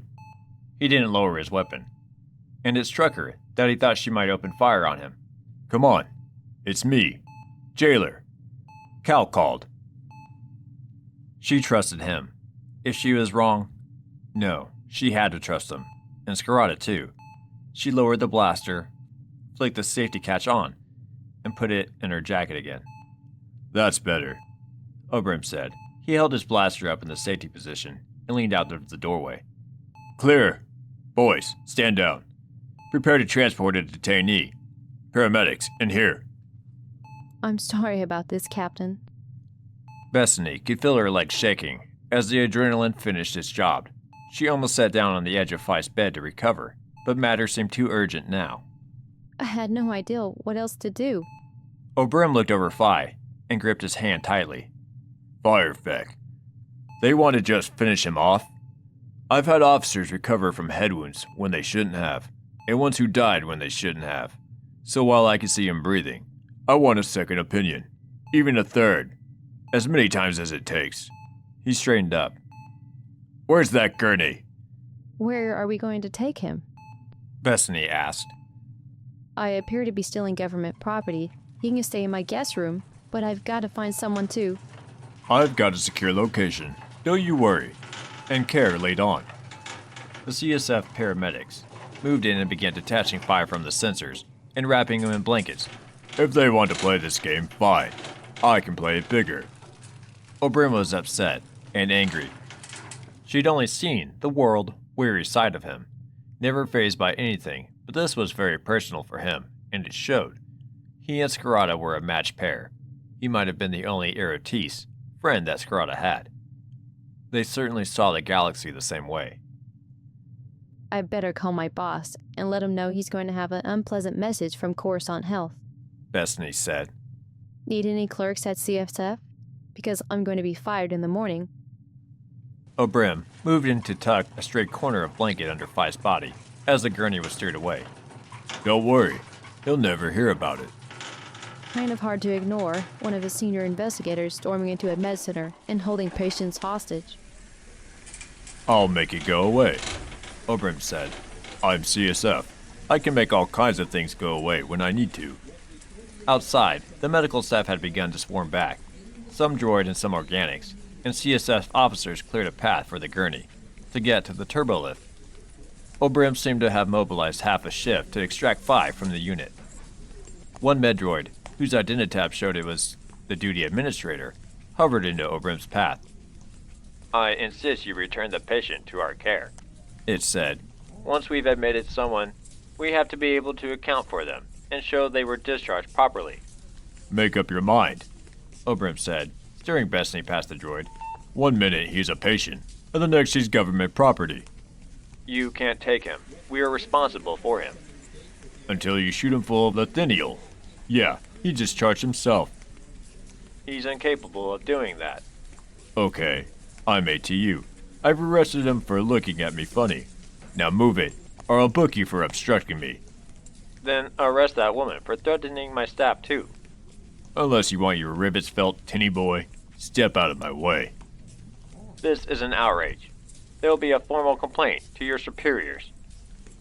Obrim leaned over slightly to make his point to the droid. He had weight and gravitas on his side. Before you do that, he said quietly, ask your chief executive about his interest in Twi'lek artistic pursuits on every 4th of the month, and if he'd like me to give police surveillance holovids of the visits to the cultural center to his lovely wife. Your call. The droid paused, and then backed off and hovered away. We'll see, it said. Bethany slumped back against the wall of the turbolift, heart pounding again. She knew she would never get her life back. She knew it. She wasn't sure that it mattered. Where are we going, Captain? Who's going to look after him? I'll do whatever I can. First things first, my dear. Let's get him settled. We can worry about the rest later. You didn't answer me. Where are we going? Home, said Obrim.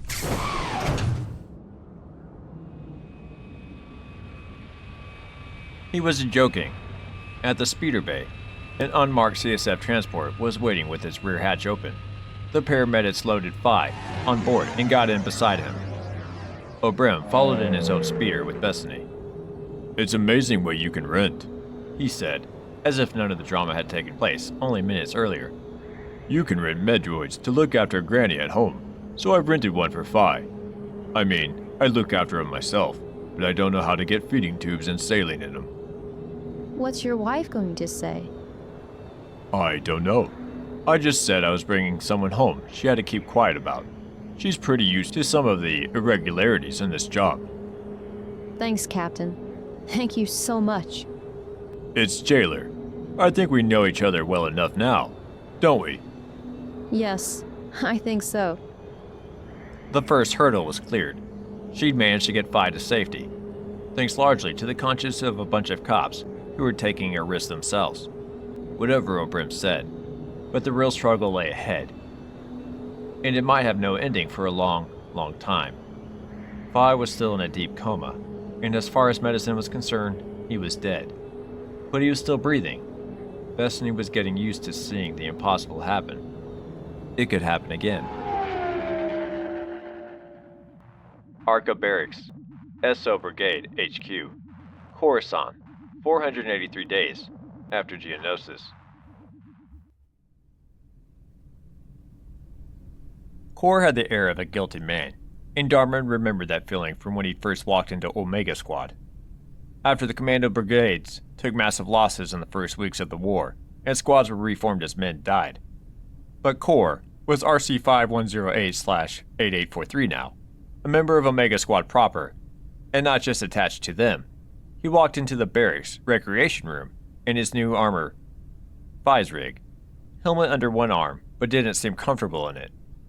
The whole neat designation system had gone down the tubes with Kor, too. He wasn't just one of the many troopers now cross-training commando skills.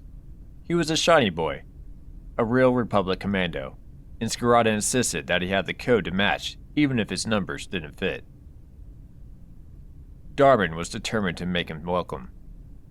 Sui vodka. He slapped the seat next to him. Park your ships there. We'd pour you some of the Garius you calf. But we like you too much for that. We're waiting for Sergeant Cal. Kor sat down as ordered, and Niner and Aden leaned across to clasp his arm. You can slip into something more comfortable, Niner said, indicating their bodysuits. That plastoid can crimp the important places after a while. Kor started removing plates as if they were burning him. Any news on Phi? He asked. Waiting to hear what happened at the med center. Niner passed him a carton of walnut cookies, which was unconditional acceptance as far as Omega were concerned. Darwin noted that Kor wasn't wearing the synth flesh coating on his prosthetic hands, so he had some point he needed to make. Last we heard, Sergeant Cal had sent in the heavy mob. Ordo? Agent Winnan and Captain O'Brim. Ah. Darwin winced. Kor had been the object of Bethany's interest until Ordo took his place, literally.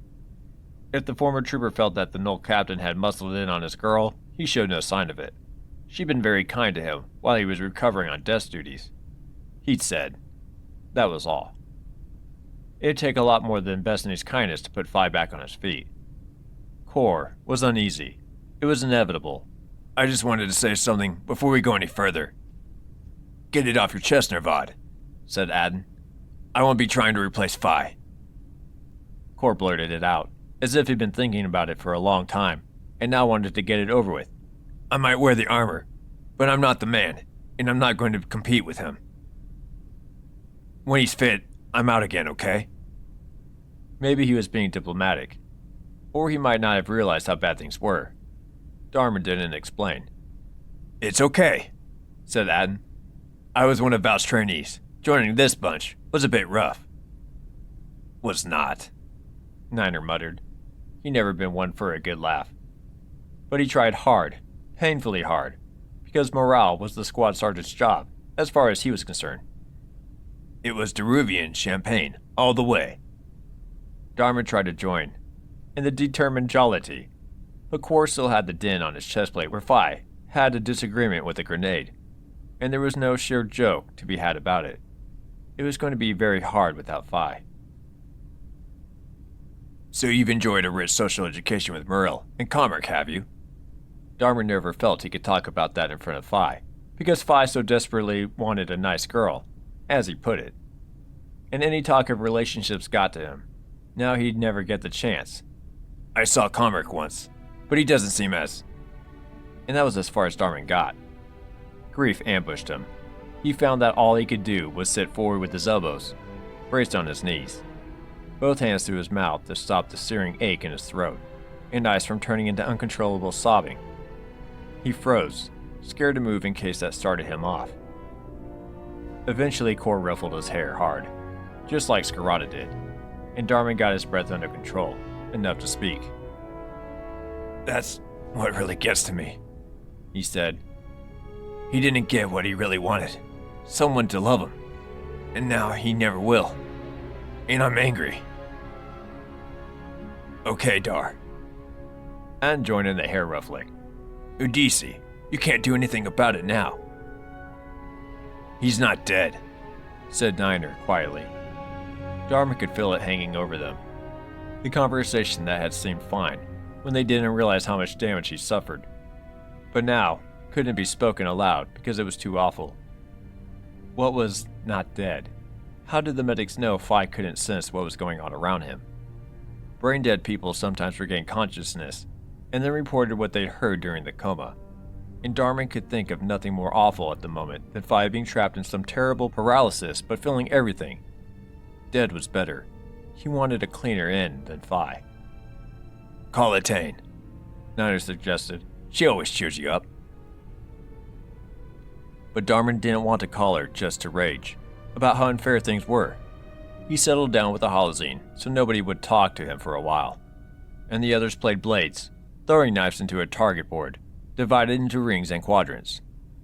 When he'd come to terms with this, he'd have something more positive to say to her. They could talk about where they'd go when they got some leave together. I can't imagine a mission without Phi now. The doors opened. Scarata wandered in, dressed in his civvy's brown bantha leather jacket, with Ordo, Val, and Mert behind, and simply walked up to each of the squad in turn and hugged them in silence.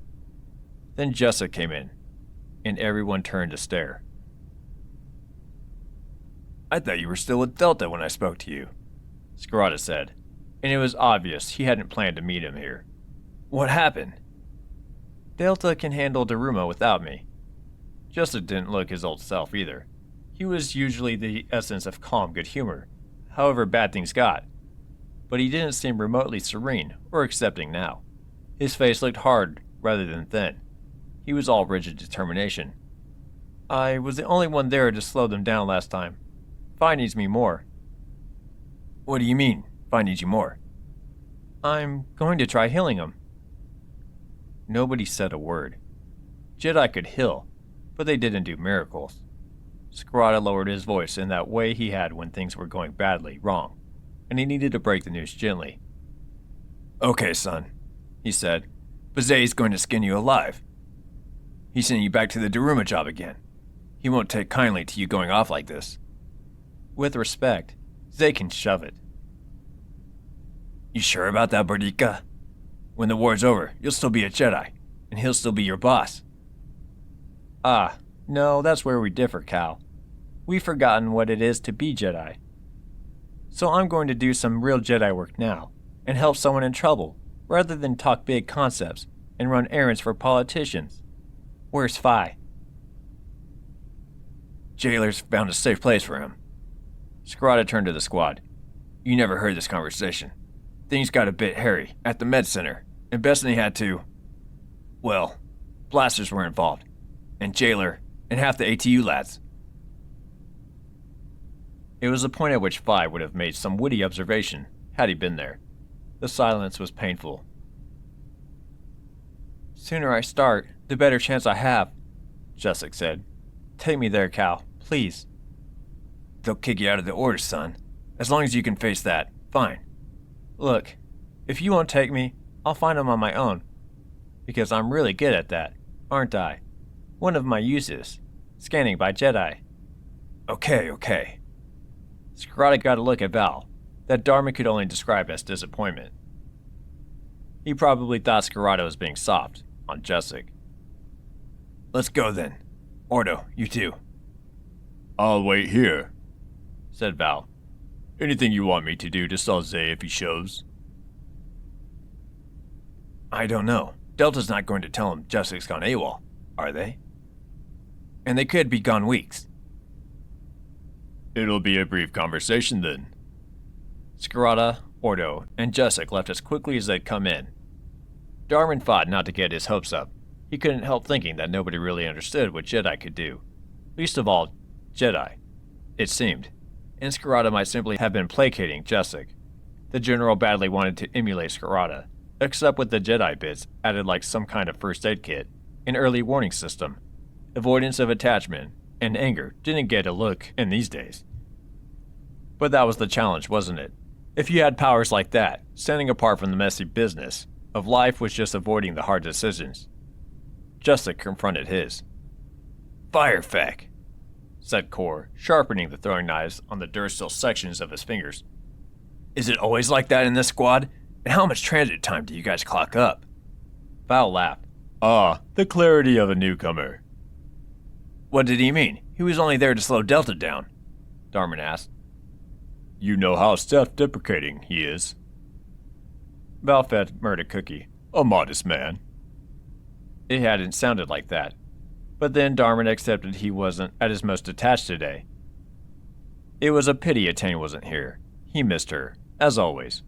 But she could also have given Jessic a hand with the healing, as she had when Jannart was shot. It was no good worrying. Atane would be back when her mission was complete. Jessic would do all that a Jedi could do to help Vi, and his own task was to stay alive long enough to see both things happen. In the end, it was Vi who stayed on his mind today, not Atane, but she'd understand why. She had such a long time ahead of her. Vi's time had been short to start with, and ended up far shorter than he could ever have imagined.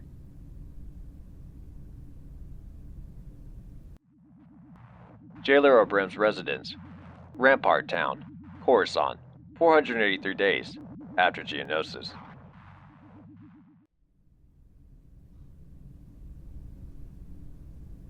There's something I have to tell you, Calbur. Ordo needed to get this off his chest. Dealing with Phi's plight was hard enough, but knowing Scarada was dragged down further by the apparent loss of Kosei's research was something he had to deal with sooner rather than later, so he could concentrate on the task at hand. What, son? They waited with Jessic in the impressive security lobby of Obrim's apartment, undergoing automated scans, which showed just how many criminals had scores to settle with the officer. I'll understand if you can't forgive me for it. Can't be that bad. Muriel sent a message Kosei gave Attain some of the gene sequences. That got his attention. Attain? Seriously? She's got a knack. That's the best news I've heard in a while. Thanks, son. Scarada shut his eyes for a moment. Is that all the Awabate remembered? It's turned more into a negotiation game, but there's more to come. That's good. Very good. And I did something terrible to you, Burr. We have her data. All of it. I just did it to shake her down. She's completely devastated by the thought that it's gone. And it's become a lever to get more out of her. You convinced her it was really destroyed. There. He come clean now. Scarada managed a smile of sorts. But he took it quietly. His voice was hoarse. Yeah, I'm much more convincing when I'm on the verge of a heart attack. I'm sorry. I never thought I'd do anything to hurt you. And yet, when it's expedient, that's just what I do. The security scan seemed satisfied that they weren't Black Sun hitmen, and the doors opened. Jessic had a large holdall that clanked when he walked and set off a metal detector inside the hall. Ordo had an idea what it was, but wondered what Jessic was going to do with it. Big stakes, son, Scarada said at last. Yes, it was a nasty shock, but it worked. Can you ever trust me again? With my life, Scarada said. And I should be happier about this, but it's hard at the moment. What with Phi and everything. I said I'd make it up to you, Burr. I will. Jailer Obrim had a pleasant wife called Telti and 2 teenage sons who were, in real terms, older than Ordo. The boys greeted them politely, and they went to their rooms as if they were drilled to vanish when awkward business was being discussed. Obrim was on duty today, but his wife seemed completely calm about being left with a comatose stranger and a Medroid. He's through here, Telti said. She led them into a guest suite, where Phi lay looking no more than a man asleep, except for the nasogastric tube and a saline drip feeding into his hand. Bethany was sitting beside the bed, her head resting on one hand. The Medroid was offline, settled in the corner. Jailer talks about you a lot. Well, I can stay here as long as he needs to. There were good people everywhere, Ordo thought, just not enough of them. He walked up to Bethany and put his hand on her shoulder, and she jerked back as if he'd woken her. I nodded off. She said. Have you been here all night? Yes, I called into the office to say I was sick. Then I realized it was the weekend. You did a good job. Probably with less damage to property than if we'd extracted him, too. Jessic placed his holdall in the corner of the room with a loud clunk. You can stay and watch if you want, but it's boring. I saw you heal Jannard, she said. I might not achieve the same results, Jessic said, but it won't be for want of trying. Ordo wanted to know how he set about doing it, what went through his mind, how he focused, what the energies felt like while it was happening. Right now, though, it was just Jessic sitting on the bed, with one hand on Phi's forehead, and his eyes closed, like an act of a blessing frozen in time. Ordo watched for an hour, then accepted that he wasn't contributing anything. Why don't you take Bethany home? Scarada said. Come back later if there's any change. I'll call you. I feel like I'm abandoning him. Okay, but get some rest. When did you last sleep, Ordica? Ordo didn't want to leave Scarada on his own either, even if the Obrims were there to keep him fed and watered. It had been a grueling couple of weeks. Kalber wasn't a young man. "Okay," Ordo said. "I'll shut my eyes for a few minutes." He thought he had. He took off his kama and pauldron and laid them over the back of a chair, then settled back on the sofa by the window. It was the most deeply upholstered thing he'd ever sat on, and he felt he was drowning in it. The next thing he was aware of was waking up to find Bethany's head on his shoulder, wondering how she could sleep with a hard plastoid plate pressing against her face, and Kalber gently tapping the back of his hand. 4 hours had gone by. "You need to see this," Scarata whispered. "You really do." Jessic stood and stretched, joints cracking with alarming pops. Brain tissue is capable of a great deal of regeneration, even the human type. Bethany stirred.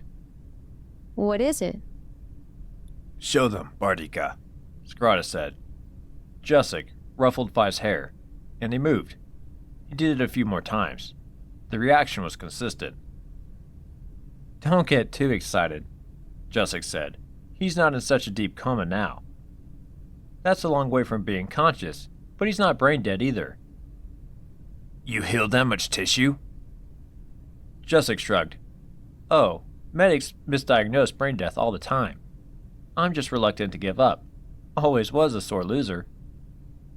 What Ordo knew when Jessic was pleased with himself, it was the same quiet amusement as when he made some clever gadget. Jessic was good at fixing things, and it seemed he could fix people too. He basked in the contentment of successful problem solving. "This is all guesswork, but for once I'll take the Mystic Jedi method over the Med Center," Scarata said. "How long do you think you'll have to keep this up?" "Days, maybe weeks." "So he's going to notice sooner or later. Delta can't stay on Daruma indefinitely." "It's going to take them a week even to start working their way into Kosei's facility.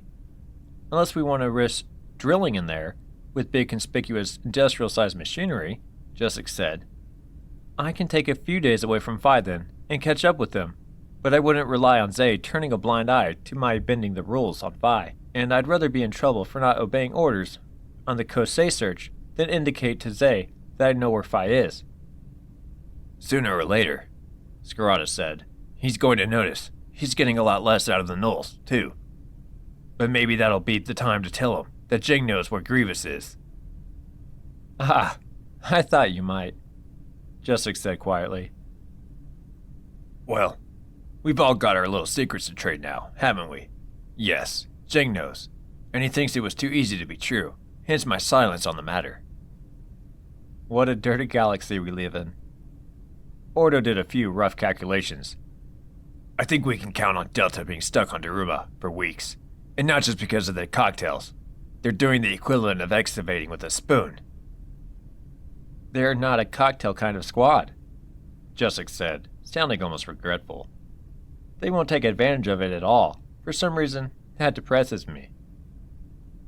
It was a waiting game now, in both the areas that mattered most to them. Phi's recovery and Kosei's gradual revelation of what she could do to regulate the aging genes. While Jessic worked on Phi, Scarata used the time to catch up by comlink with every commando in his former trading company and each of the deployed Knolls. He had a sense of urgency about him, as if there were things he didn't want to leave unsaid, as he had with Phi. Ordo took Bethany back to her apartment and debated whether this was the right time to do as Sergeant Val had told him. But she'd already had quite a week when it came to skating on thin legal ice.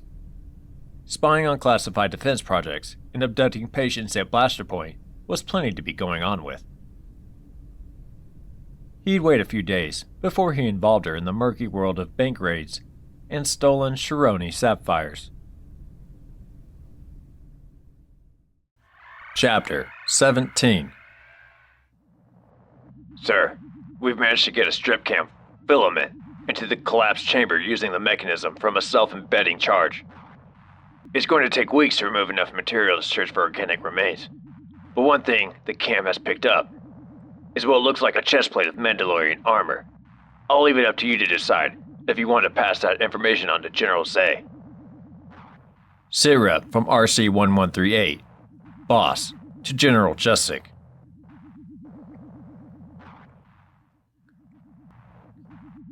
Karima route, Mandalore, 499 days after Geonosis.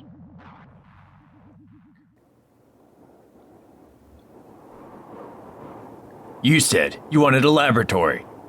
Muriel was running out of patience, and he managed to show a remarkable amount to Kosei, given that he wanted to kill her.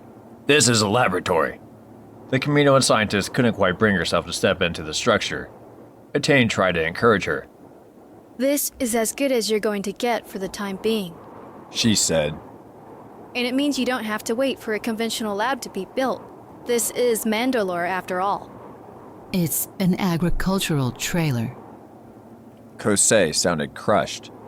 Attain was used to all the subtle nuances in her tone now, and the Kaminoan voice wasn't wholly sweetness and serenity any more than their character was. It was just harder for a human being to hear. This is used for animals. Don't tempt me to state the obvious, said Morel. It's a mobile genetics unit, and I don't see what difference it makes whether it's racing Otupiendos or humans that you're assessing. Except the Dupes are worth a lot more. Attain thought Morel had done well to get hold of it, but Kosei had to poke us standards, reminding her that she could extract DNA with the pots, pans, and household chemicals in the kitchen wasn't going to help. She lowered her head and walked back into the house. Muriel shook his head. Attain, this is what they use at racetracks. Those guys are as tight on genome identification as any Kaminoan, right along with drug testing. This is just a mini version of what a half-decent university would have. I know, she said. He sounded like a husband who'd bought his wife a totally unsuitable gift and was hurt to find she didn't like it. That's the downside of finding the one thing that motivates her and taking away everything else. Okay, we could build a lab like she had on Daruma, but that's months away. And we don't really intend for her to do any worthwhile Jedi genome research, do we? No, but we certainly want her to design a delivery system for regulating my genes. I think she's cracking up. Muriel held up his hands, as if he didn't want to hear. Excuse me while I gag. She's no use to us insane. If you got any ideals for soothing her troubled soul, other than calling Kamino or the Arcanians and negotiating a deal, or even doing the same with the Chancellor, then you're doing better than me. Attain was learning more than she ever wanted to about genetics. Many genes, Kosei liked to tell her, controlled aging. Attain didn't just see the enormity of the task facing Muriel. She also saw how many things might go wrong for her unborn child. In both, all she could do was take it a day at a time. She went after Kosei and tried to inject a little enthusiasm into her. You managed with your lab on Daruma, Attain said. And that was pretty small too. You've got all the imaging and analysis stuff. Isn't that a start? Kaminoan sat in the room she had made her sanctuary, a windowless storeroom where she could avoid direct sunlight, and shuffled her data pads into a neat pile. She didn't need locking up any longer. She'd shown no inclination to escape, and never left the building, unless Morel made her. It was too bright and dry here for her liking. That's the problem, Jedi. She said. It's a start, not a progression or a continuation. Beginning again is very hard sometimes. Attain wondered how much difference it would make if she knew her own research still existed, and then imagined Morel's reaction if she blew one of his main negotiating points. She almost dropped a hint. Almost. There's always a commercial lab like Arcanian Micro. They would never use my methodology. It's too slow for them. They're bulk producers. We all have our niche in the market. Attain wondered what hatcheries that could turn out a few million clones counted as if not bulk then. But Kosei was right. 10 years was longer than most customers wanted to wait. What would you want ideally? Attain asked. Better imaging equipment, more computing power, and lab droids? Attain took a datapad from her robes and slid it in front of the scientists. It was newly published research from an eminent embryologist on expression of some gene whose code number Attain couldn't even memorize. But it was the kind of material that was as exciting to Kosei as the latest celebrity gossip holozine would be to most Coruscanti Holovid fans. It distracted her. She glanced at the author's name. He's mediocre at best. She said sweetly. I shall savor correcting this. Of course, you never published research, did you? Academics didn't even know Camino was there. There were times when that was galling, I admit. I'll talk to Muril. He's doing his best, believe me. Perhaps he should have considered his best before he and that savage who corrupted him destroyed my life's work. Kosei curled her long claw-like hand gently around Etaine's arm. You understand, though. You understand what it is to have so much knowledge, and yet have so few outlets for its application. Etaine had that sudden connection with another species, as they had sometimes when looking into Murd's eyes. When she felt she truly knew who was in there, did she understand? She could guess what motivated Kosei, imagine what it was to be her, and didn't even think as she thought up to a point. Perhaps she even pitied her, utterly alone and never able to go home, or even mix with her professional peers. Hang on, this is someone who builds children to design specs, and kills them if they don't meet quality control standards. It was an ugly thought for an expectant mother. Etaine shook off the pity, and reminded herself that monsters weren't a separate species, or even wholly different from the rest of their own. And that was what made them monstrous. I wouldn't swap lives with you, Chief Scientist. She said. I just don't understand why you won't concede a small thing to a handful of men who mean nothing to you anyway. Scarada would sell that knowledge to the highest bidder. Mandalorians are immoral. Look at our clone donor Fett. Kosei seemed to have no idea just how much of a crusade this was becoming for Scarada.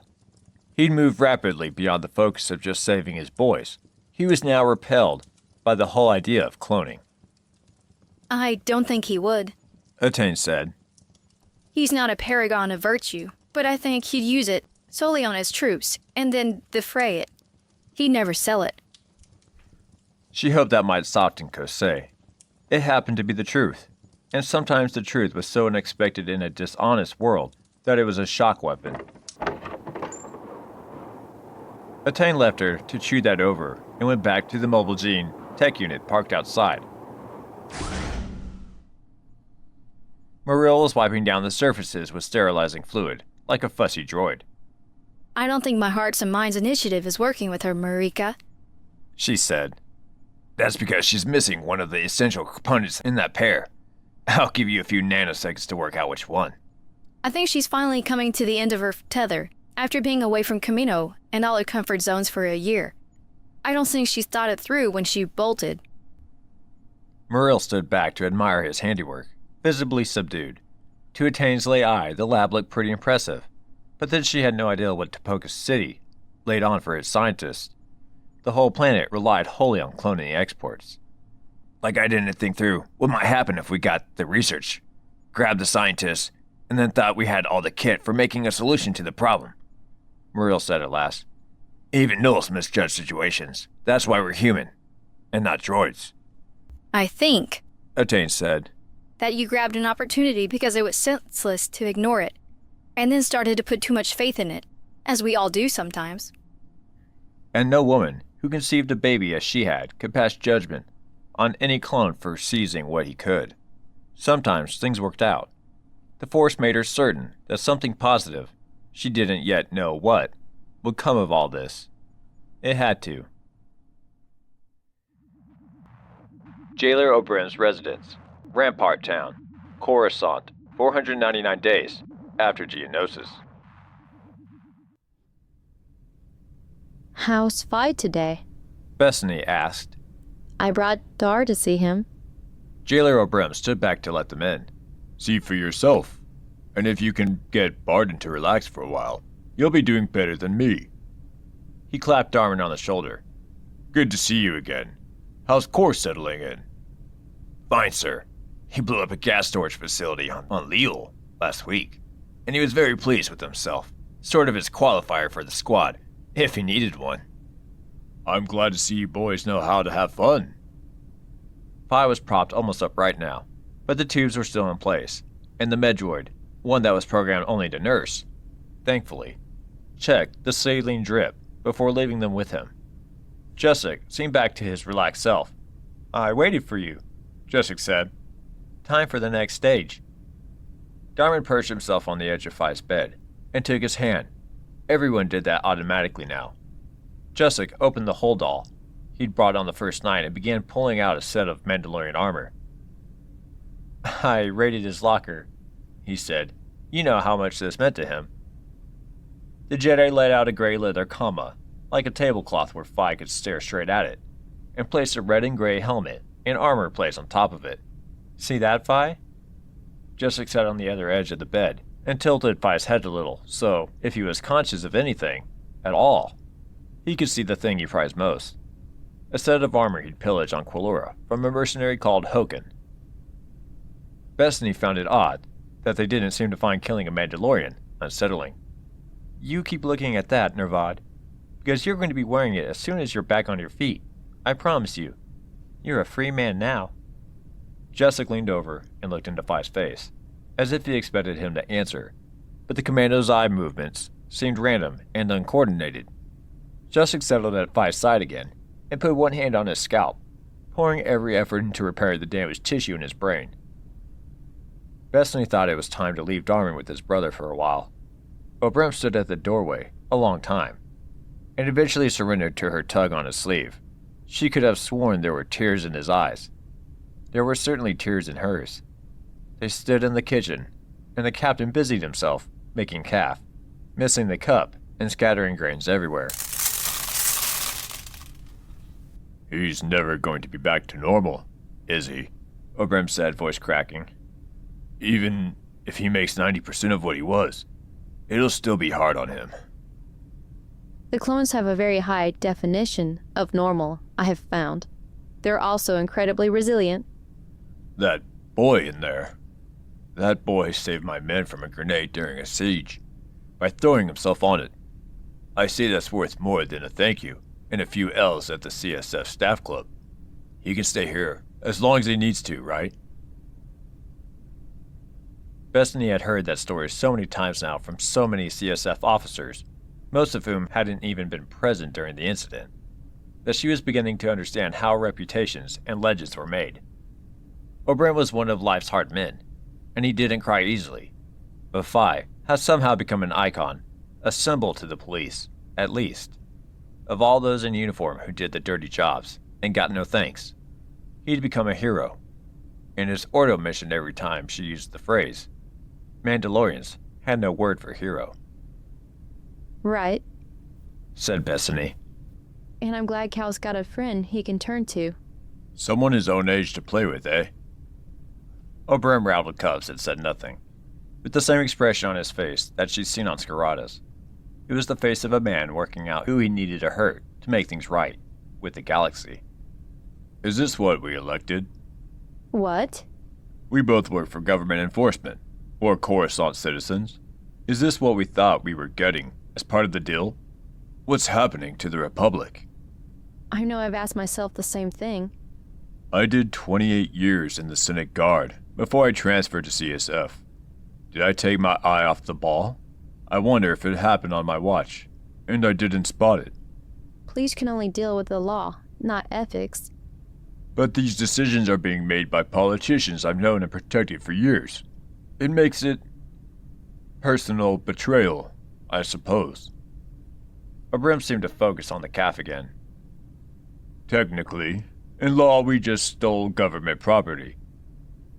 Like taking old office equipment from a department dumpster. Not a living, breathing man with rights. How did we ever let that happen? It didn't happen overnight. It crept up on us. But who's going to do anything about it? The Senate's smiling and nodding, and even the Jedi Council. Okay, I talked to Jessic too much. He's going to rebel, isn't he? He's not happy wearing the robes. I can tell you that. Very moral boy. Very moral. None of this seeing stuff from a certain point of view. No ambiguity. He calls it as he sees it. Bethany wondered if Scarata knew, and then thought he probably spotted Jessic's tendencies right from the start. He was good at that. Can they leave? Can Jedi resign? No idea. Maybe they get them to turn in their belt and lightsaber or something. We'll find out. Ordo says There will be a showdown with his boss before too long. Bethany left Darman, as long as she could, keeping an eye on the chrono because she was now fitting this into her lunch breaks. Jessic was still sitting there with his hand on Fi's head, doing whatever it was that the Jedi did when they healed others, and talking very quietly to him. He glanced up at her, distracted for a moment, as she took Fi's free hand. She found herself with a nervous grip on the tips of his fingers, sensing no reaction, and feeling she was somehow intruding by touching him when he wasn't aware of it, or at least unable to respond to her. With his features slack, eyes half closed and blinking frequently, he looked more of a total stranger now than when he'd been completely unresponsive. I'll be back later, Fi. She said. One of the other Knolls is coming to see you soon. Adin. Jessic patted her on the hand, not looking up. She had the air taxi drop Darman at the barracks, and then got off a few blocks from her office to take a few minutes to think, widening again now, taking in the city around her, and the beings streaming past her on foot, and in speeders, and she had a moment of frightening clarity. I pulled a blaster on staff at the med center and abducted a patient. Or stole government property. Whatever. I did it, and that's on top of slicing data. They'll fire me, if whoever was watching me doesn't shoot me first. She was too deeply mired in the situation to lose her nerve now, and damned either way. If she was going to be disgraced, which she was, then it wouldn't make matters any worse if she pulled out all the stops. I used to be sensible. Bethany sat at her desk and logged into the accounting override system, the rarefied atmosphere where auditors could observe transactions at will. She'd been honest all her life, scrupulously so. It was her job to root out dishonesty among others, but it was time the Republic paid its dues. And it could start with Fi, RC-8015, who didn't exist now and had never existed in law. She had the access codes and the ability to cover the audit trail that led to her. It was a relatively straightforward matter to slice into the Grand Army's database and record that RC-8015 had been terminated after receiving injuries from which he was unlikely to recover. Among a few thousand commandos, hidden among a few million men, nobody above his own commander, General Zay, would even bother to check.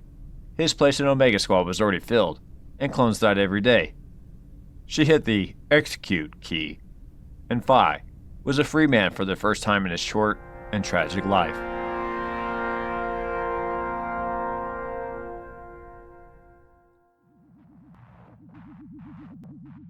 Office of the Director of Special Forces, SO Brigade HQ, Coruscant, 503 days after Geonosis. Scarada never liked to be summoned to anyone's office, but he seemed keen to respond to General Zay today. Ordo accompanied him. He hadn't been summoned, but if Zay wanted to kick him out, he could try. The Jedi looked like a man under increasing pressure. "I've cut you a lot of slack, Sergeant," Zay said. "A galaxy of slack. A budget of slack. Now, where is he? And what's Jessic playing at?" Calbur was the last man to be intimidated by anyone, and Zay couldn't even come close to it. Ordo caught Maze's eye, and found they were both tense to step in and back up their master, like a pair of strills. Yes, that's exactly what we are. Animals trained to kill, and we can never be trusted not to turn wild again. Maze and Ordo had an understanding, though. Maybe Maze understood a whole lot better, since he'd been educated about his Arc brother's soul. "Fi's dead, sir." Scarada said it. "It says so on the database." That is, to use your phrase, a load of Osik. Really? Scarada's arms were at his sides, which was never a good sign. Well, he was in a coma, and medical care was withdrawn, seeing as the Republic is too nice and civilized to leave a creature that can't feed itself to starve to death. The Bedroids were ready to, what's the euphemism? Euthanize him? So one way or the other, he's dead. And that the Republic washed its hands of him now, that he's no longer useful. And RC-8015 no longer exists, sir. Zay looked mortified. He wasn't a callous man. He didn't even trot out all the usual Jedi platitudes, but Ordo still thought less of him for not being like Bart and Jessic. Sergeant, I've seen the record. I don't know how you did it, but I know you did, and I want to account for his whereabouts. Need to know, General, and you don't. This is not your private army, Scarada. Except when it suits you. Sergeant, you are still a serving member of the Grand Army of the Republic, and we have a chain of command here. Is that a threat? I could remove you from your post. You could try, but even if you kick me out, I'll still be around, and my influence and networks, and abilities to perform will remain unchanged in all but name. You need me inside the tent, not outside throwing rocks.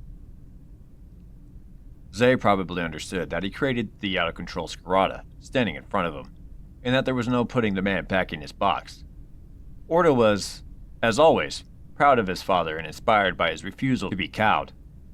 Zay's only option was to kill Scarada, just like an R-trooper who no longer towed the line, and Ordo didn't give much for Zay's chances of that, so the fight was on. Well, just to keep your records tidy, here's his armor tally. Scarada collected the ID tallies from the fallen clone troopers whenever he could, an echo of the Mandalorian habit of keeping a piece of armor as a memorial. Mando'ad often didn't have the time, place, or opportunity for graves. Is there anywhere in particular you'd like me to shove it? Zay paused, almost grinding his teeth behind that graying beard, then held out his hand for Scarada to drop the small plastoid tab into his palm. Their eyes locked for a moment, and Ordo willed Zay to look away first. He did. Honor was satisfied. Cal Burr, shorter, outranked, no force powers, was still the alpha male. Look, I'm sorry about Phi, Zay said quietly. I'm sorry about every single clone who loses his life, or gets wounded. As Jedi, we endeavor to treat all sentient life with compassion. Don't think we don't agonize about it. I was discussing it with General Kenobi. That's the way you talk about animals, sir, not men. If you meant that patronizing twaddle, you'd insist troopers were offered a choice of remaining as volunteers or leaving. Scarada paused, but judging by the way he swallowed, it wasn't for effect. And I don't mean with the help of one of your covert ops death squads either. Zay stared back at Scarada, as if this was news to him. It might well have been. The Jedi generals seemed to be out of the loop as far as the conduct of the war was concerned, in terms of both what the Chancellor told them and how much notice he took of their advice. Is there something you want to tell me, Sergeant? Either you know, or you need to know, that ARC troopers who get out of line end up executed, and I have proof that at least one was targeted by our own covert ops troops. Zay didn't look too happy. It wasn't the look of a guilty man caught out, though. It was an angry man whose face was illuminated by drawing realization. I know nothing of this. Then it's about time, Scarada said, that you Jedi took your heads out of your shebs, stopped contemplating your midichlorians, and did a reality check. You're going to get a nasty shock one day, General. We told you about the vastly inflated claims of enemy joint numbers, and tactics didn't change. We told you we should be concentrating forces on a few main theaters, cleaning up before moving on, and not scattering forces so we'd never quite have the strength to root out the enemy. Again, nothing changed. None of this is winning the war. It's just keeping it going. So I wonder how much it's worth risking our necks to find out for you if that intel isn't used. Zay snapped. He slapped both hands on his desk, an ordinary man at the limit of his endurance now, not a Jedi. Ordo didn't flinch, but he saw the discomfort on Maze's face. Scarada, the Jedi command doesn't run this war, Zay roared. The politicians do, and the Chancellor says this is how we fight. End of story. Doesn't that scare the OSIC out of you? Of course it does. What do you think we are, idiots? But I've learned that that's how wars always work. Politicians don't listen to the military. Everyone lies, widely about their assets, and there are never enough troops to go around. Maybe Mandalorians live in a different reality. You've got plenty of assets, actually. Ordo had a second of adrenaline, / panic. That Scarada would mention the syntax clones, but he didn't expand, and Zay was now too angry to stop himself from interrupting him. I fully committed the whole brigade, Scarada, although I have to ask what your arcs are actually tasked to do sometimes. You wanted Black Ops folks like me to do the dirty work. This is the price of dirty work, sir. Scarada didn't wait to be dismissed, and stalked out almost without limping. Ordo followed. They strode down the corridor, boots echoing, until they reached the parade ground exit. It was a pleasantly balmy day outside, and they sat on the low perimeter wall to have a hot wash-up. It was a lovely phrase for working out what the Shav had gone wrong. One of those military euphemisms that poor Phi enjoyed so much. Zay didn't know about the death squads, Ordo said. He really didn't. He's the head of Special Forces. Scarada fumbled in the pockets of his leather jacket and pulled out a Ruik root and some candied fruit. The Ruik for him and the candies for Ordo. He chewed savagely, gaze and slide to focus. He ought to make it his business to know. And I think it was wise not to mention the new clone programs. Zay really would go charging into demand. That Windu got answers on that one. I prefer the Chancellor's office not notice us. Destiny did a fine job there, but I don't want to get her killed. Scarada nudged Ordo in the place with his elbow. She's good all around, that one. But put her out of her misery. Give her the sapphires, and ask her how she likes the idea of living in the middle of nowhere with a depressed Kaminoan for a house guest, okay? I'll tell her they're stolen. She's touchy about that kind of thing, being treasury. Or Dika. Just take a couple of days out, and spend quality time with her. You know what I'm saying? Yes, Calber. Scarada spat the fibrous remains of the Ruik into the flower bed next to the wall. In a year's time, if we still got a year, then I want everything in place for an instant Aslan Shevla. It meant strategic disappearance, a Mando tactic for scattering and disappearing from sight, only to coalesce into an army again later. For them it meant banging out to the Bastion on Mandalore and helping any like-minded clones that they could. They never did get around to talking about Jessic. Zay would realize that and come back for round 2 with Scarada sooner or later. But unlike Scarada, he didn't have the luxury of Baslan Shevla. Maybe he needed to think about that. Everyone needed a plan B. Even Jedi. Chapter 18. It took me a long time to understand that winning a war often has nothing to do with ending it, for governments at least. General Arlegan Zay, Director of Special Forces, Grand Army of the Republic, on his recent interest in military history. Karimaru Bastion, Northern Mandalore, 539 days after Geonosis. I don't want you to get upset, Val said, but Phi's not as you remember him. Etain nodded gravely.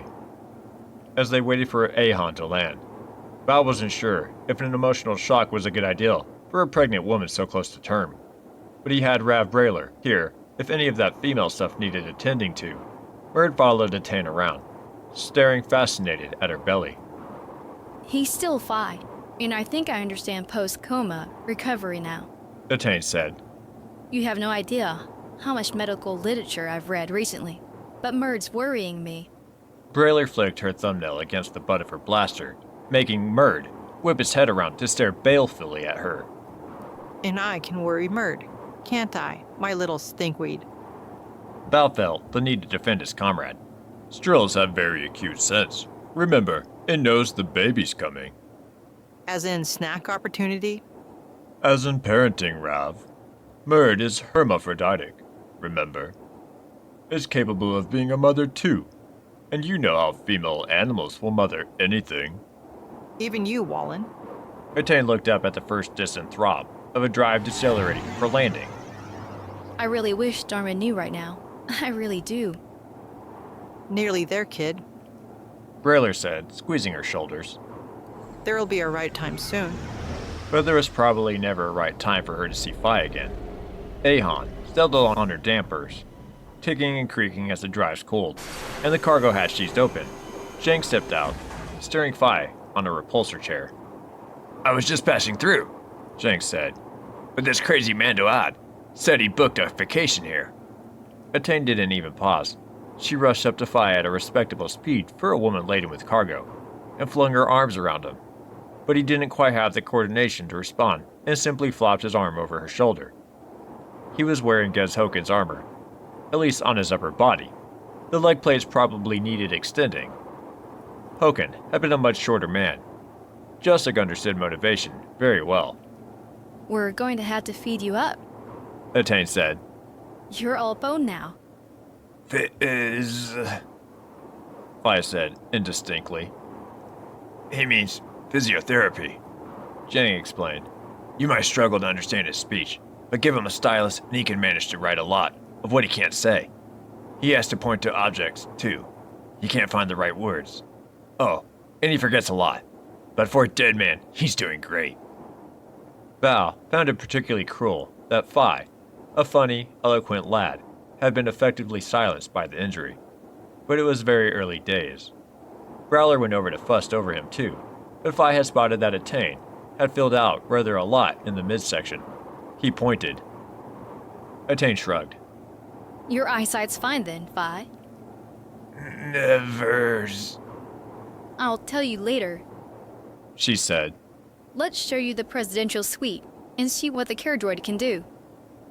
It's okay, Phi. Braylor took over. I'll be around, or else my sister's kid will. Proper Mando home cooking. That'll put you right faster than any of that Aerotis, Osik. But Phi was still looking at Attain's bump, and Val knew that he had enough recall to draw the very obvious conclusion. Without a major facial movement like a smile, it was hard to gauge his emotional state. But Val couldn't help thinking that it was a little disapproving, and that he might have been trying to say, "You never said." It was too easy to attribute thoughts and words to him. They'd have to take it slowly. Val left Zhang and the ladies to fuss over Phi and went to check on Kosei. Murd, back in its native environment, looked to him with a hopeful expression that begged permission to do what it enjoyed most, hunting. Okay, Murdica. I have to see Kosei anyway. Val pointed toward the trees. Oya! Oya, Murd. The Strill shot off at a high speed and disappeared into the pocket of woodland to the north, and Val went on his way. The Bastion had started to acquire a routine like a real homestead, and now that Val, Scarada, or one of the Gnolls was around much of the time, Growler was getting on with overseeing the building work for Scarada. It was definitely feeling Yaimla, and was a much bigger complex than Val had first thought. Land was still free on sparsely populated Mandalore, as long as you didn't want to cram into Caldabe. Up here in the north, a clan could spread out. But I'm not part of this. I'm just passing through, understood? The only part of the Bastion that didn't have that feeling of busy, wood-smoke-scented warmth was Kosei's quarters, where it felt as if she created an exclusion zone that was every bit as unwelcoming as Tipoca City, without managing to be clinical, white, or shiny. She seemed to be draped over her desk. Kaminoans, all fluid elegance, didn't bend. They curved. With her head lowered, as she made notes, she looked as if she might droop completely. How's it going? He asked. Another day when I lament the lack of data from my last year's work. But if you mean, have I recorded more information on regulating the aging genes? Let's not insult each other's intelligence. I do. Then I have. Well, my question's not about that. It's about motive. I still don't understand why you're withholding this information, because you've never made demands. Wrong end of the scope, possibly. Perhaps it's because I want to stay alive, as long as possible, in the hope that something in the circumstances will change, and I can resume my work unmolested. Chancellor Palpatine bothered you most, didn't he? That's what made you go into hiding. Anyone who carries powerful technology has a responsibility not to hand it to those who'll misuse it. I can sense you're not from Rothana, somehow. It depends on your definition of misuse. Kosei never looked quite as imposing as she had on Kamino, and it wasn't just the limited wardrobe now. Exile was eroding her resolve. There might come a time when she simply caved in. But might I ask why it's so important to you to restore normal aging to these clones? You're not an irrational, emotional man like Scarata. Is it a commercial venture for you? Am I going to rush to Arcania with it and invite bids? No.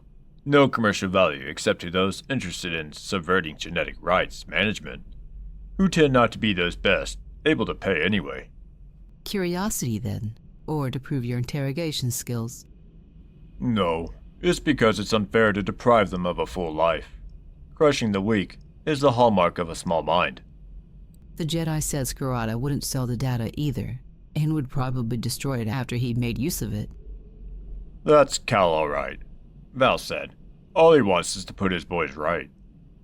Val tried to work out what was going through her mind, but even after years among Kaminoans, and getting to know this one better than he ever imagined he would, he reminded himself that using human motive as a basis for understanding them was probably a mistake. Apart from pride, he couldn't map human concerns onto Kaminoans. The mismatch was probably what made Maril think they were devious. I'll be going then, he said. See what Marge dragged back from the woods. You will let me know when the Jedi has her child, won't you? Oh, you'll probably hear it all over the Bastion. She promised me a tissue sample. No, Val didn't think that Kosei was offering to knit booties. When he got back to the central area, he could see Murd was busy at some frantic activity in the field outside. Brayler and Jang were watching it, transfixed. He had to go and look. Murd had built a nest. Strills did that. Not only had it built a nest for the mother-to-be, but it had also stocked the larder, a huge dead mangled Shachul, laid to one side of the beautifully arranged coils of dry grass. "It's the thought that counts," Jang said. Brayler laughed. That's the cutest thing I've ever seen. She said. Cute and Stroll in the same sentence. Well, you learn something new every day. "How long do they live?" Jang asked. "I'd heard 3 or 4 times, as long as a normal human." It's true, said Val. It worries me because I don't have a family to pass Merge's care to. You're a big softy, Sergeant. Would you consider taking Murd if anything happened to me? You never seemed quite as repelled by it as your brothers. Jang pulled his "I'm considering it" expression and rocked his head a little. "Yes, I always had sinus trouble. Okay." Do I have your word? "Yes, you do." Val felt a great deal more positive than he had in years, which showed him how much he worried about the animal. That evening he felt positively benign, joining the others in the main room to speculate on the birth. Brayler's niece Parja, a mechanic, and making a good living for a youngster, showed up to scrutinize Five for the first time. Jang says you're worth fixing up. She said, squatting down to look him in the eye. I do believe he's right. It would have sounded unthinkably callous to anyone but a Mandalorian, but she said it with a smile, and she spent the whole evening being wonderfully attentive to him. It looked like a lot more than tact or pity. Attain, watching protectively, gave Val a totally uncharacteristic wink from across the room. Jedi seemed to have a radar for these things. Contentment could be found in some of the least likely situations, Val thought. He slept well that night, with Murd draped across his feet, on top of the blankets.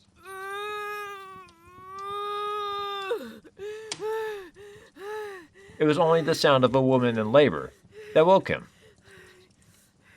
And just 6 hours later, Venku Scarata was born, arguably the most wrinkled and angry-looking of babies. Brayler and Parja studied Venku unsentimentally.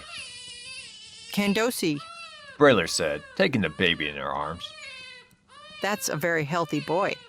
Val reflected on the kind of future Venku might face, or make for himself, and handed Attain his comlink. Go on, He said. you know what you have to do next. Attain, tearfully and exhausted, took the device and fumbled with the controls. He didn't even have to remind her. She keyed in Scarata's code right away. And when he answered, she managed to say just one word. Babur. She said, and burst into tears. Grandfather. Karumarut Bastion, Northern Mandalore, 541 days after Geonosis. All the way from Coruscant, Skirata remained convinced that he would take Vinku from Atane's arms without a second thought, right until he walked into her room and saw that pitiful look on her face. It's okay.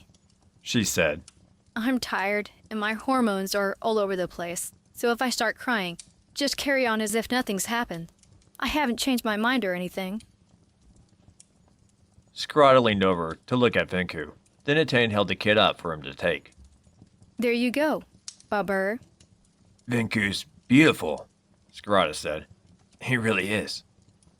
His biological kids must have had their own families by now, and maybe he had a great-grandchildren out there somewhere. But this was the first grandson he could actually hold and call his own. Vinku. Yes, that's you, isn't it? Yes, it is. Vinku. The baby was too young to respond to cooing and tickling. Skirata settled for just holding him like fragile crystal, one hand supporting his tiny head. At least he remembered the drill. He's perfect, Atane. You did well. I'm so proud.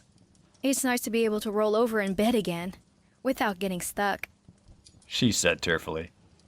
You really need some rest, Adika. This isn't what I thought I'd feel, any of it. She sounded just like Ippy. His late wife said it wasn't the way they described it, in the family holozines too. Given the massive upheavals that Atane had been through in the last year, the fact that both mother and child had survived was astonishing. There was a lot to be said for Jedi blood. Maril walked in and peered over Skirata's shoulder. He's very quiet, isn't he? They sleep a lot at this stage. You reckon? Atane said warily.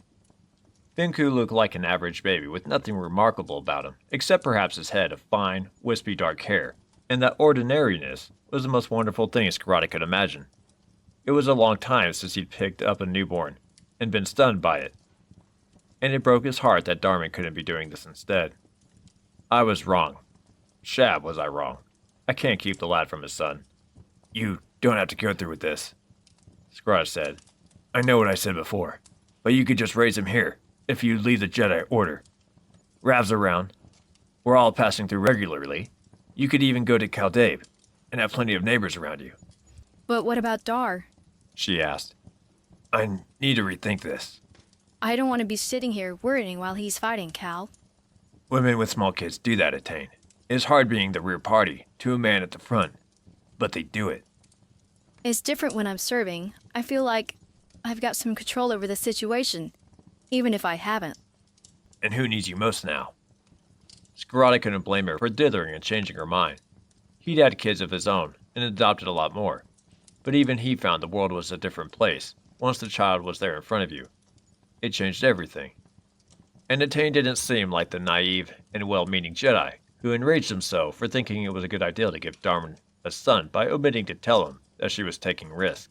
She was a small, thin kid who looked wrung out from the pregnancy, and whose only mistake was to be born with the wrong set of genes, in a world that forced a destiny on her from birth. She was just like Darman. He could never blame her now.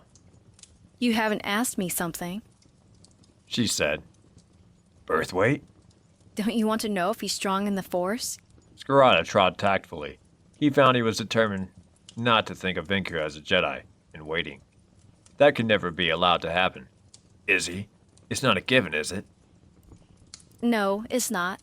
But he will be a Force user. It depends on how he's trained to handle it. She might have been having second thoughts about his future. All she'd ever known before the war broke out was a Jedi clan for a family. Stress could make folks default to what they knew best. And who's going to train him? I will. I might regret taking away his choice to be a Jedi, but I'd rather offer him the wider world. There were times when she really looked like a Jedi, the same way Jessic did, simultaneously both child and ancient sage, swathed in those dull brown and beige robes. Skirata tried to imagine her like a normal young girl of her age, doing mindless fluffy things like worrying about fashion, and felt agonizing guilt for the harsh things he said to her when she told him she was pregnant. He was glad she did it. Darman had a son. It was going to kill her to stay away from her baby, though, and to cover up the fact that she'd given birth. He'd been so sure it was right for Darman not to know about Vinku until he was ready for the news. But now, he wasn't so sure. It took away his chance to name his own son. So where does that leave me? and Vinku was a blend of force-using Jedi and the perfect soldier, a valuable commodity. Kosei's continued cooperation was being bought with a vial of blood and tissue. There was nothing that Ewabe could ever do with it, but she wanted it badly. Scarada was going to hand it to her. Atika, let's pick our moment and tell Darman, he said. Let's see if he's up to it. I'll know. But I'm not sure how I'm going to face him after lying to him like that. I'll tell him the truth. I made you do it. But you are right, Cal. It's already a dangerous situation, whatever I do. There's no way around it. Etain held her hands out to take Vinku again, and settled them into the crook of her arm. Once even a few folks know what his parentage is, the trouble starts. Unless both Dar and I desert. That is. And he won't do that. She wiped the baby's mouth. I don't think I can either. I can't play happy families while this war's going on. Not like that anyway. Scarada saw her point, and wondered how he'd react in the same position. Fi knows now. Yes, but he's not exactly in a position to blurt it out to anyone. I'd better talk to him. I don't think he understands why I didn't tell Dar. Leave it to me. First things first, though. Kosei. Scarada hadn't seen her in a while, and when he and Maril walked into the mobile laboratory unit that she'd finally deigned to use, she reminded him of someone wasting away who managed to muster a little strength to greet a friend. But there was nothing friendly about her. She was just anxious to play with that sample. But she must know she can't ever make a super soldier out of it. Imagine being so hungry for knowledge that all you want to do is find out, even if you'll never use it. Scarada wasn't taking chances. If she escaped from Camino, then she could try to make a run from here, even now. From the moment she took that sample out of his hands, she was locked in and under surveillance. I hear the baby is healthy and well. She said. Yeah. Scarada held up the vial. Now you tell me how healthy. I don't even have to test for abnormal aging, Sergeant. She said. Any engineered genes inherited from his father will be designed to be recessive, and those occurring naturally in the Fett genome have been chemically regulated. Apart from an exotica inherited from his Jedi mother, the baby will grow up normally unless he's been very unlucky in life's lottery. You make it sound so wonderful. Scarada looked at the vial. And you've had a good rummage around Etain's genome, I take it? Yes, fascinating. So this cocktail just tells you how they interact. Not just. This is the most fascinating part of all. And Vinku didn't need it. Scarada could walk away now, if he believed her. But he had to take her tests on trust, too. He was no geneticist. Maril nudged him. Kosei kept her word before, and it's not as if it can do any harm now. Scarada wasn't sure if Maril was playing nice policeman, nasty policeman with the Kaminoan, but he handed over the sample. Have fun, he said, and they left. The Bastion was taking shape. Brayler's droids had built a sheltered circular atrium off the main hub, with a roof that slid back on days when nobody cared what could be spotted from the air. It was ideal for an open-air roast. I say we get started on butchering that Shatual, if Rav hasn't already prepared it. Marika. Perfect celebratory meal. If we had the whole clan here. You said clan? That's what it is, isn't it? Indeed it is, Burr. Maril smiled. The war will be over one day. It'll be over for us, Scarada said, and the rest of the galaxy can do what it wants. In the meantime, I need to make friends with someone reliable who's worked at Arcania Micro. But not before we roast a little Shatual, eh? Maril smiled. I'm an uncle now. I have to do things right. Uncle. Bavodu. It was a lovely family word. This was where the future all began. These days, Scarada was certain, marked the beginning of hope for his boys, for Mandalore even. Yes, Arcanian Micro could wait a few hours longer.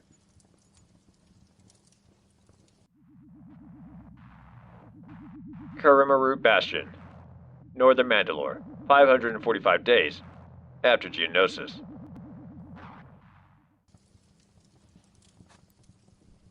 How do Mandalorian women transport their babies? Etain asked. I'm pretty sure they don't travel with this amount of kit, just for a few hours. jaunt down the Hydian way. She couldn't actually manage the bag of diapers, milk, and changes of clothing. To think she'd once carried an LJ-50 conch rifle into battle. Now she was drained to empty by simply lifting a travel bag and forced to resort to a repulsor assist. Brayler had one last peek at Vinku. Backpack. She said, But under the circumstances, I'd say cheating is fine. Remember, Mandoad don't enjoy pain and hardship. We're just better at putting up with it than the Eratis. Be kind to yourself. This isn't an endurance contest. I'll be back as often as I can. Anytime, Boudica. You certain you want to go through with this? Back in barracks? I can always change my mind. We'll try it as it sounds. We're here. I just hope Dharma's ready for the whole thing. Brayler craned her neck to look through the narrow window slit. They're wonderful lads, but they can't help being naive in some areas. Of course, the Knolls got the idea fast. Except maybe Ordo. What are you looking for? Parja and Phi. She's making him walk today. His bounce is shot to Heron, but she's got handrails set up. Droids on standby. You name it. That girl never quits on a repair. Or orphan Nuna chicks. Attain still saw what Phi had and then lost. Once a perfectly made, supremely fit man. Now one who struggled to have a basic conversation, forget where he was, needed help to eat, and was learning to walk properly again. Parja, never having known that perfect Phi to use as a benchmark, just saw who he was now, and appeared to find that he struck a chord in her. She seemed tireless in her devotion. I wouldn't cross these people, but if I had to choose who to trust if my life depended on it. But she had chosen, and had not been disappointed. I'll go say goodbye to Kosei. Attain said. It still sounded utterly unbelievable to her, as if this was just a neighbor she had to humor for harmony's sake. It was sobering to think how normal even the most repellent beings could seem if you inured yourself to their ways by spending time with them. Darkness crept up quietly on the unwary. I wonder what genetic goodie I can think up to keep her amused and cooperative.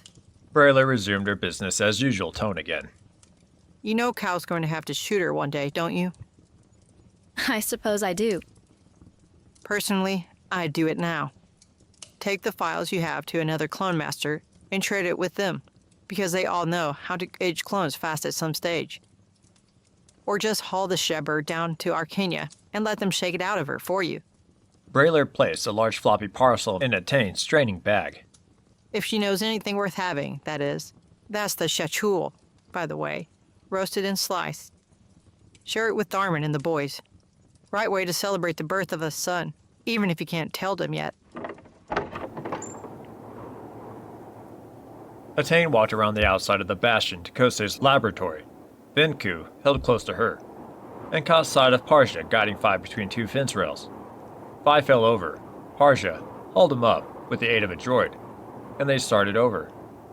Phi had once left an impression in the Force of resentment and bewildered loneliness, constantly wondering why he couldn't have the freedom and companionship in life that every other being around him seemed to have. But when Attain reached out in the Force to see what he radiated now, the mix was different. Scared, confused, and seeking his old self. But the loneliness had all but vanished. At last, Phi no longer felt alone. He paid a terrible price to reach that state, but he seemed more at peace than he ever had. The Force balanced his books in strange ways. Holding Vinku in her left arm, Attain rapped on the doors. Kosei, it's Attain. Can I come in? It was just diplomacy. The locked door was key-coded, and Attain could come and go as she pleased, but there was no point rubbing Kosei's nose in it. Seeing Vinku might chip away further at her resolve. Kosei?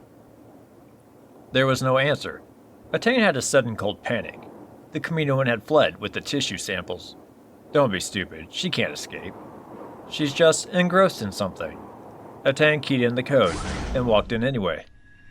Kosei had indeed fled, but she'd escaped to where nobody could follow, taking whatever knowledge she had with her. She hung lifeless from a noose slung over one of the crossbeams. Attain put her hand to her mouth, but she didn't scream. She'd seen far too much on the battlefield to react. I know the drill. I'll call Cal. Oh no, no, no.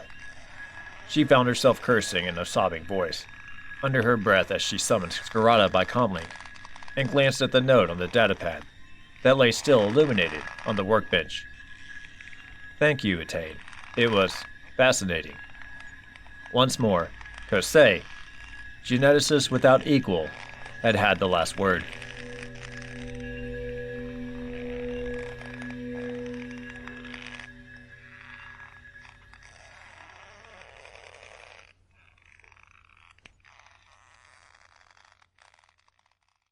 Chapter 19.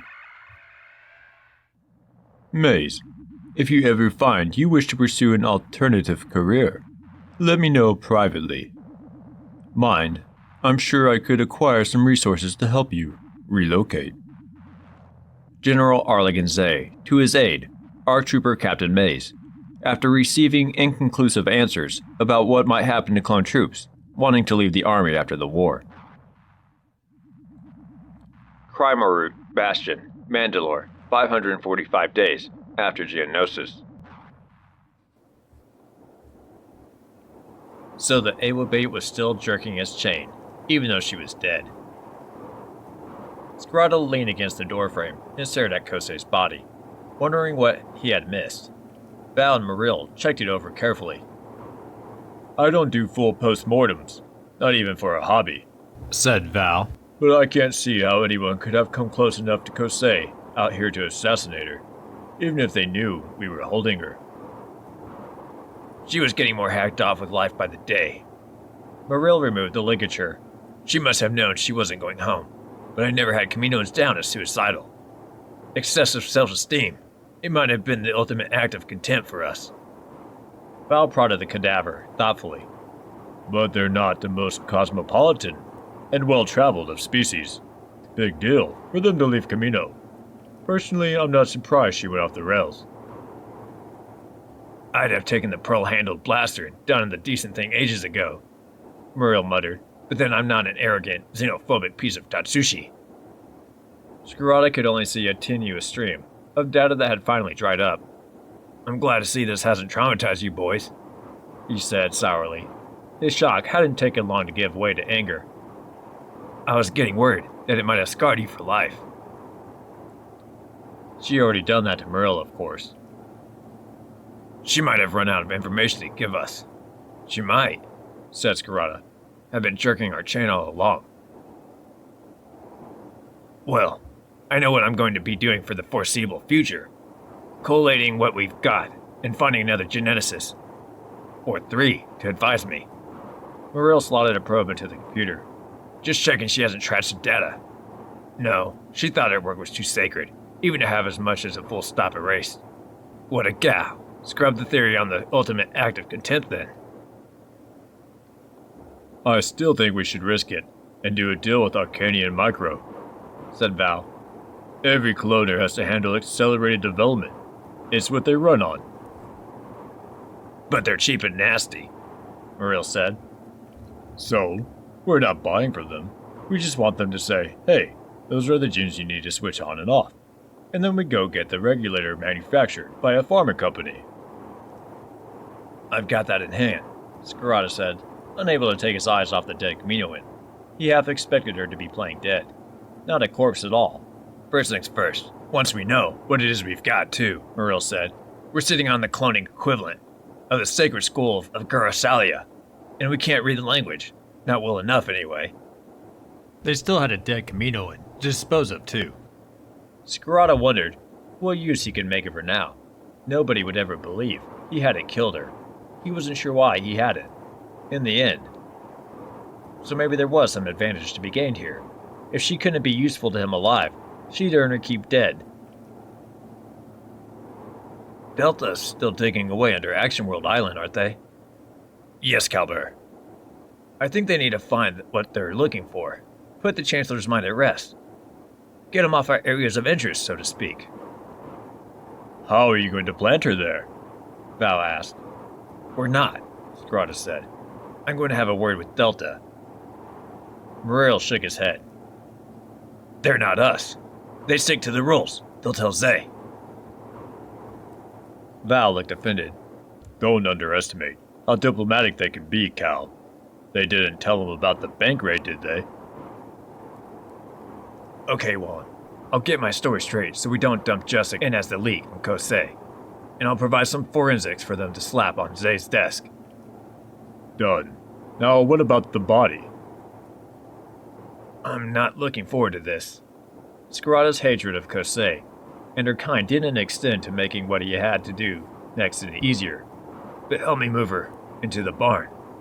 I'll do my own dirty work. I think Jang and I should do it, actually. Her. Muriel ushered the two older men out of the lab. Kosei and us, we go back a long way. Scarata could always rely on the Knolls. One day they might talk about it, but for the time being he was simply grateful that they volunteered, and wondered if there was now some kind of closure in it for them. Are you donating the entire body to Delta? Val asked. No, Scarata said, suddenly getting a whole new idea, and not liking himself for it. Does she have any family? After all the years she spent on Camino, he still didn't know. It wouldn't do Lamasu any harm to think that we got to her in the end. I think I'm going to do the decent thing and send most of her home. They'll appreciate that, Val said. Munit tometal kota isa, Scarata said. Long memory, short fuse. It was the Mandalorian character, they said. I'd hate Camino to forget us. But maybe one day, they could forget Camino. I'll get Jang and Ordo. Muriel took out it vibrantly. This is a job a long time in the planning. Muriel didn't elaborate. And Scarata didn't ask. He took Val's elbow and steered him outside. Kosei was the only person Scarata didn't know quite as well as he felt he should. Bethany went in his apartment, Coruscant, 547 days after Geonosis. Bethany always took her blaster with her when she answered the door these days, and she didn't open it until she'd run all the security scans that Ordo and Muriel had installed for her. But today, it was just Cal Scarata who showed up, carrying something in his arms. Sorry, Cal, she said. I always expect you to show up on the landing pad like Ordo does. I didn't want to panic you. He indicated the bundle with a nod. Not with this little fellow on board. If I didn't know any better, I'd say you were carrying... Ah, oh my, you are. It's a baby. Scarata took a deep breath and laid the bundle of blankets, plain pearl gray, very soft on her sofa, then leaned over it and peeled the layers of fabric away with slow care. Isn't he beautiful? His voice was a whisper. I might need you to look after him. Not all the time, but sometimes. The baby was a newborn, with a shock of dark, silky curls, sound asleep. Bethany wasn't sure what to say.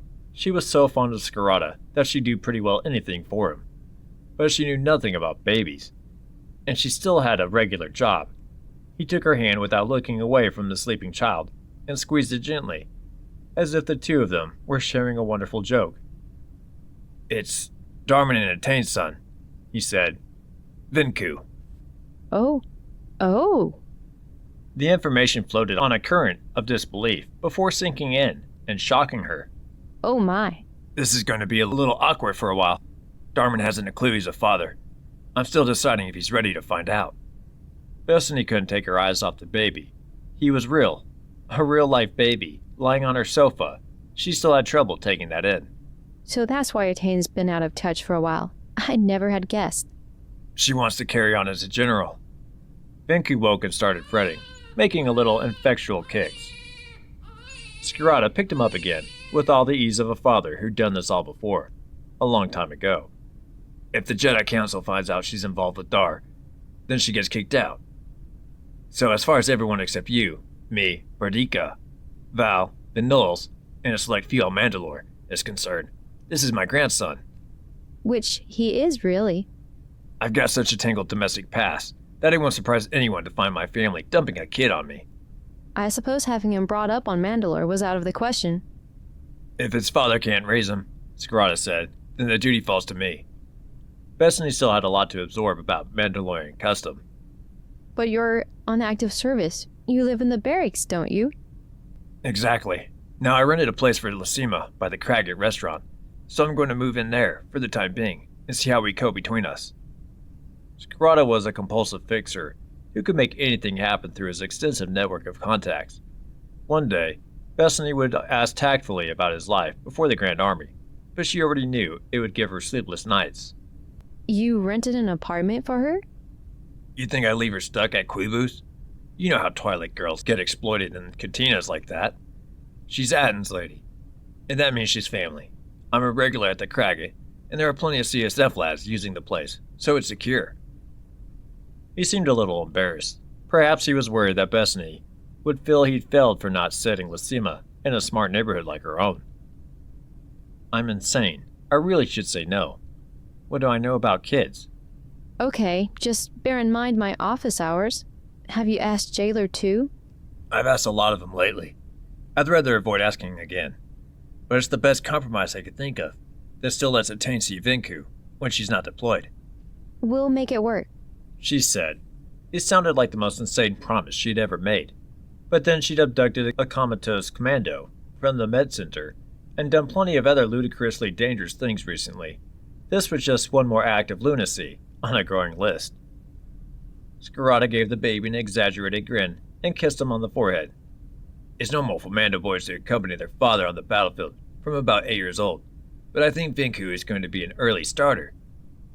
Bethany tried to reconcile Scarrata's loathing of the Kaminoans for exposing small boys to live weapons fire with the Mandalorian tradition, but maybe the difference lay in knowing that your father was teaching you to survive, not conditioning you as a product.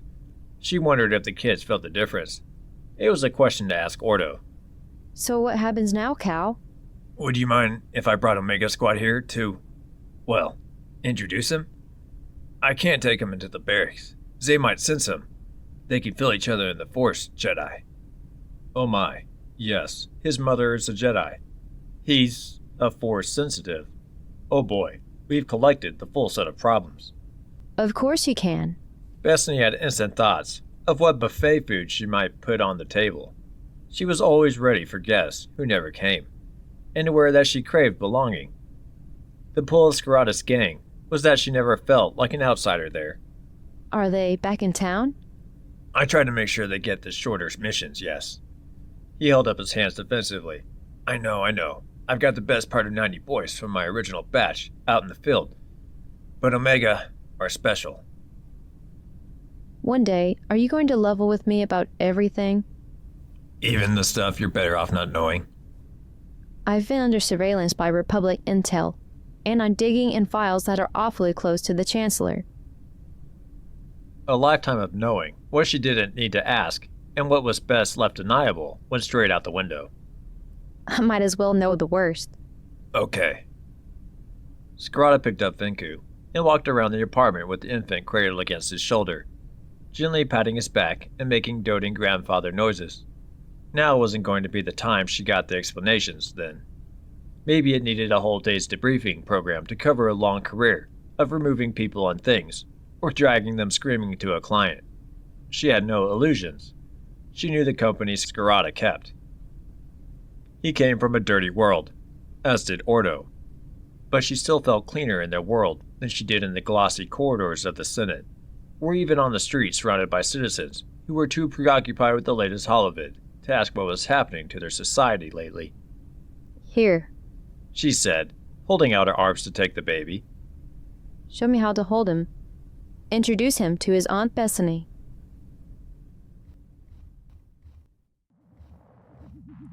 Office of General Arligan Zay, Director of Special Forces, Hisso Brigade HQ, Coruscant, 547 days after Geonosis.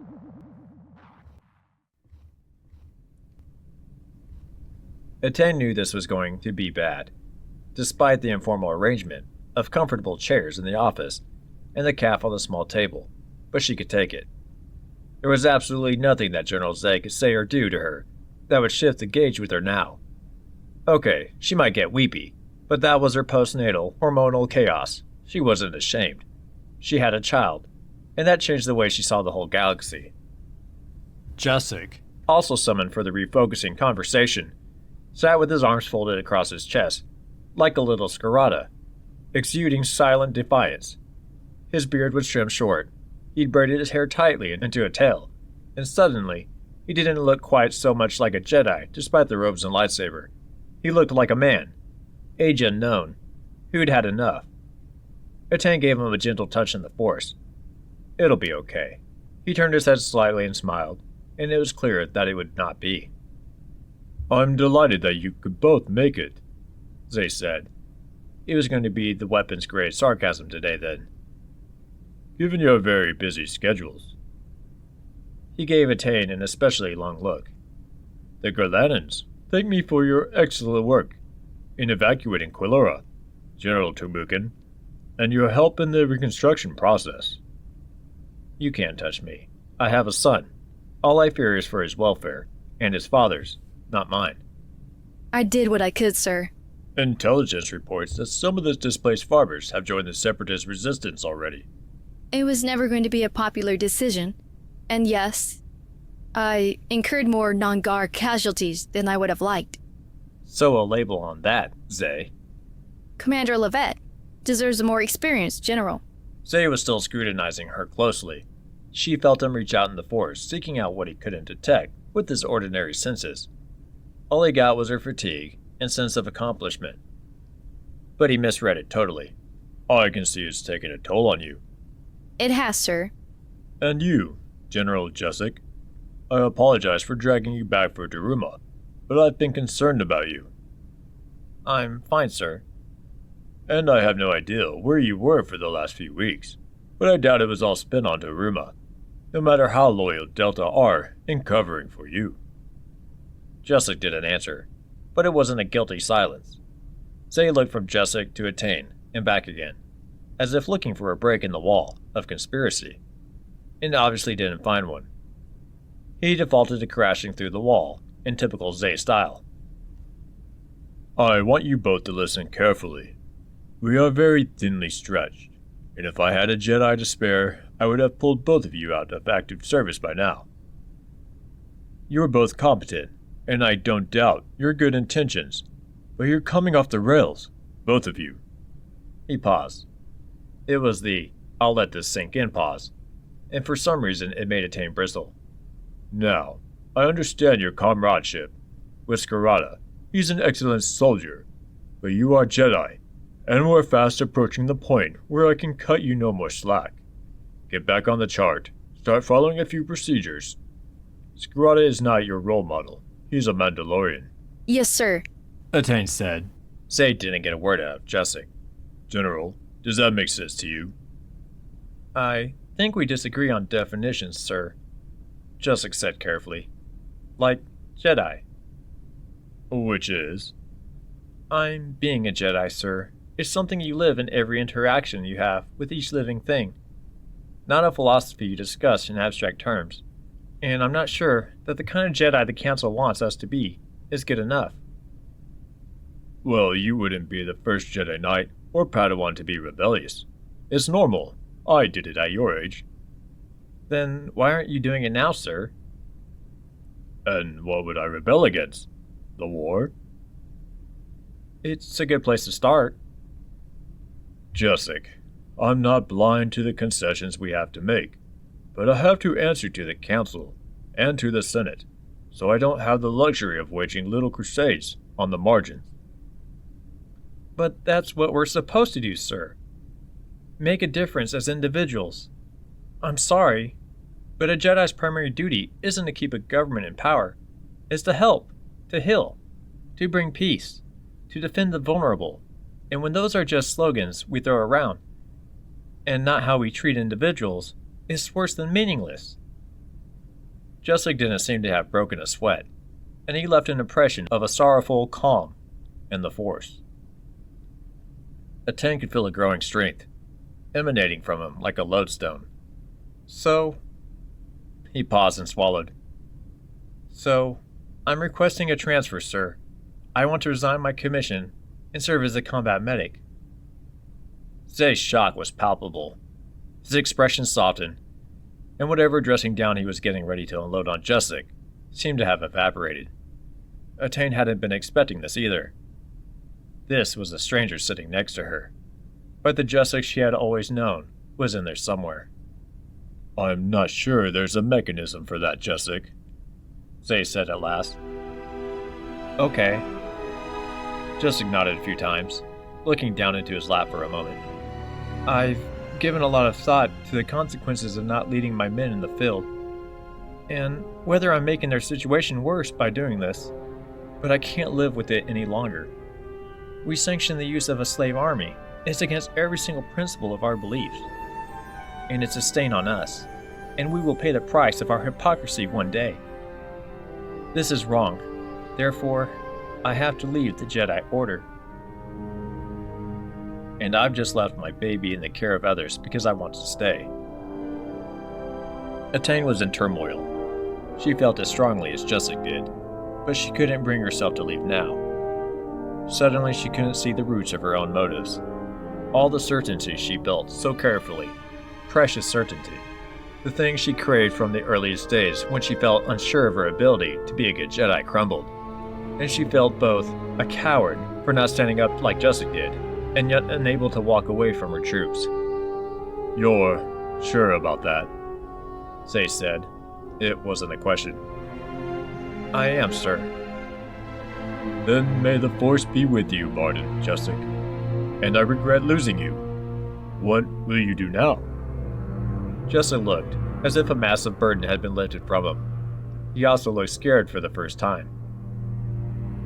"We always think the choice is open to a Force user, or light side or dark side, Jedi or Sith.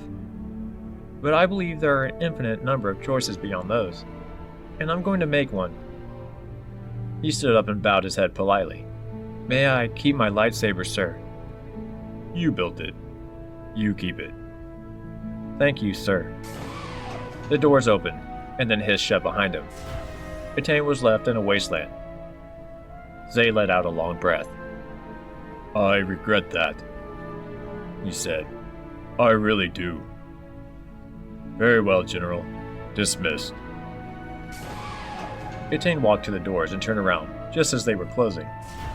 She caught a glimpse of Zay with his elbows on the desk, head propped on his head, and knew that it wasn't Jessup's resignation that had deflated him, but that he had asked and answered the question that almost every other Jedi had chosen to ignore.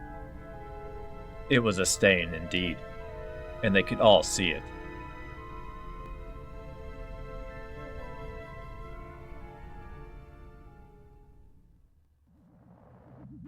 Bethany Winnen's apartment, Coruscant, 548 days after Geonosis.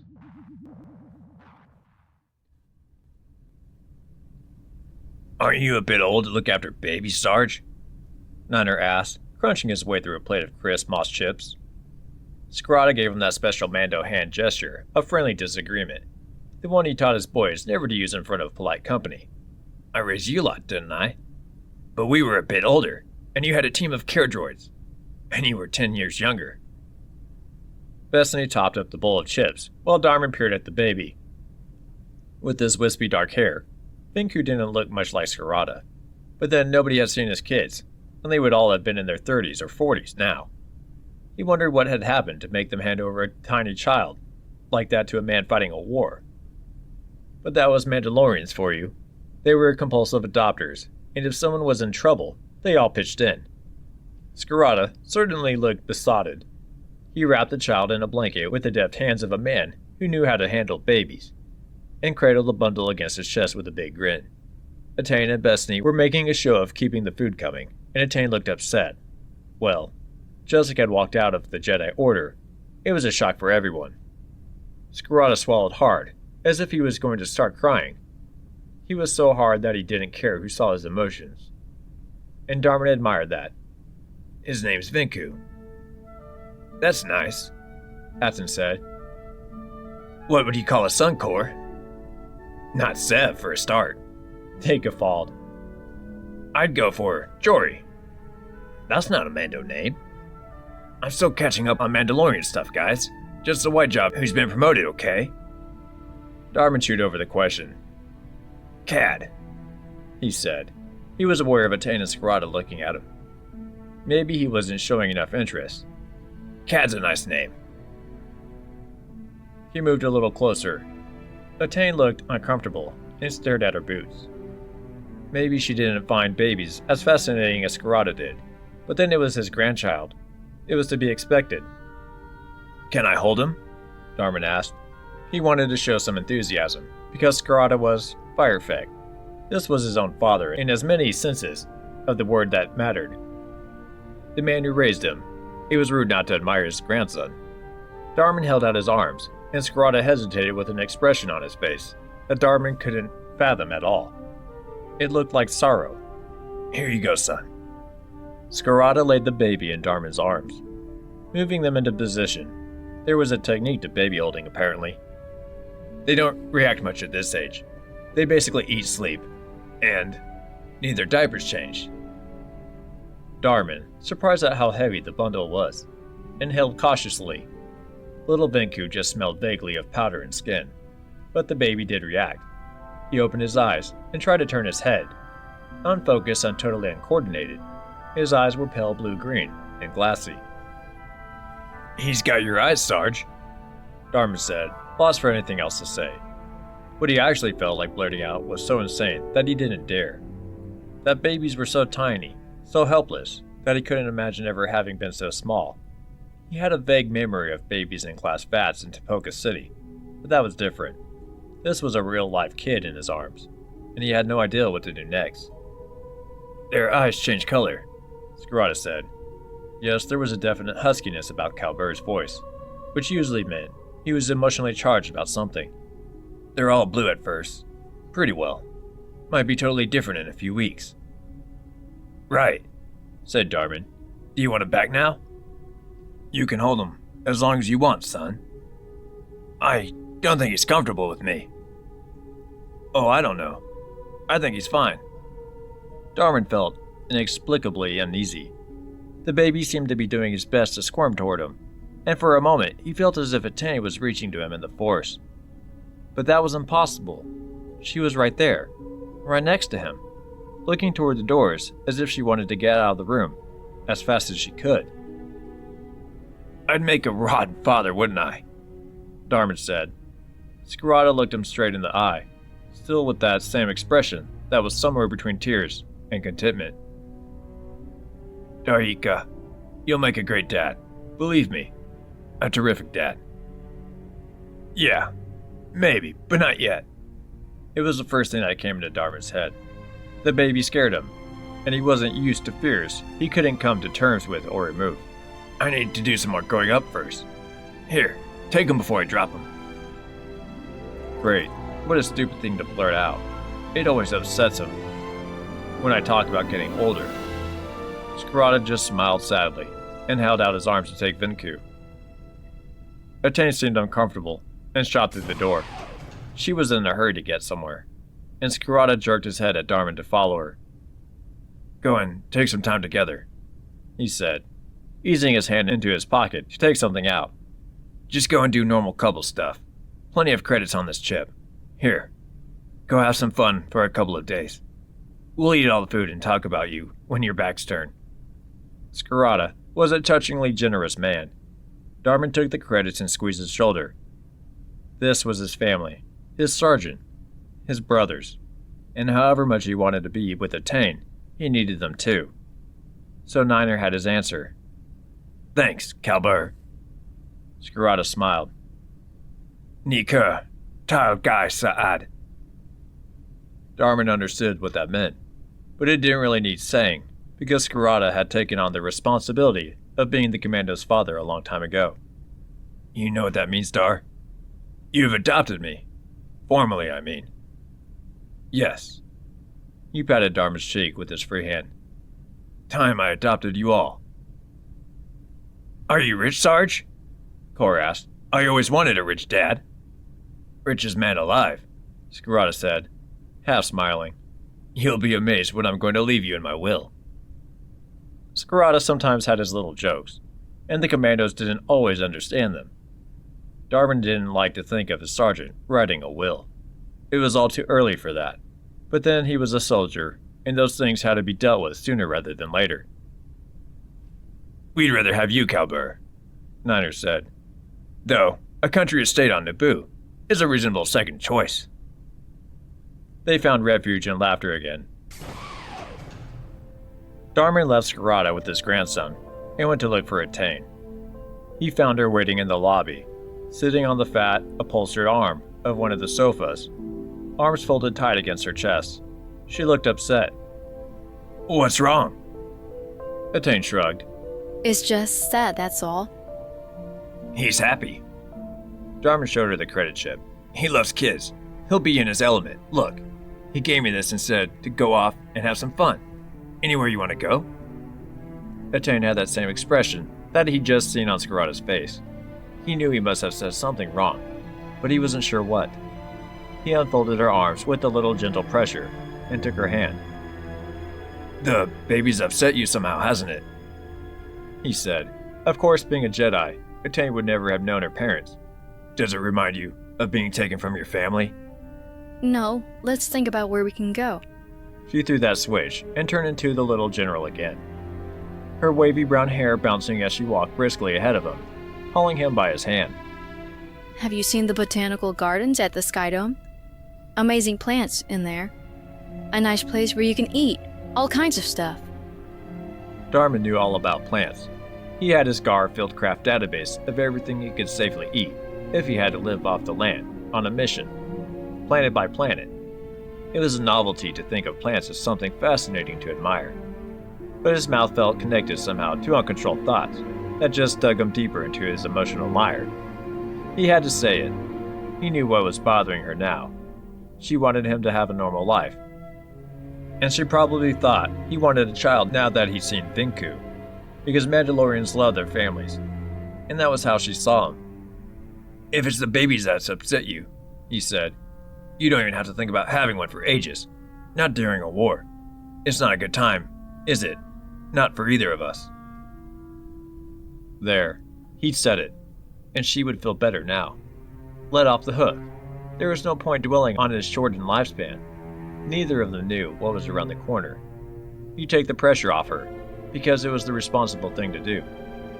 You're right. She said. It's not the right time. The Sky Dome Gardens were just as beautiful and fascinating as Etain had promised.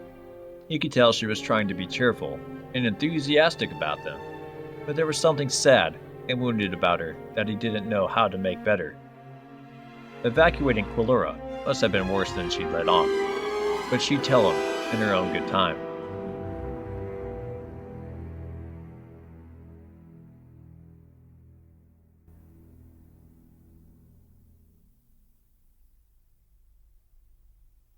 Chapter 20. Order 65. In the event of either Paragraph 1, a majority in the Senate declaring the Supreme Commander, Chancellor, to be unfit to issue orders, or Paragraph 2, the Security Council declaring him to be unfit to issue orders, and an authenticated order being received by the GAR, commanders shall be authorized to detain the Supreme Commander with lethal force if necessary. In command of the GAR shall fall to the acting Chancellor until a successor is appointed, or alternative authority identified as outlined in Section 6, Paragraph 4. Order 66. In the event of Jedi officers acting against the interests of the Republic, and after receiving specific orders verified as coming directly from the Supreme Commander, Chancellor, GAR commanders will remove those officers by lethal force. In command of the GAR will revert to the Supreme Commander, Chancellor, until a new command structure is established. From contingency orders for the Grand Army of the Republic. Order initiation. Orders 1 through 150.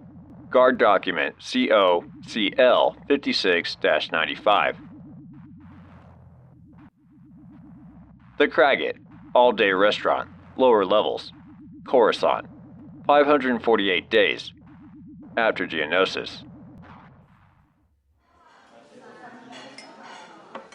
I always said you were a fine officer, Bardika, Scarada said. I feel this is my fault. He slid onto the bench and faced Jessica across the table. The Twi'lek waitress was there in a heartbeat. The Kraget had a real-life staff, for its regulars at least, and this place was 90% regular trade. Usual arterial blocker, Sergeant Cal? Asked the Twi'lek.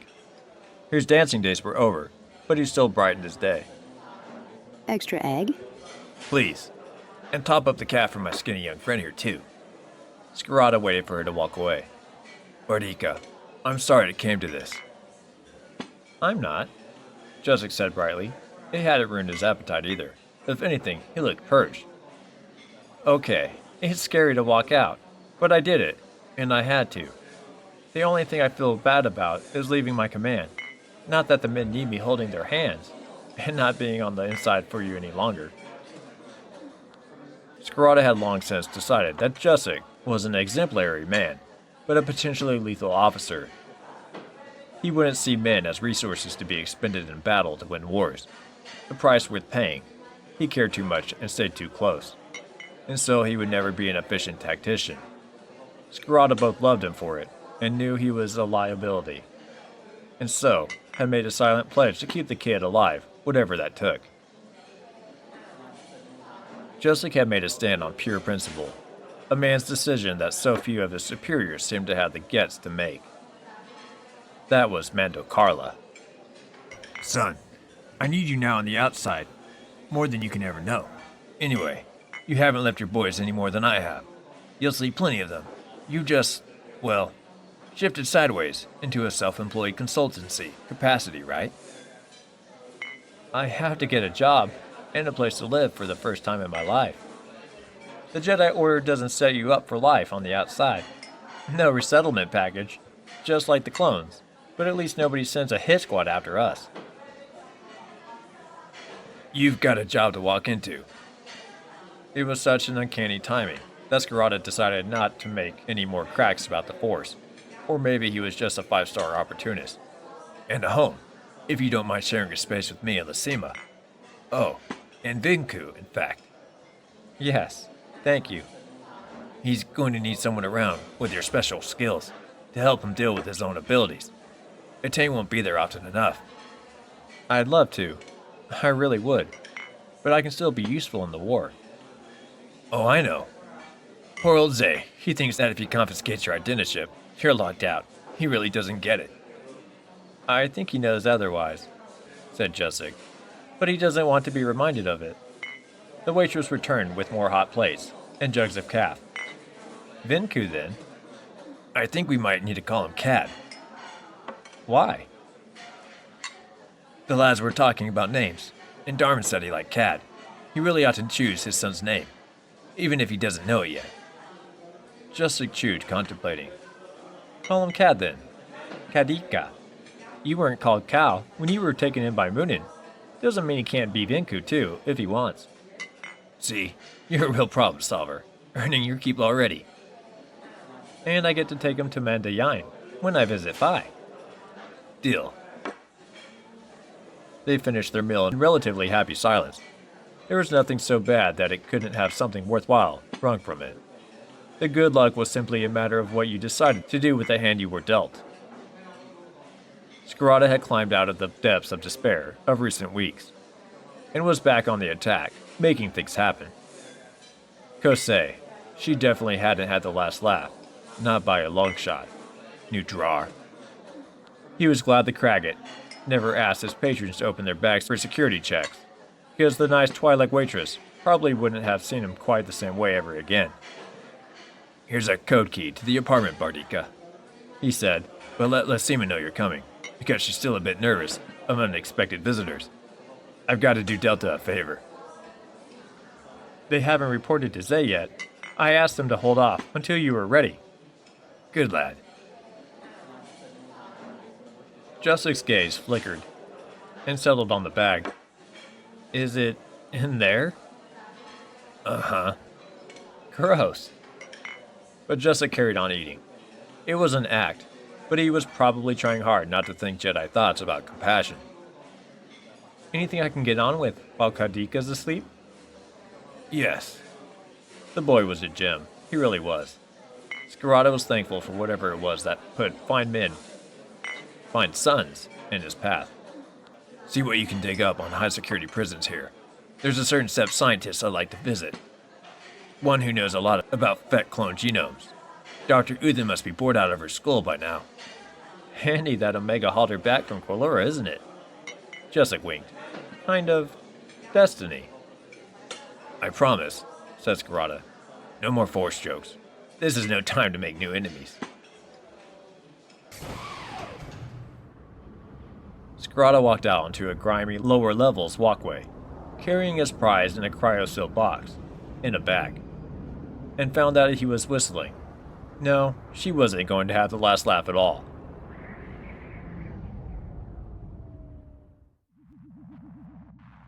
Area Company Barracks. SO Brigade, HQ Coruscant. 548 days. After Geonosis.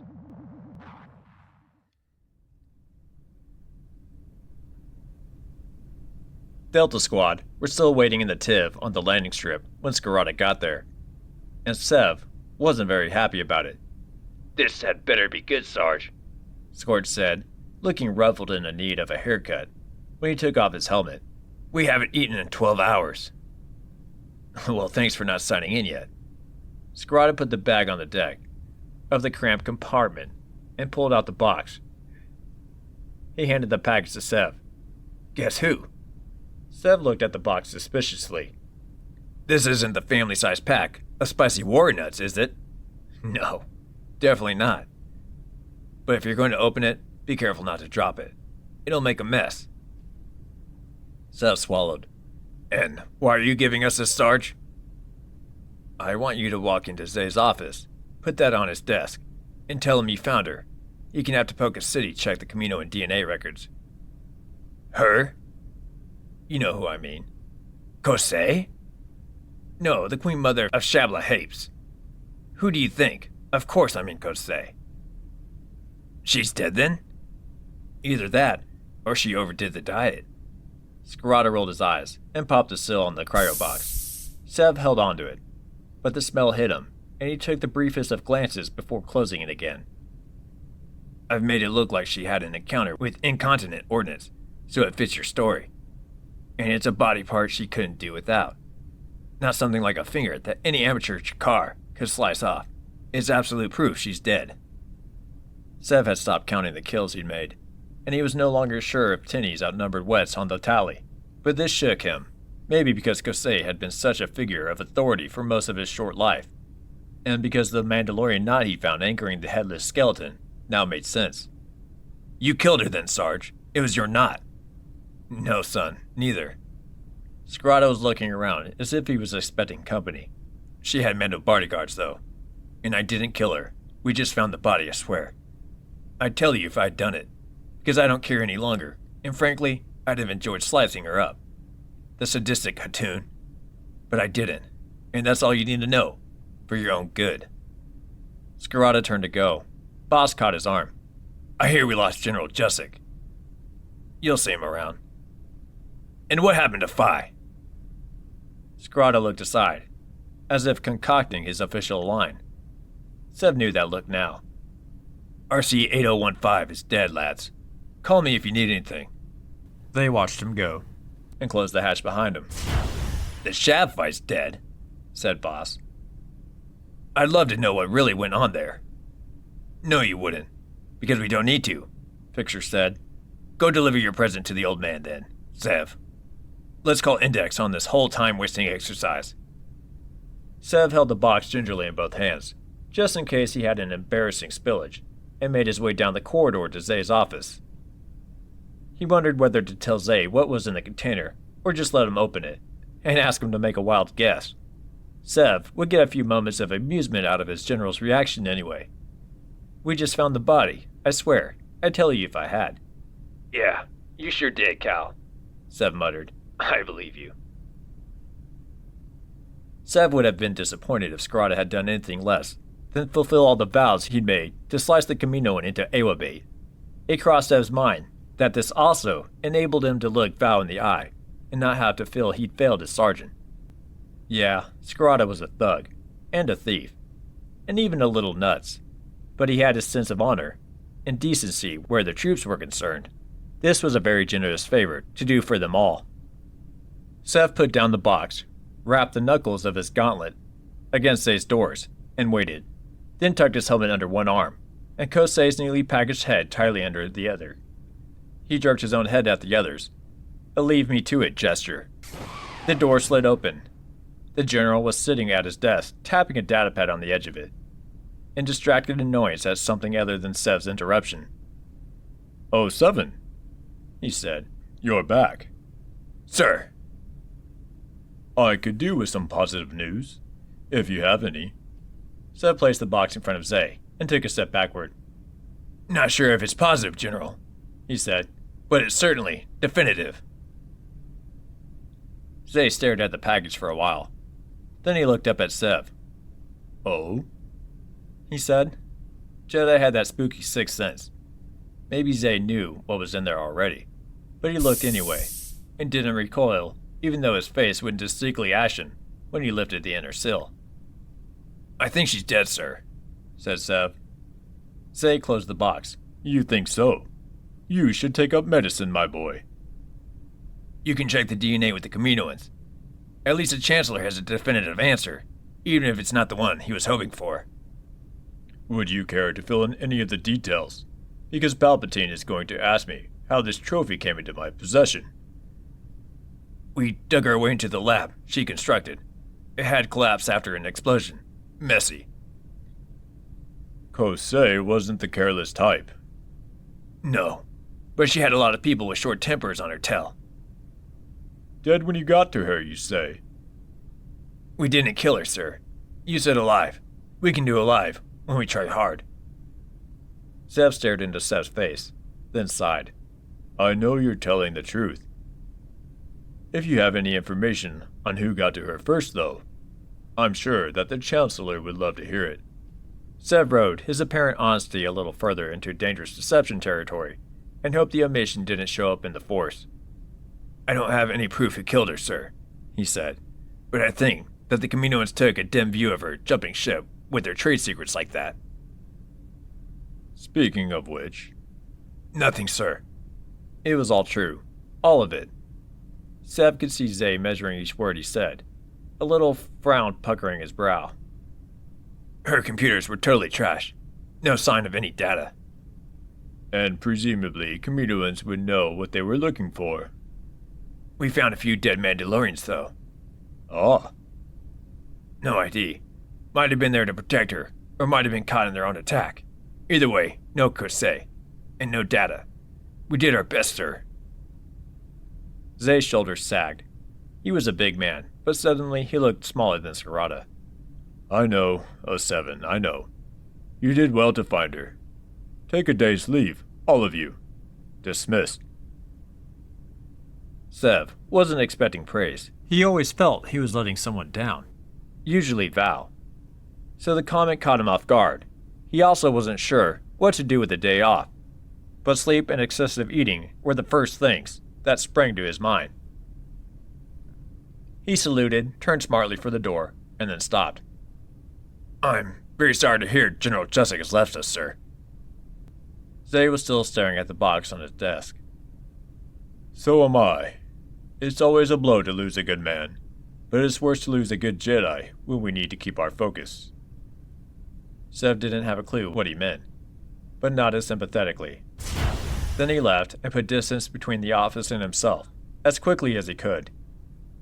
Boss and the others ambushed him halfway down the corridor. "Well?" Scorch demanded. "Did he buy it?" "I think so." Fixer snorted. "Not much else he can do, is there?" "We got a day off out of it," Sev said, "which is better than a thrashing from Val, so shut up and make the most of it." Delta took a shortcut across the parade ground to get to their quarters. In the late afternoon sun, the newly reformed Omega Squad, no Darman, but with the new guy from EOD, who could do real dangerous knife tricks with his prosthetic hands, were playing Limmy with Ordo and Maril. Skirata had joined in. They played it hard, what Val called the Mando way, shoulder charging and tackling one another with complete disregard for injury, kicking the spherical ball high into the air. It was about the size of a man's head. Sev did a double take to be sure it wasn't actually a real head, and it cannoned against the wall of the barracks to loud whoops and cries of Oya and Ori Meshla. None of them, except Skirata, was in armor. They weren't even in Red Guard fatigues, just the sort of civilian clothing they must have picked up on the last mission. There were no team colors. If Sev hadn't recognized them as his clone brothers, he would have taken them for Mandalorians. Whiling away the time between invasion and pillage rather than fellow commandos letting up steam. They suddenly struck him as very foreign, and that surprised him. Val had taught Delta all the Mandalorian customs and language, just as Scarada had taught his commando squads. But somehow at that moment, Omega and the Nulls seemed very much more Mandalorian mercs than men of the Grand Army. "So," Boss said, as if reading his mind, "if we got in a ruck with a bunch of real Mando-Ad, whose side do you reckon they'd be on?" Sev shrugged. "Who do you think killed the Mando-Ad we found in Kosei's hideout?" "You don't know who did that?" Fixer said. "Yeah, and neither do you." Scorch put a stop to the speculation. "Vodan, brothers all okay?" Delta Squad each managed a casual acknowledgement, and Sev expected Scarada to try to talk them into joining the game. But he didn't. The 6 men carried on, oblivious with the occasional shout or comment in Mandoa, and they might as well have been in Keldabe, not Galactic City. It was unsettling. It was also oddly tempting in a way that Sev didn't want to think about. Commandos were all on the same side. Sev was sure of it. And for the time being, so were the Nulls. Although they were a law unto themselves, whatever eccentricities they had, they were totally loyal, obeying Scarada to the letter. Scarada paused, trapping the ball under one boot, and seemed to notice Sev for the first time. "Kopani, Guroi?" he asked, totally Mando. "Want to play?" "No thanks," Sev said. "I'll stick to my embroidery. Looks a bit rough. Hybrid is easy." Delta Squad walked on, leaving behind a scene that for a few moments could easily have been unfolding on Mandalore, and not in the heart of the Republic. "Just as well they're on our side," said Boss. "Yeah," said Sev. "It is."